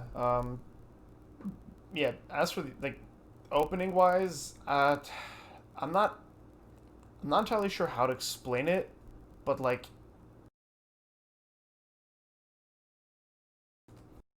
damn it, might cut out. I don't know exactly how to explain it or put it into words, but this was exactly the kind of opening I expected for a show like this show to have.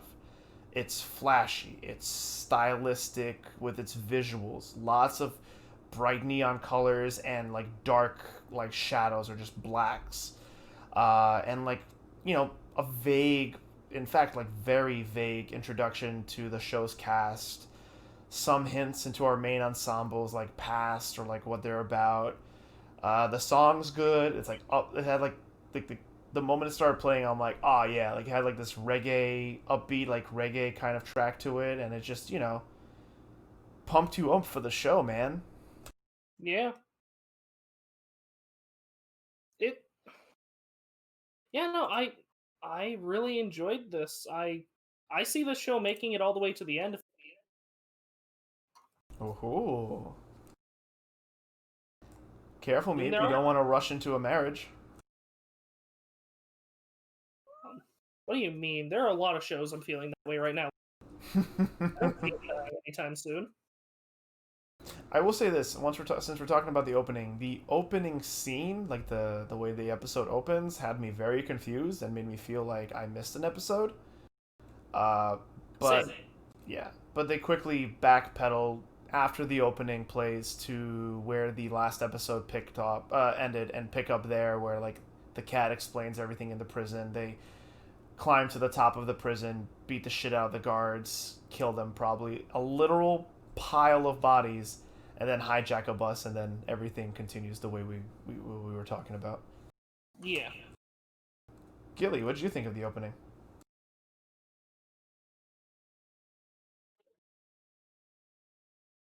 I'll be honest, it was hard for me to actually focus on it because it kind of gave me a headache. Right, you don't do well with This flashing show, lights. this show's gonna cause me issues every once in a while because it is very bright and flashy. Which, while fun, there are scenes that will aggravate my my headaches. Oh, Are you able to adjust the gamma or the contrast? It's I actually keep my gamma extremely low on everything. can you would Mm, It's just the quick flashing stuff, but at the, so it was loud and it was bright, so it kind of made it hard to focus. I didn't dislike it, I know that, that's fair. but it's are hard to you really give able? too much of an in-depth opinion on it. That's fair. Are you able to turn down the brightness of your screen? Would that help for for that show I, I specifically? I keep my brightness low Uh, well, because I get light sensitivity issues. Yeah. It's fine. I can function. It's just I will occasionally have issues. mm-hmm. I think it. And they're all So going to be with this show because this show is very bright. yeah, it's gonna continue being as such. If it's actually causing you like health or physical problems, we can visit putting that show on the bench, right, Meep? Nah, it's fine. All right. Well, It's like it's only like certain moments. At this point, it's like the opening and very specific outdoor scenes. Yeah, and the opening can be skipped each time. Like fair the enough. thing is, while the whole hotel they crashed into is nice and bright, it's not like super flashing, crazy, feel like I'm Yeah. in a rave kind of thing going on. Yeah, I think what's causing this is like scenes that might cause epilepsy, but you're not epileptic, you're just light sensitive, right? It provokes headaches. I can still enjoy the show. Did the fight scene cause issues? Actually, the mood lighting of the fight scene was probably the easiest thing in that entire show Oh shit. for me Okay, this cool. episode. It was like because it was dark.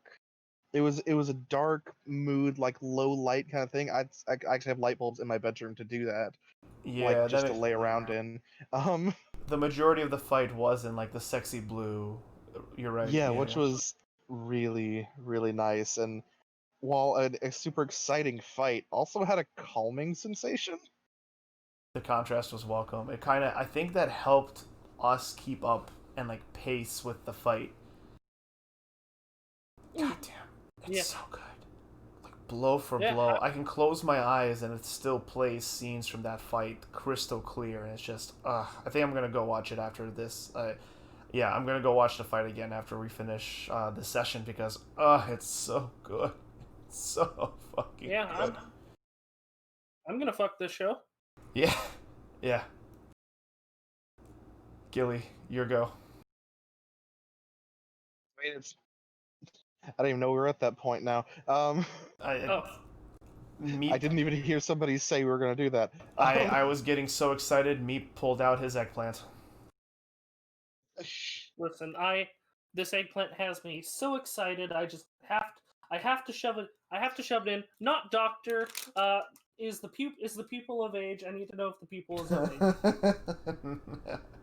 You know what? She told me. She told me she was 18. I'm gonna take her word. I don't think they'd let someone. I don't think they'd let someone underage be a quote unquote executioner. Listen, she told me she told me she was 18. I'll take her at face value. Bad me, bad. Nuh-uh. If not, I will be an Akudama. Go to your corner and Gilly, give us your verdict. Oh, I'm gonna fuck this show. But right now, I'm gonna fuck this show. I actually do like it. It was a lot better than before. It let go of all the worries that I had. I'm glad to know my joke has left everyone awestruck. That's true. That's one word for it. So would your Akudama name just be pedophile? It would be pedo, but I'd put an R next to the O. Pedro.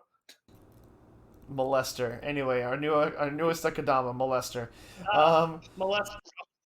Yeah, that sounds a little more on par with their naming convention. We keep throwing you rope, Meep, and you keep hanging yourself over and over again with it. Listen, I just like to be hanging here. Just quit okay curry, man. Just quit curry okay. What? I like getting choked.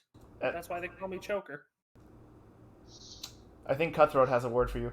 Anyway, calling you Lolicon. Those collars are just chokers. Change my mind. They are a lot smaller and thinner than I expected them to be. Should we move on to the Kuma Bear? No, I have things I want to say. Oh, okay. Sorry. Anyway, in case it wasn't clear from how I'm talking about this episode, I am back on this ride. This episode dashed my fears of this being like a forced plot of them working together or a nunnery game. I've said this before. Again, it wouldn't have been bad. It just wasn't what I was hoping for. And now it is crime. I'm invested. I want to know the politics of this universe in this cyberpunk dystopia. I want to know the different branches, how they relate to each other, how the police and government structure works, the executioners, the Akudamas. I'm so excited for the political twist where the Akudamas are not the actual bad guy. Well, I think everyone is the bad guy. Of the shows this season, this is the only one where I can see an actual. You cut out of the shows of the season? Out of the shows this season, this is the only one I can see us having an actual sex scene in. Oh yeah, if more than one, and we're gonna get like a lot of blood play and sexualization. I foresee with Doctor and Cutthroat. Yeah, Doctor literally asked Courier if he wants to go at her. So that scene is hilarious for the joke because Doctor comes up and she's like, "Hey, can I bum a cigarette off you? If you give me one, I'll let you do it." And kind of like rubs up against him, and he's just like, "Get the fuck away from me." And she's like, "Oh, are you gay? Are you?" Or to quote the actual Japanese, "Are you a gay?" And he just like rolls his eyes, and then the scene cuts off to Cutthroat going red, red, and just being a fucking child, which not a fan. Literally the only thing I don't like about this episode. And then it cuts back to, and there's also this. No one talked about this bit. Fucking Hoodlum is hyping himself up as this like big time criminal that no one has heard of, and no one is buying his shit except Brawler because he is just a precious boy. And Hoodlum tries to align himself with Brawler because he's the toughest one there and the most obviously powerful. And he just starts hyping him up, and Hoodlum is hyping him up back, and they're having this kind of like Aniki bro moment, and it's fucking great. I love it. They now both refer to each other as bro every time they talk to each other, and it's so good. And they keep just like not one upping each other, just like hyping like two dudes, like two bros just hyping each other up. It's great. I mean, that's Hoodlum's shtick, but Brawler is buying into it fully because Hoodlum is like, while everyone else shuts Brawler down, he's the only one like really like encouraging and indulging him. And then it cuts back to Doctor and Courier, and Doctor has a cigarette, so her bullshit worked. He gave her a cigarette. So I want to mention two things. One, I'm excited for the inevitable romance between Brawler and Pupil. And two, is it evocative of his character that we haven't mentioned Hacker at all this episode? Oh. Hacker surprised. Well, first of all, he didn't do much in the episode. True. He was kind of just sort of an existing entity that didn't really do that much. I mean, when the fight broke out, he literally said, "Fuck this shit, I'm out. I'll see you at the warehouse." Yeah, he dipped with the cat. Second, though I will say there was one thing I could say about Hacker that surprised me in this episode. He when Cutthroat basically sent this entire ship into a crash, and Swindler looks over at Hacker trying to get him to do something, and he just smiles and shrugs. That is not what I expected of his character. I didn't expect him to just be so laissez-faire about, well, we're gonna crash. Yeah, because like no matter how good of a hacker you are, there's not much you can do when something's already out of control like that. Yeah, because I didn't feel like that'd be how he'd be. I thought he'd be just annoyed, not like whatever. It preemptively said they preempted that Hacker, that the bus is so old that it's like it's archaic to him. He doesn't understand how the bus works. And when it goes into overdrive and they turn around, and it's like, where the fuck is this bus going? Hacker just like Meep said, just turns around and just sighs and just shrugs. He's like, I don't fucking know. I don't know. What do you mean, like Meep said? Gilly said that. Oh, my bad. Yeah. Sorry. No, it was. I think. Good episode. So. Not much else to say. This episode doesn't waste a beat. Every moment, except arguably the opening scene, contributes something. And we talked about a lot of shows today. And I don't think a single show on this list maximized and capitalized on its screen time, on its runtime. I complained that Majo no Tabitabi just isn't giving me anything. Like, time was misallocated in the last episode, in episode 3, and I feel like they're not doing enough with the time that they do have. King's Raid, Zuerst, again, just these many times I complained about pacing in our episodes thus far, and just not optimizing and using what you have to its fullest effect. Akudama Drive episode 2 shows how to use every minute that you have to its fullest effect. We got backstories, we got character interactions, we got plot, we got lore, we got combat. Every single beat did something to contribute to the progression of our understanding and the momentum of the episode. Also, they all got their yen. They all got their yen. Everyone got paid 1 million yen. Yeah. But yeah, it's just this show is amazing. I am all here for it. More action, please, because wow, the lighting, the sound, the music, the choreography, all of it was just awe-striking. And lastly, the ending, much chiller than I expected, but it also somehow perfectly vibed with the show. I dug the cool hip-hop vibe, and it was kind of like a moment of rest before the next period of non-stop action, because that's what the show is. It looks amazing, and it's just zoom. Yeah, no. Thank you for coming to my TED Talk. We already gave our votes earlier, so are we ready to move on to... Can we just keep fucking Akudama Drive episode 2, please?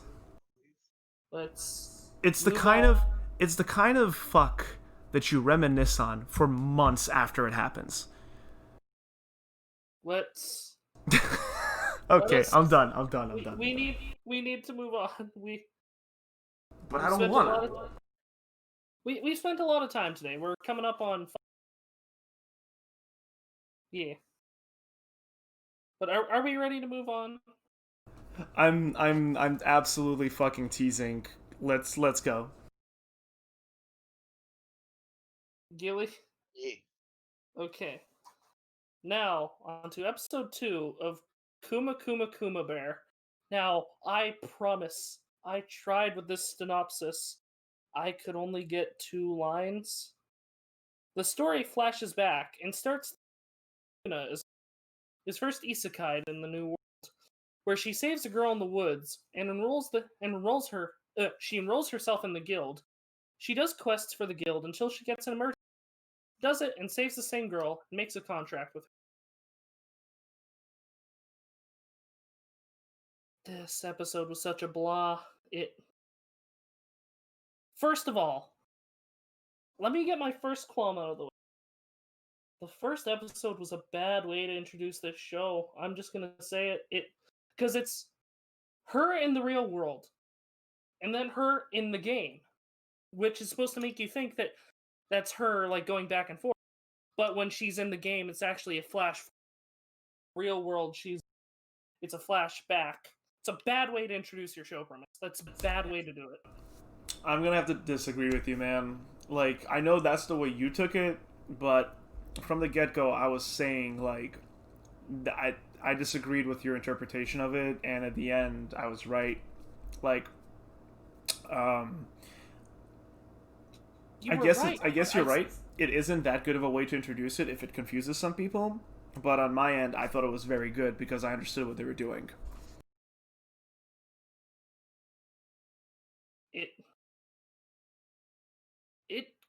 It was just confusing and contrived. Because the only reason you caught that is because of the small little avatar thing, which could just be she's in her game hub, PS4 menu screen. She's just in that, and that's her avatar there. But it's just... Why did they start with that previous episode? Because I think they were showing the balance of her pre-isekai and her in isekai. They were showing 2 sides of her coin. Then why not just have the last episode be all her out of the game? why did the game need to be there? It served no purpose other than show she's overpowered bear girl, which they did in the first episode anyways. Gilly, what do you think of the episode 1 in hindsight?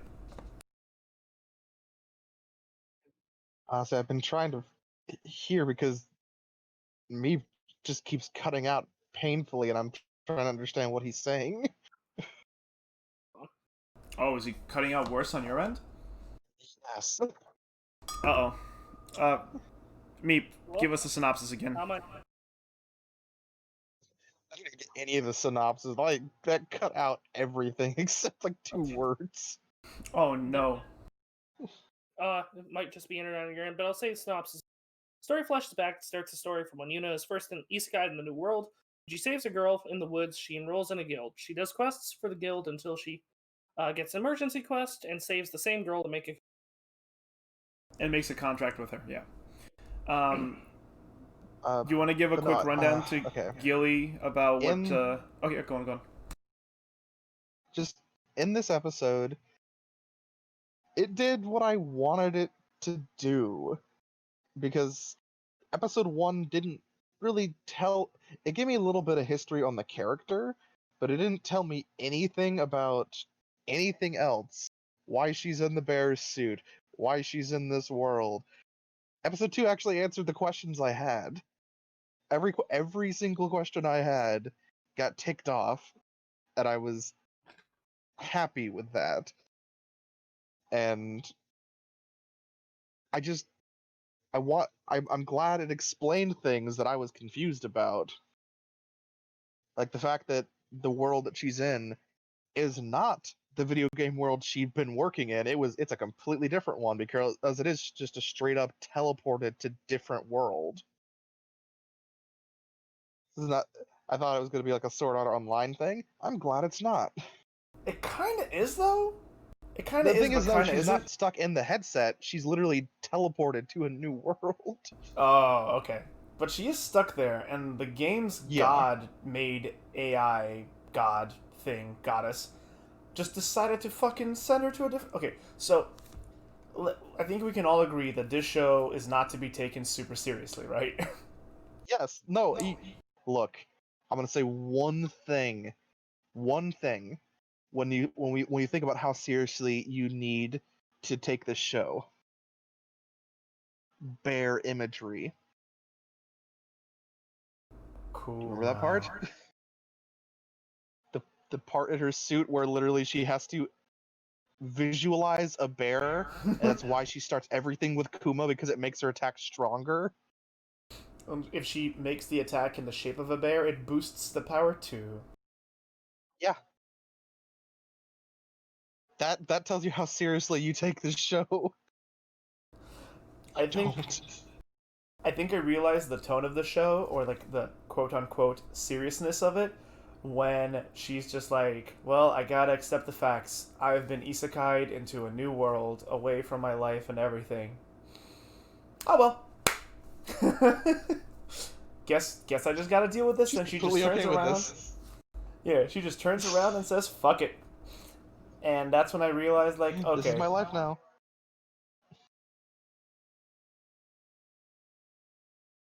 Exactly. I realized, like, yeah, fuck it, this, like, it's, yeah, she's got it. She accepted it really quick, and at first I'm like, wait a minute, she accepted that way too fast. And then I realized, why am I looking to not have a bad time? I mean, why am I looking to have a bad time? The show's not taking it seriously, just roll with it the same way the main character is. But it's boring though. It's just, even if you don't take it seriously, it's boring. There's no substance. I did not find any of it boring. I think that's and I wonder if part of that might be because you expect it to be bad, Meep. Mm-hmm. I tried going in it with an open, was bored the whole time. I didn't get anything out of it. I was not bored. I enjoyed it. but I also went in not expecting a huge substance. This show is a parfait. It's fluffy cream with like pieces of tasty fruit and nuts and other stuff layered in between it. It is a good time, it is a simple time, it is a cute time. Some things are stupid, some things just work, and sometimes we get like nice little bit of character moments. It's a goofy, funny little show uh, with, as of now, no like looming evil presence. So you just sort of, it's just sort of fun, What is and the it's just the way everything is just the the bare theme of everything that she does, and the fact that some people just think she's an actual bear, which is absurd. It gets me every single time. Yeah. It's so dumb, and it keeps getting me. Like if I was looking to like nitpick the show, I would talk about how her admitting to being addicted to the VR MMO and spending all her available time in it only to be rewarded by the system administrators by giving her this legendary item and then getting isekai kind of sounds like it's rewarding video game addictions or MMO addictions. And I think that's not cool, but it's really not lingered. And yes, I would prefer it not to, what's the word I'm looking for? Glorify and romanticize video game addiction, because it's a problem for a lot of people. Some people really lose themselves in the MMORPG sense, and that's a big concern for designing the future of VR. But that's not what the show's about. It's about bears. It's about the Kumas. Oh, just so good. Also, did when she got isekai, doesn't that technically mean the game fucking killed her? Or did it just transport her body and literally her savings account into her portfolio, into her inventory, and into this new world? That I'm not sure. Again, does this really matter? Not really. Yeah. I don't even think that. I don't even think there. Like she doesn't even have an idea of trying to get home. She just says this is a new world, and I would be remiss not to explore it. Yeah, it's like that D&D session where you meet up with some people you really haven't played before, or it's a literal one shot that is only meant to take a few hours, and you roll up a random character and you're like, fuck it, let's go. Although, except it's not, right? Because I say that for its lightheartedness and kind of improv like optimism. Yuna Yuna cares about the consequences. Like she gives a shit about where she is and about people, which is nice. She's a good bear. Which is, which I will say is, it's. I don't know why there's this one difference between how she acts in episode 1 and episode 2. But in episode 1, she treats a lot of people like NPCs, and then episode 2, she actually, when they go backwards in time, she's actually treating them like other humans. What? I got the opposite effect. I took it. I had the opposite opinion. Like in episode 1, she's really concerned about the well-being of every person to the point of being literally mad at herself for not being there a few like minutes earlier or a few hours earlier. Episode 1, she actually refers to them as NPCs in her inner thoughts. I think hmm, And in the first episode, she's just talking to them like they're normal people. I think this is Okay, so let's bring it back to the original conversation that Meep and I were having that he cut out for you. I think that is one of the cons of having the first episode be what it was. Meep, do you want to run by your opinion on the first episode to Gilly again? Because I don't think he heard you. It's just the way they handled the first episode is dumb. It's because it's her before being isekai, then showing her after she's isekai'd. But the way it's framed, you're meant to believe that she's going into that game over and over. You're just left with so many questions. The next episode that starts, and it's confusing. And in hindsight, you realize it, but that's not effective storytelling. It's like, even if you're not supposed to take it seriously, there has to be continuity. Yeah. I argue that it is effective storytelling because it introduced us to the character, to both sides of the character, pre-isekai and post-isekai, so that we don't have to constantly have flashbacks throughout the series, but we kind of get the establishing of the current show setting as well as what happened to lead up to it. I understand how it can, cut someone up and people might misunderstand it the way Meep did, but I actually liked how they designed it. However, now we have another situation where, because it is an episode 1, they kind of have Yuna behave in a specific way to kind of introduce the character, herself, and everything else that deals with the world. So, yeah, Gilly, where you at in regards to this?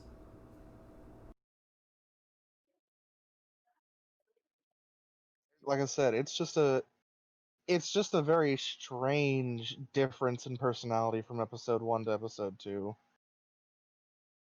It's just a strange way she just treats things and treats people. Hmm. So Interesting. it feels a little odd, and again, that might just be because of how it might just be something that is just how they portrayed it, kind of weird. Like I much preferred the personality and the treatment in the second episode. I liked both. I just felt a little bit better in the second one. Hmm. Yeah, fair enough. I guess we'll. I mean, if this show gets a third episode, I'm curious to see more consistency in the way she behaves towards people. Because right now we have resurrected as a slime levels of like OP comedy and reaction comedy, so that was fun. Also, like we going back to the whole like how she says Kuma shot and everything. The adventurer that's like talking shit to her in the beginning, like listen kid, beat it. This isn't a place for you. And she's like, yeah, you got a goblin for me to beat up. I'll show you how strong I am. And he's like, yeah, whatever. He's like, no, I'm talking about you, goblin. Oh, I'm sorry. Are you a hobgoblin? It's so hard to tell trash apart. And he's like, all right, fuck it. Let's do it. Square up, kid. And then we don't get a fight scene. It's just, yeah, it's just an off-screen Kuma punch. And then he's just knocked the fuck out. And then following that, as she's filling out her adventurer's form, she lists her job as bear, And she which did it because I she loved. didn't know better and she thought she wouldn't get away with it. It was, oh, I loved it. Also, Yuna is 15, no lewds. You know how people are, Dalaran. I do, because the show had a. When they introduced Fina, which is the little girl that she saves in the woods from wolves when she just appears in the game or in the new world, they had this like panning shot up Fina, who's like laying down, and it was a little weird, but I chose not to think about it for too long. Like, the panning shot of the little girl was a little. Also, like,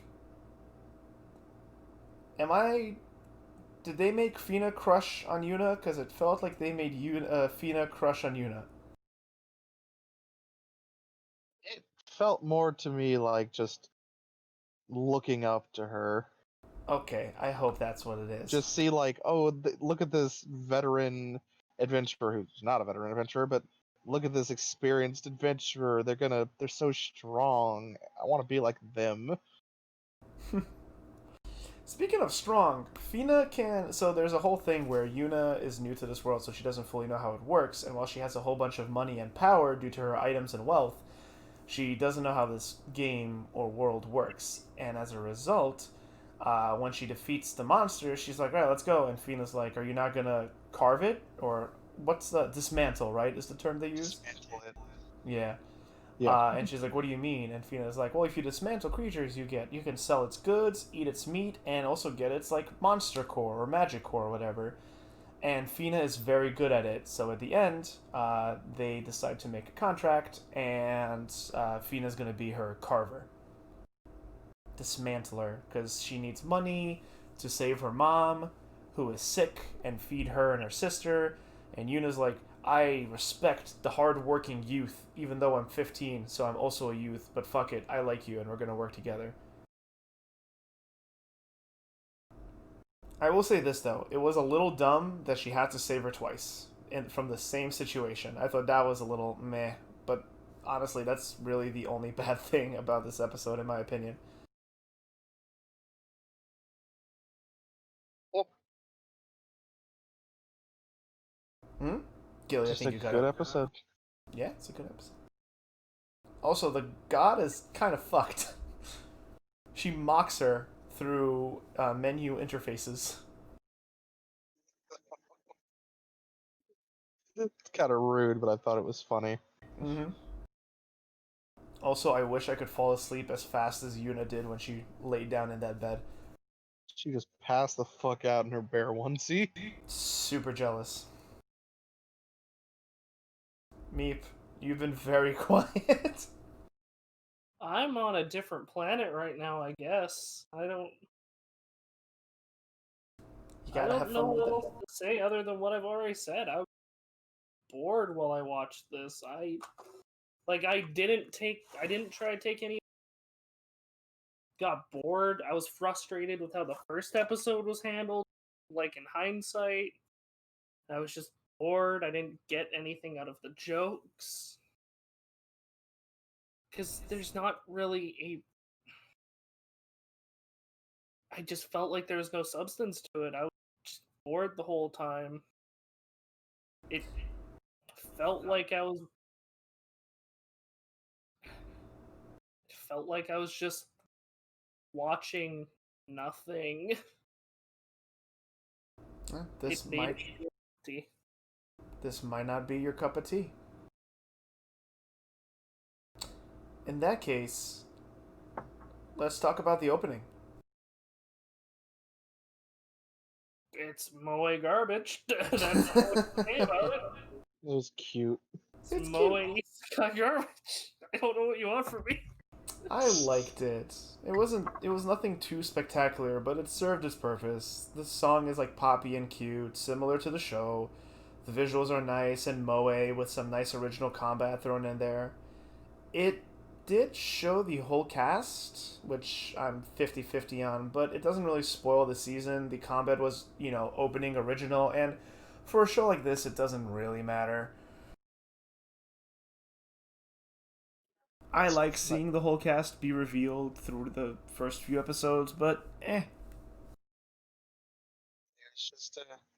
just very cute. Both the opening and closing were very cute. They'll just do a King's Raid and have two characters appear out of the forest and take them to the Sorcerer's Guild. Yeah, I agree. The ending, the closing is also like cute, bubbly, adorable, feel good. Exactly what the show's about. I was hoping this show would also get two knives so there'd be less of a chance of King's Raid living. Wait, did Kingsraid get 2 or 3? Oh no, Kingsraid got 2 knives. Which means it will have to do some sort of tiebreaker. Yeah. Are we holding up cards? Mine's to be assumed. I'm killing the show. I getting nothing out of it. Are you stabbing the bear? I'm stabbing the bear in the throat. That's where you're supposed to stab. But there are 3 bears, though. Technically 5, if you count the ones on our hands. I think those are 2 of the 3. I think it's the 2 of them, Just stick your and then bears. her. What about... Actually, there's 4 bears, so where's the 4th one? Wait, there's Kuma... There's... Fuck, I'm gonna butcher this name. Kuma Yuru and Kuma Kuyu. Or Kuma Kyu and Kuma Yuru. Which are the 2 mounts, which, disappointingly, we did not see this episode. I think we're gonna, as she levels up, we're gonna build up to them. Yeah, more bears. Gilly, what say ye? The show, I liked it the first time. I like it this time. Like I said, my only real complaint was it felt like a little bit of inconsistency with how she treated the people around, but I think that'll resolve itself. And I don't know. I just liked it. It was funny. It was enjoyable. Yeah. And I agree. I'm fucking the show. It's just the dose of adorable and moe cuteness I needed after watching a few of the other shows. I think I watched this after Tabitabi, and I think I watched it right before Tabitabi.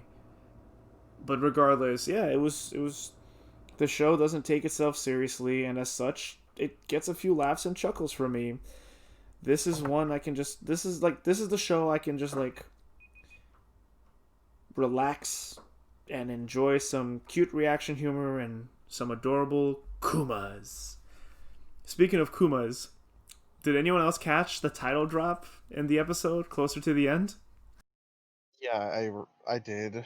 When she's picking her job, she's like, "I'm a Kuma Beru," and then she just writes "bear." And then the receptionist, she's like, "Your job is bear," through a forced smile. I got a good screenshot of that too. Nice. There's gonna be some fun images on the for the stream. There's a lot to work with because it's 10 shows. We're gonna try to keep it to a few, but yeah. So that's a fucking knife. Fuck knife. What was the little title at the end? Oh yeah. Bear meets little girl. I don't know how to feel about that, but that's what it said. Wasn't whatever. No reason to make it weird. Hopefully the show doesn't make it weird. And we've seen the ensemble both in the opening and ending. It's literally a bunch of it's mostly children, little girls, little bear girls. Bear girls. Bear girls. So, both of you voted to fuck the show, right? Yes. Okay. So, we have a couple options. Well, we have one option that I have ready, but do either of you have ideas? Well, what are our options for, Meep? To the tiebreaker between King's Raid and Tabitabi. Has anyone ever heard of a sadder sentence in their life? This is a sorry sight. Dalaran shall sleep no more. The current option I have is a wheel that has eight fun little or not 8. It has I think it's 11 fun little options. We have King's Raid on there 3 times. We have Tabitabi on there 3 times. This would be 8. Because, yep. And we have a fun little thing where there are 2 extra spots on this wheel. One is we get to kill both of them, but the other is we have to keep both of them. Oh, no. And this is because both shows got 2 knives and 1 fuck from Yeah, both shows got 2 knives and 1 fuck, right? Yes, except Yeah. I was the sole fuck on Tabitabi. Yeah, Gilly didn't want to save King's Raid. you fucked Majo Tabitabi, Majo Tabitabi, and Gilly fucked King's Raid. King's Raid. Of these two shows, which one do you think has a better chance of getting better, Dalrod? Okay, for the record, before we even spin the wheel, my reactions and the way I spoke about Maho Tabitabi obviously comes from a place of love, and I would not have spoken at such length and with that much emotion and impassioned words if I didn't desperately want to like that show. I really, really, really wanted to like it, but just 3 episodes in a row, with the first episode being the best one, and that was the original content too. Show OC. Every time I'm walking away being like, I want more. I wish it was different. I'm not enjoying myself, so I had to do it. If I had to pick between that and King's Raid, I'm definitely doing Maho Tabitabi. I'd rather watch an episode of that in a heartbeat. Again, if you love the show, that's great. I'm actually happy that you do. For those of you who are fans of the original, the source material, please let me know. Let us know. Let us know. Is it just an adaptation issue? Like, is the anime not doing it justice? Or is it just not my cup of tea? Is it just not for me? Because, hey, it's not a bad show. It's just not good enough. Anyway, enough soaking my hands in blood. Let's spin that fucking wheel. So, if King's Raid wins, it guarantees its spot on the, well, you know, I'll spin it. So, how does it work? You're gonna spin a wheel where you are, or you're gonna roll a dice? Both survived, didn't they? Oh no. In general. Meep. Meep. Use that for your stream backdrop. Okay, hold on, let me see.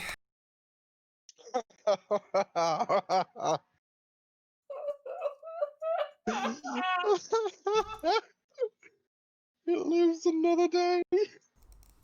God fucking damn it. Well, at least no Tommy can also fucking count it for the Lich word too.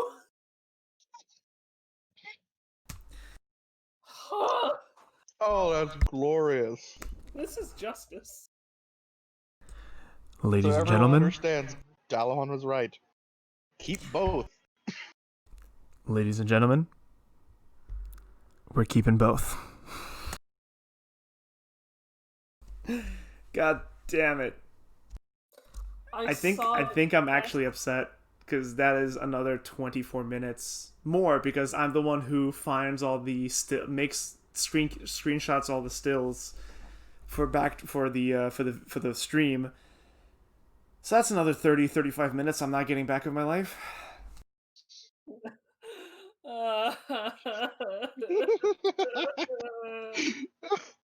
I'm having a great time. Majo no Tabitabi.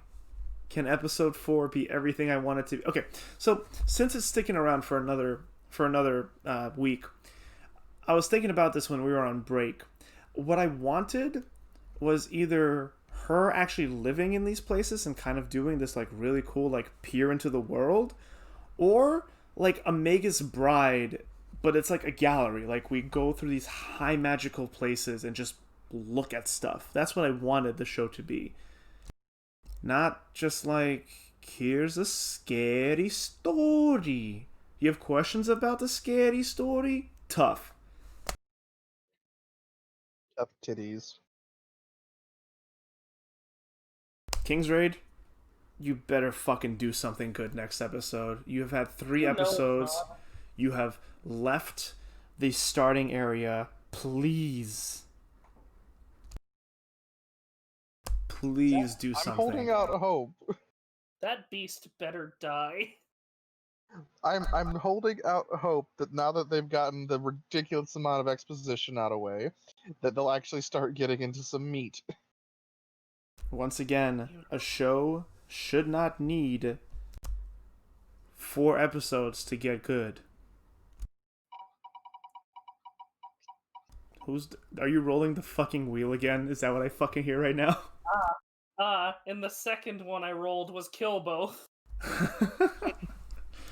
No, Meep, you send me the screen cap. We can't. I was just curious to see what the gods would have put for the second option. God's second option was extreme mercy. The first option was no mercy at all. Whatever. I'm secretly happy Majo Tabitabi gets another episode, even if it means I have to do another episode of fucking King's Raid. They think King's Raid has potential. I don't really think it does, my dude. I think Tabitabi has potential too. It's just, fuck, did that last episode disappoint me? Not relatable. I hope these next episodes do more too. Our first tiebreaker. God. Both. Tiebreaker, and we got to keep both. God damn it! I wanted. Dead. I'm gonna be honest. I wanted less shows to watch. Wait, did 2 fucking people fuck Zuerst? Do you want me to count Zuerst on the list? Who fucked Zuerst? We weren't gonna. Oh, because it's his first episode. Right. Because we all knifed Zuerst. Oh no! I mean, if you guys are in favor of wanting to put No. Zuerst on the wheel, No. Wait a minute, no. We didn't all knife Zuerst. Meep fucked Zuerst. Meep. Just because Cargo Boy, and I want to see. Okay. You don't get to talk anymore. About King's Raid. Hey, listen, King's Raid was ungodly exposition. This had meat to it. Barely. Yeah, but no. We put rules out for a reason. We're not gonna change them because we want them to. Let's try to stick to them. Zuerst gets one more episode before it can die. I'm goofing. Ah, fuck. Another 10 God, episodes of anime to watch. Next time, there's such a good chance it's gonna end up being between probably Zuerst and King's Raid. Zuerst, King's Raid, and Majo Tabitabi. Depending on how other shows go too, there are others on that list. 2 mobiles. I can't. Listen, I don't know about you two, but chat. If you think I'm just pretending or I'm just goofing, I really am not. It actually kind of hurts a little bit to include Majo no Tabitabi in those 2 shows. Like, I'm offending myself. Hey, I don't blame you. It's like I said. I think it can get better more than King's can. Like, I understand that the second half left a bad taste in your mouth, and I don't blame you for killing it. So, I don't know. I still fuck with it because I think it can get better from here. Even when it has something good, it keeps dropping the ball for me. So I've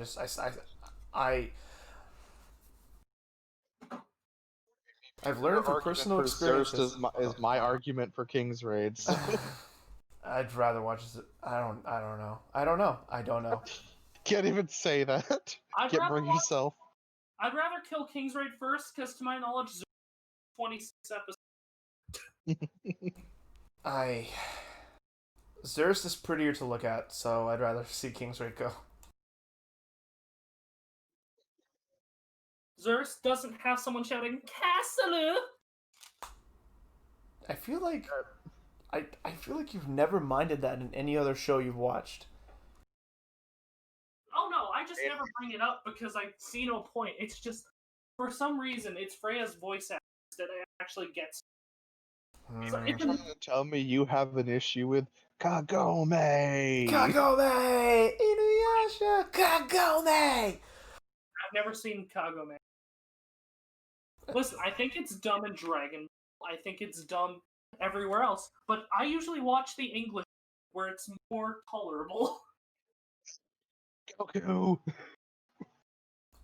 Anyway, look out! Like, I have an issue with Deku shouting Kacchan every 5 minutes. yeah, I think that's. I mean, yeah, I. Bakugo is my least favorite part about My Hero Academia. But he's the best part, though. You're wrong and you're toxic. Read the manga. Like Read No. the small manga. characters. It's really good right now, Dalaran. Just read it. Homie, I'm having difficulty running 10 episodes of anime a week. You want me to add manga to it? You should also watch the one that didn't make it onto the list that I started watching. Which one? I Stand on a Million Lives, the other isekai that we Wait. did not get. It's good? Yeah? I've watched one episode. There's 3. I was actually okay. I was actually pretty good on the first episode.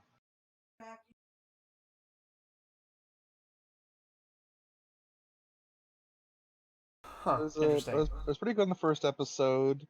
Uh, the main character, he's oh boy. I gotta try to explain this. So this is a situation of they do get to come back to the real world, but they're being basically teleported to a different world by a guy called like I think he's like the game master, and he has like half a head, stars on his nipples. I mean, hands on his nipples and a star on his crotch. It was weird. And all his sentences get cut off at the very end because apparently that's just a whole thing because he has half a head. But it's cut off from like the nose up, so that's really weird to me how it messes up his conversational skills. Sure, but I actually like that. I think that's Yeah, it's these kids that get basically kidnapped and forced to do a quest before they can go back to the real world. And like first it was this first it's like the blonde girl and her quest is like just beat a goblin. Took her a while, but she finally did it. The second girl when she comes in too, it's like make it to the next town, so they sneak past the goblins. sneak past the And then this gaps. guy comes in and it's like go to the next town and do whatever the elder tells you to do. As a note, so the first girl, she's a wind mage. Second girl, she's a fighter. The guy, he spins the wheel to roll occupation, and it lands on farmer. Oh, that's the show. Right. Is he like the Fire Emblem farmer where he has insane stat growths and becomes the strongest character? So again, I haven't watched the second episode yet, but you know they encounter like a fucking giant ogre, run away to the town, see what his quest is. It's beat the ogre, of course it is, and he walks off because one of the girls got eaten, and because of that she can't respawn, Oh. and the other one's missing a hand because it got eaten, Oh. and he's walking off from her, and he says, "I'm gonna go grind." So I don't think he's gonna have a ridiculous stat increase. He's a gaming addict who's now going to go out and beat the crap out of goblins. Do you think that's a show Because I would enjoy though? at both the opening and ending of this, he said, "This world is so much better than the real world." Gotta get that And it even sweet before, edge. and at the end, before he says that, it shows him playing a game, and he's fighting a monster.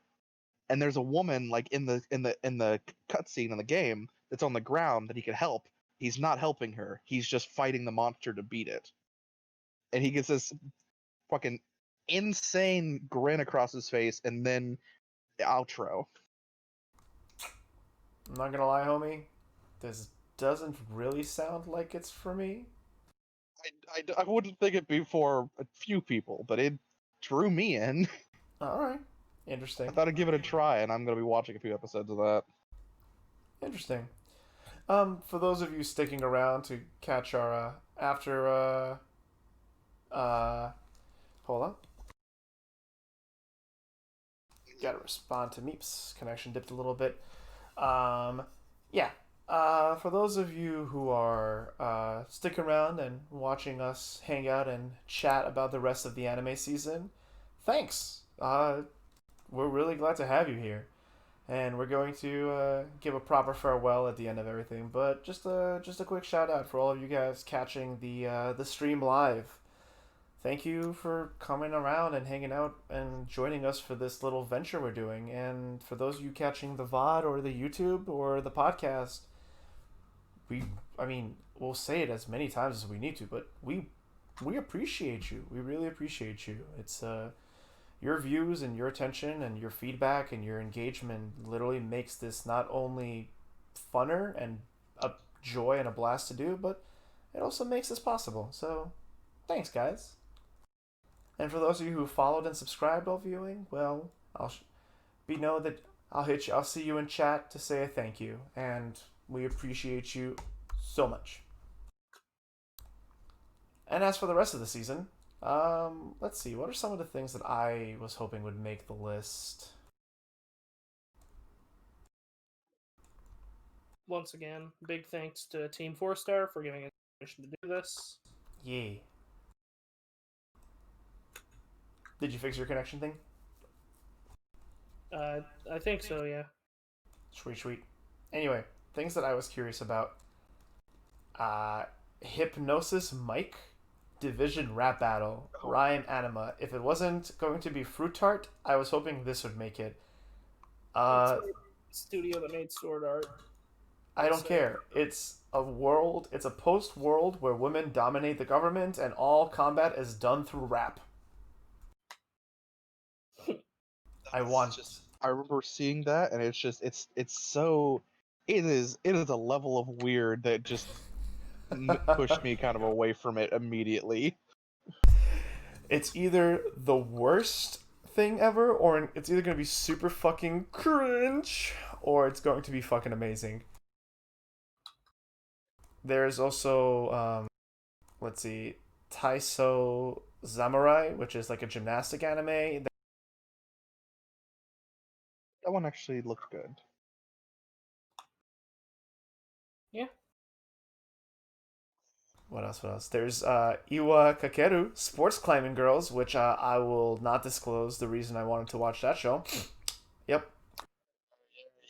Everyone can guess. You're underage, Dalaron. I support people pursuing hobbies and athletic hobbies. I had one, and it's one I'm probably going to still watch on my list, is Noblesse. Of course. Wait, what are you talking about? We are watching Noblesse, just Moriarty edition. Okay, first of all, if I didn't pick Moriarty, Noblesse was going to be my lock, but it wasn't. I went with Moriarty because I thought that sounded more interesting. Noblesse is like Vampire High School when you really cut it down to brass tacks. Yeah, Moriarty. Don't you do my boy like this. It's still not as bad as what the randomizer did best. How so? It let us. It spared King's Raid. Oh. It also gave us King's Raid. Yes. And Zuerst. If I knew Zuerst was a mobile game, I would not have been rooting for it, but I was. None of us knew until we actually got into it. And then before the opening, it says based on the video game. And then before all of that, though, Universal. Which is crazy, right? Like, what are we supposed to do with that? Like, how do we feel about that? Nothing about that will ever not feel weird to queue up an anime and see the Universal logo and just have to think for a second, did I click on the wrong thing? Like, I was expecting a Marvel movie when we started. I'm pretty sure I opened up Funimation. Why do I feel like I'm on Netflix about to watch a movie? But yes, thank you everyone for coming out today. Long, so we should probably wrap up. Is that fair? Sure. Just one last thing. Universal made Drifters, so hurry the fuck up and. Oh wait, no, they just did the English version. Never mind. I don't know if they actually did it. Universal, how could you sponsor this show? Come on, Universal. You want to be anime? Sponsor anime. King's Raid Not that anime. might endorse your show. That is the quickest way to not get a sponsorship is to out a specific company and tell them to sponsor you on in a video. I mean, Raid Shadow Legends would do it. God damn it. I don't know if we want to. Even if Universal wanted to, I don't think we'd want that. Yeah. Let's see. Is there anything else to say? Yeah. Since we're talking about the anime list, there's one last thing I want to throw out there. I heard a friend of mine was strongly recommending Tonikaku Kawaii, even though I had reservations about it, though I was not sure if he was doing it sarcastically or ironically. However, given that the score on anime list is 7.78, it might actually be good. Well, And you I say feel like that, there was- but Valoron, Tabitabi is rated a 7.71. You know how that show? Ratings are subjective for the most part. That's why I don't look at ratings. I watch it for my own opinion. There was one more. Oh, Assault Lily Bouquet. It has a terrible score. Well, not a terrible score, but not exactly redeeming. But I just wanted to see little girls with big sword guns. All right, I thought it would be fun to get some gun witches that aren't gun witches. Gun witches? Also, Little gun, small girl, big gun. I can't believe neither of you pointed out the wand didn't vibrate the Tabitabi. The what? The wand didn't violently vibrate this episode of Tabitabi. I think that was Gilly's bit. That was mine, and honestly, it didn't. It didn't seem to do it this time, so I just kind of passed over it mentally. I was surprised. I didn't know what to expect. I didn't know if she would shoot him or not. I was I didn't hoping get the vibe that she would. I didn't get the vibe that she'd actually do that, but Yeah. yeah. The real show this season that we missed out on is Anime Capybara-san. I almost wanted that to happen, but I knew that would be killed immediately. It's a short. It doesn't qualify for the FMK. All right. I digress about the anime season. I think The we've most rated talked. thing on this season is not King's Raid. It's Rail Romanesque. I'm happy we didn't get that one. I would have hated. That sounds fun though. There's sometimes where I'm like, man, we got such a strong kind of hope we would have got a little bit of a weaker one, so it didn't come off like we were, oh yeah, we're like towards anime. It's like, nah, I'm ready to cut these if I don't like them. That's why I've been a bit harsher to Ikebukuro and some of the other shows, but Yeah, We have Jujutsu Kaisen way up there with its score. I love our season. I mean, I'm you've watched if you guys are here hanging out with us at this point, you've seen the episode, you've heard our thoughts on it. There's a few shows that I wish we didn't have, but we have an incredibly strong season. I'm happy. I'm sorry if you guys aren't happy. For those of you who want us to like just cringe and be upset all the time, sorry, not sorry. We are having a really good time, and we hope the rest of you are enjoying this anime season, this selection of this anime season with all of us. Because, damn it, if there are not some just good shows.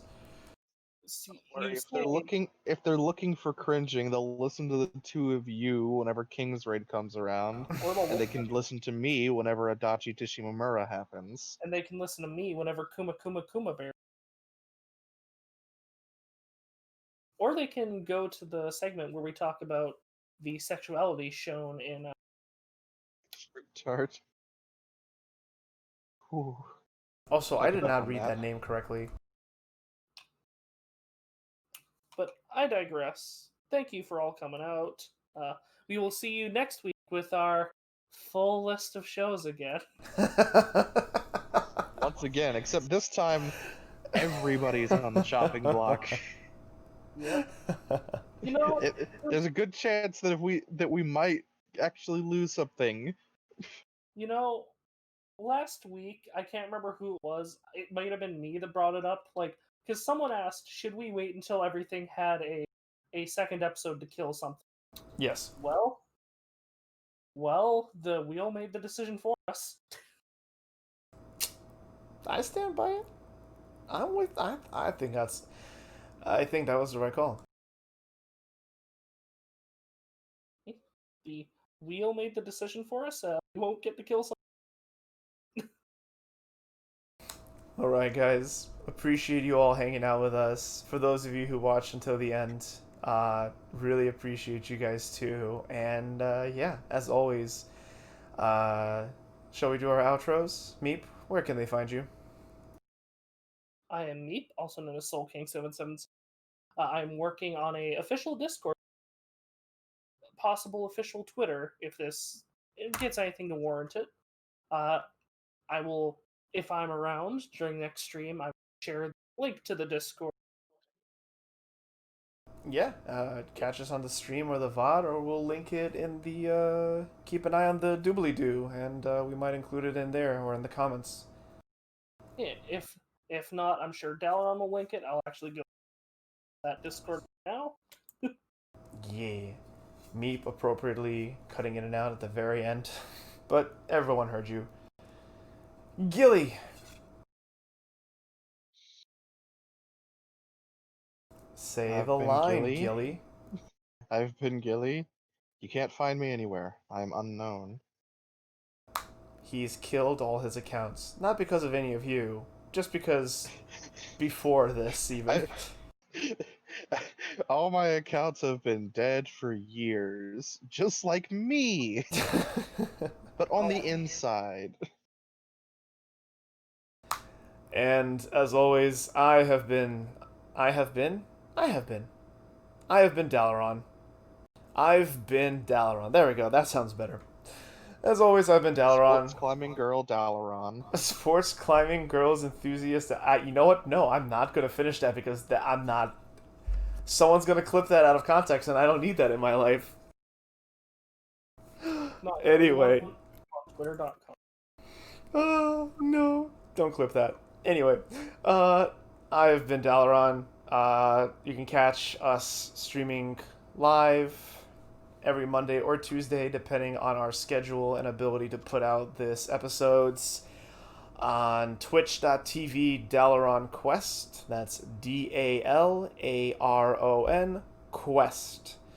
Otherwise, you can catch me doing streams of different video games and sometimes D&D stuff. We make characters, discuss classes and subclasses, and I play different video games throughout the week. Mostly RPGs. No scheduled streams right now, but stuff will be coming. It's been an interesting few weeks considering all the stuff that's been going on. But as always, huge shout out to TFS. Thank you guys for giving us permission to do this and creating this format for all of us to enjoy from the get-go. This is a lot of fun, and appreciate all of you, y'all. See you guys in the next episode. See y'all next time. Be well to each other, be well to yourselves, and stay safe out there.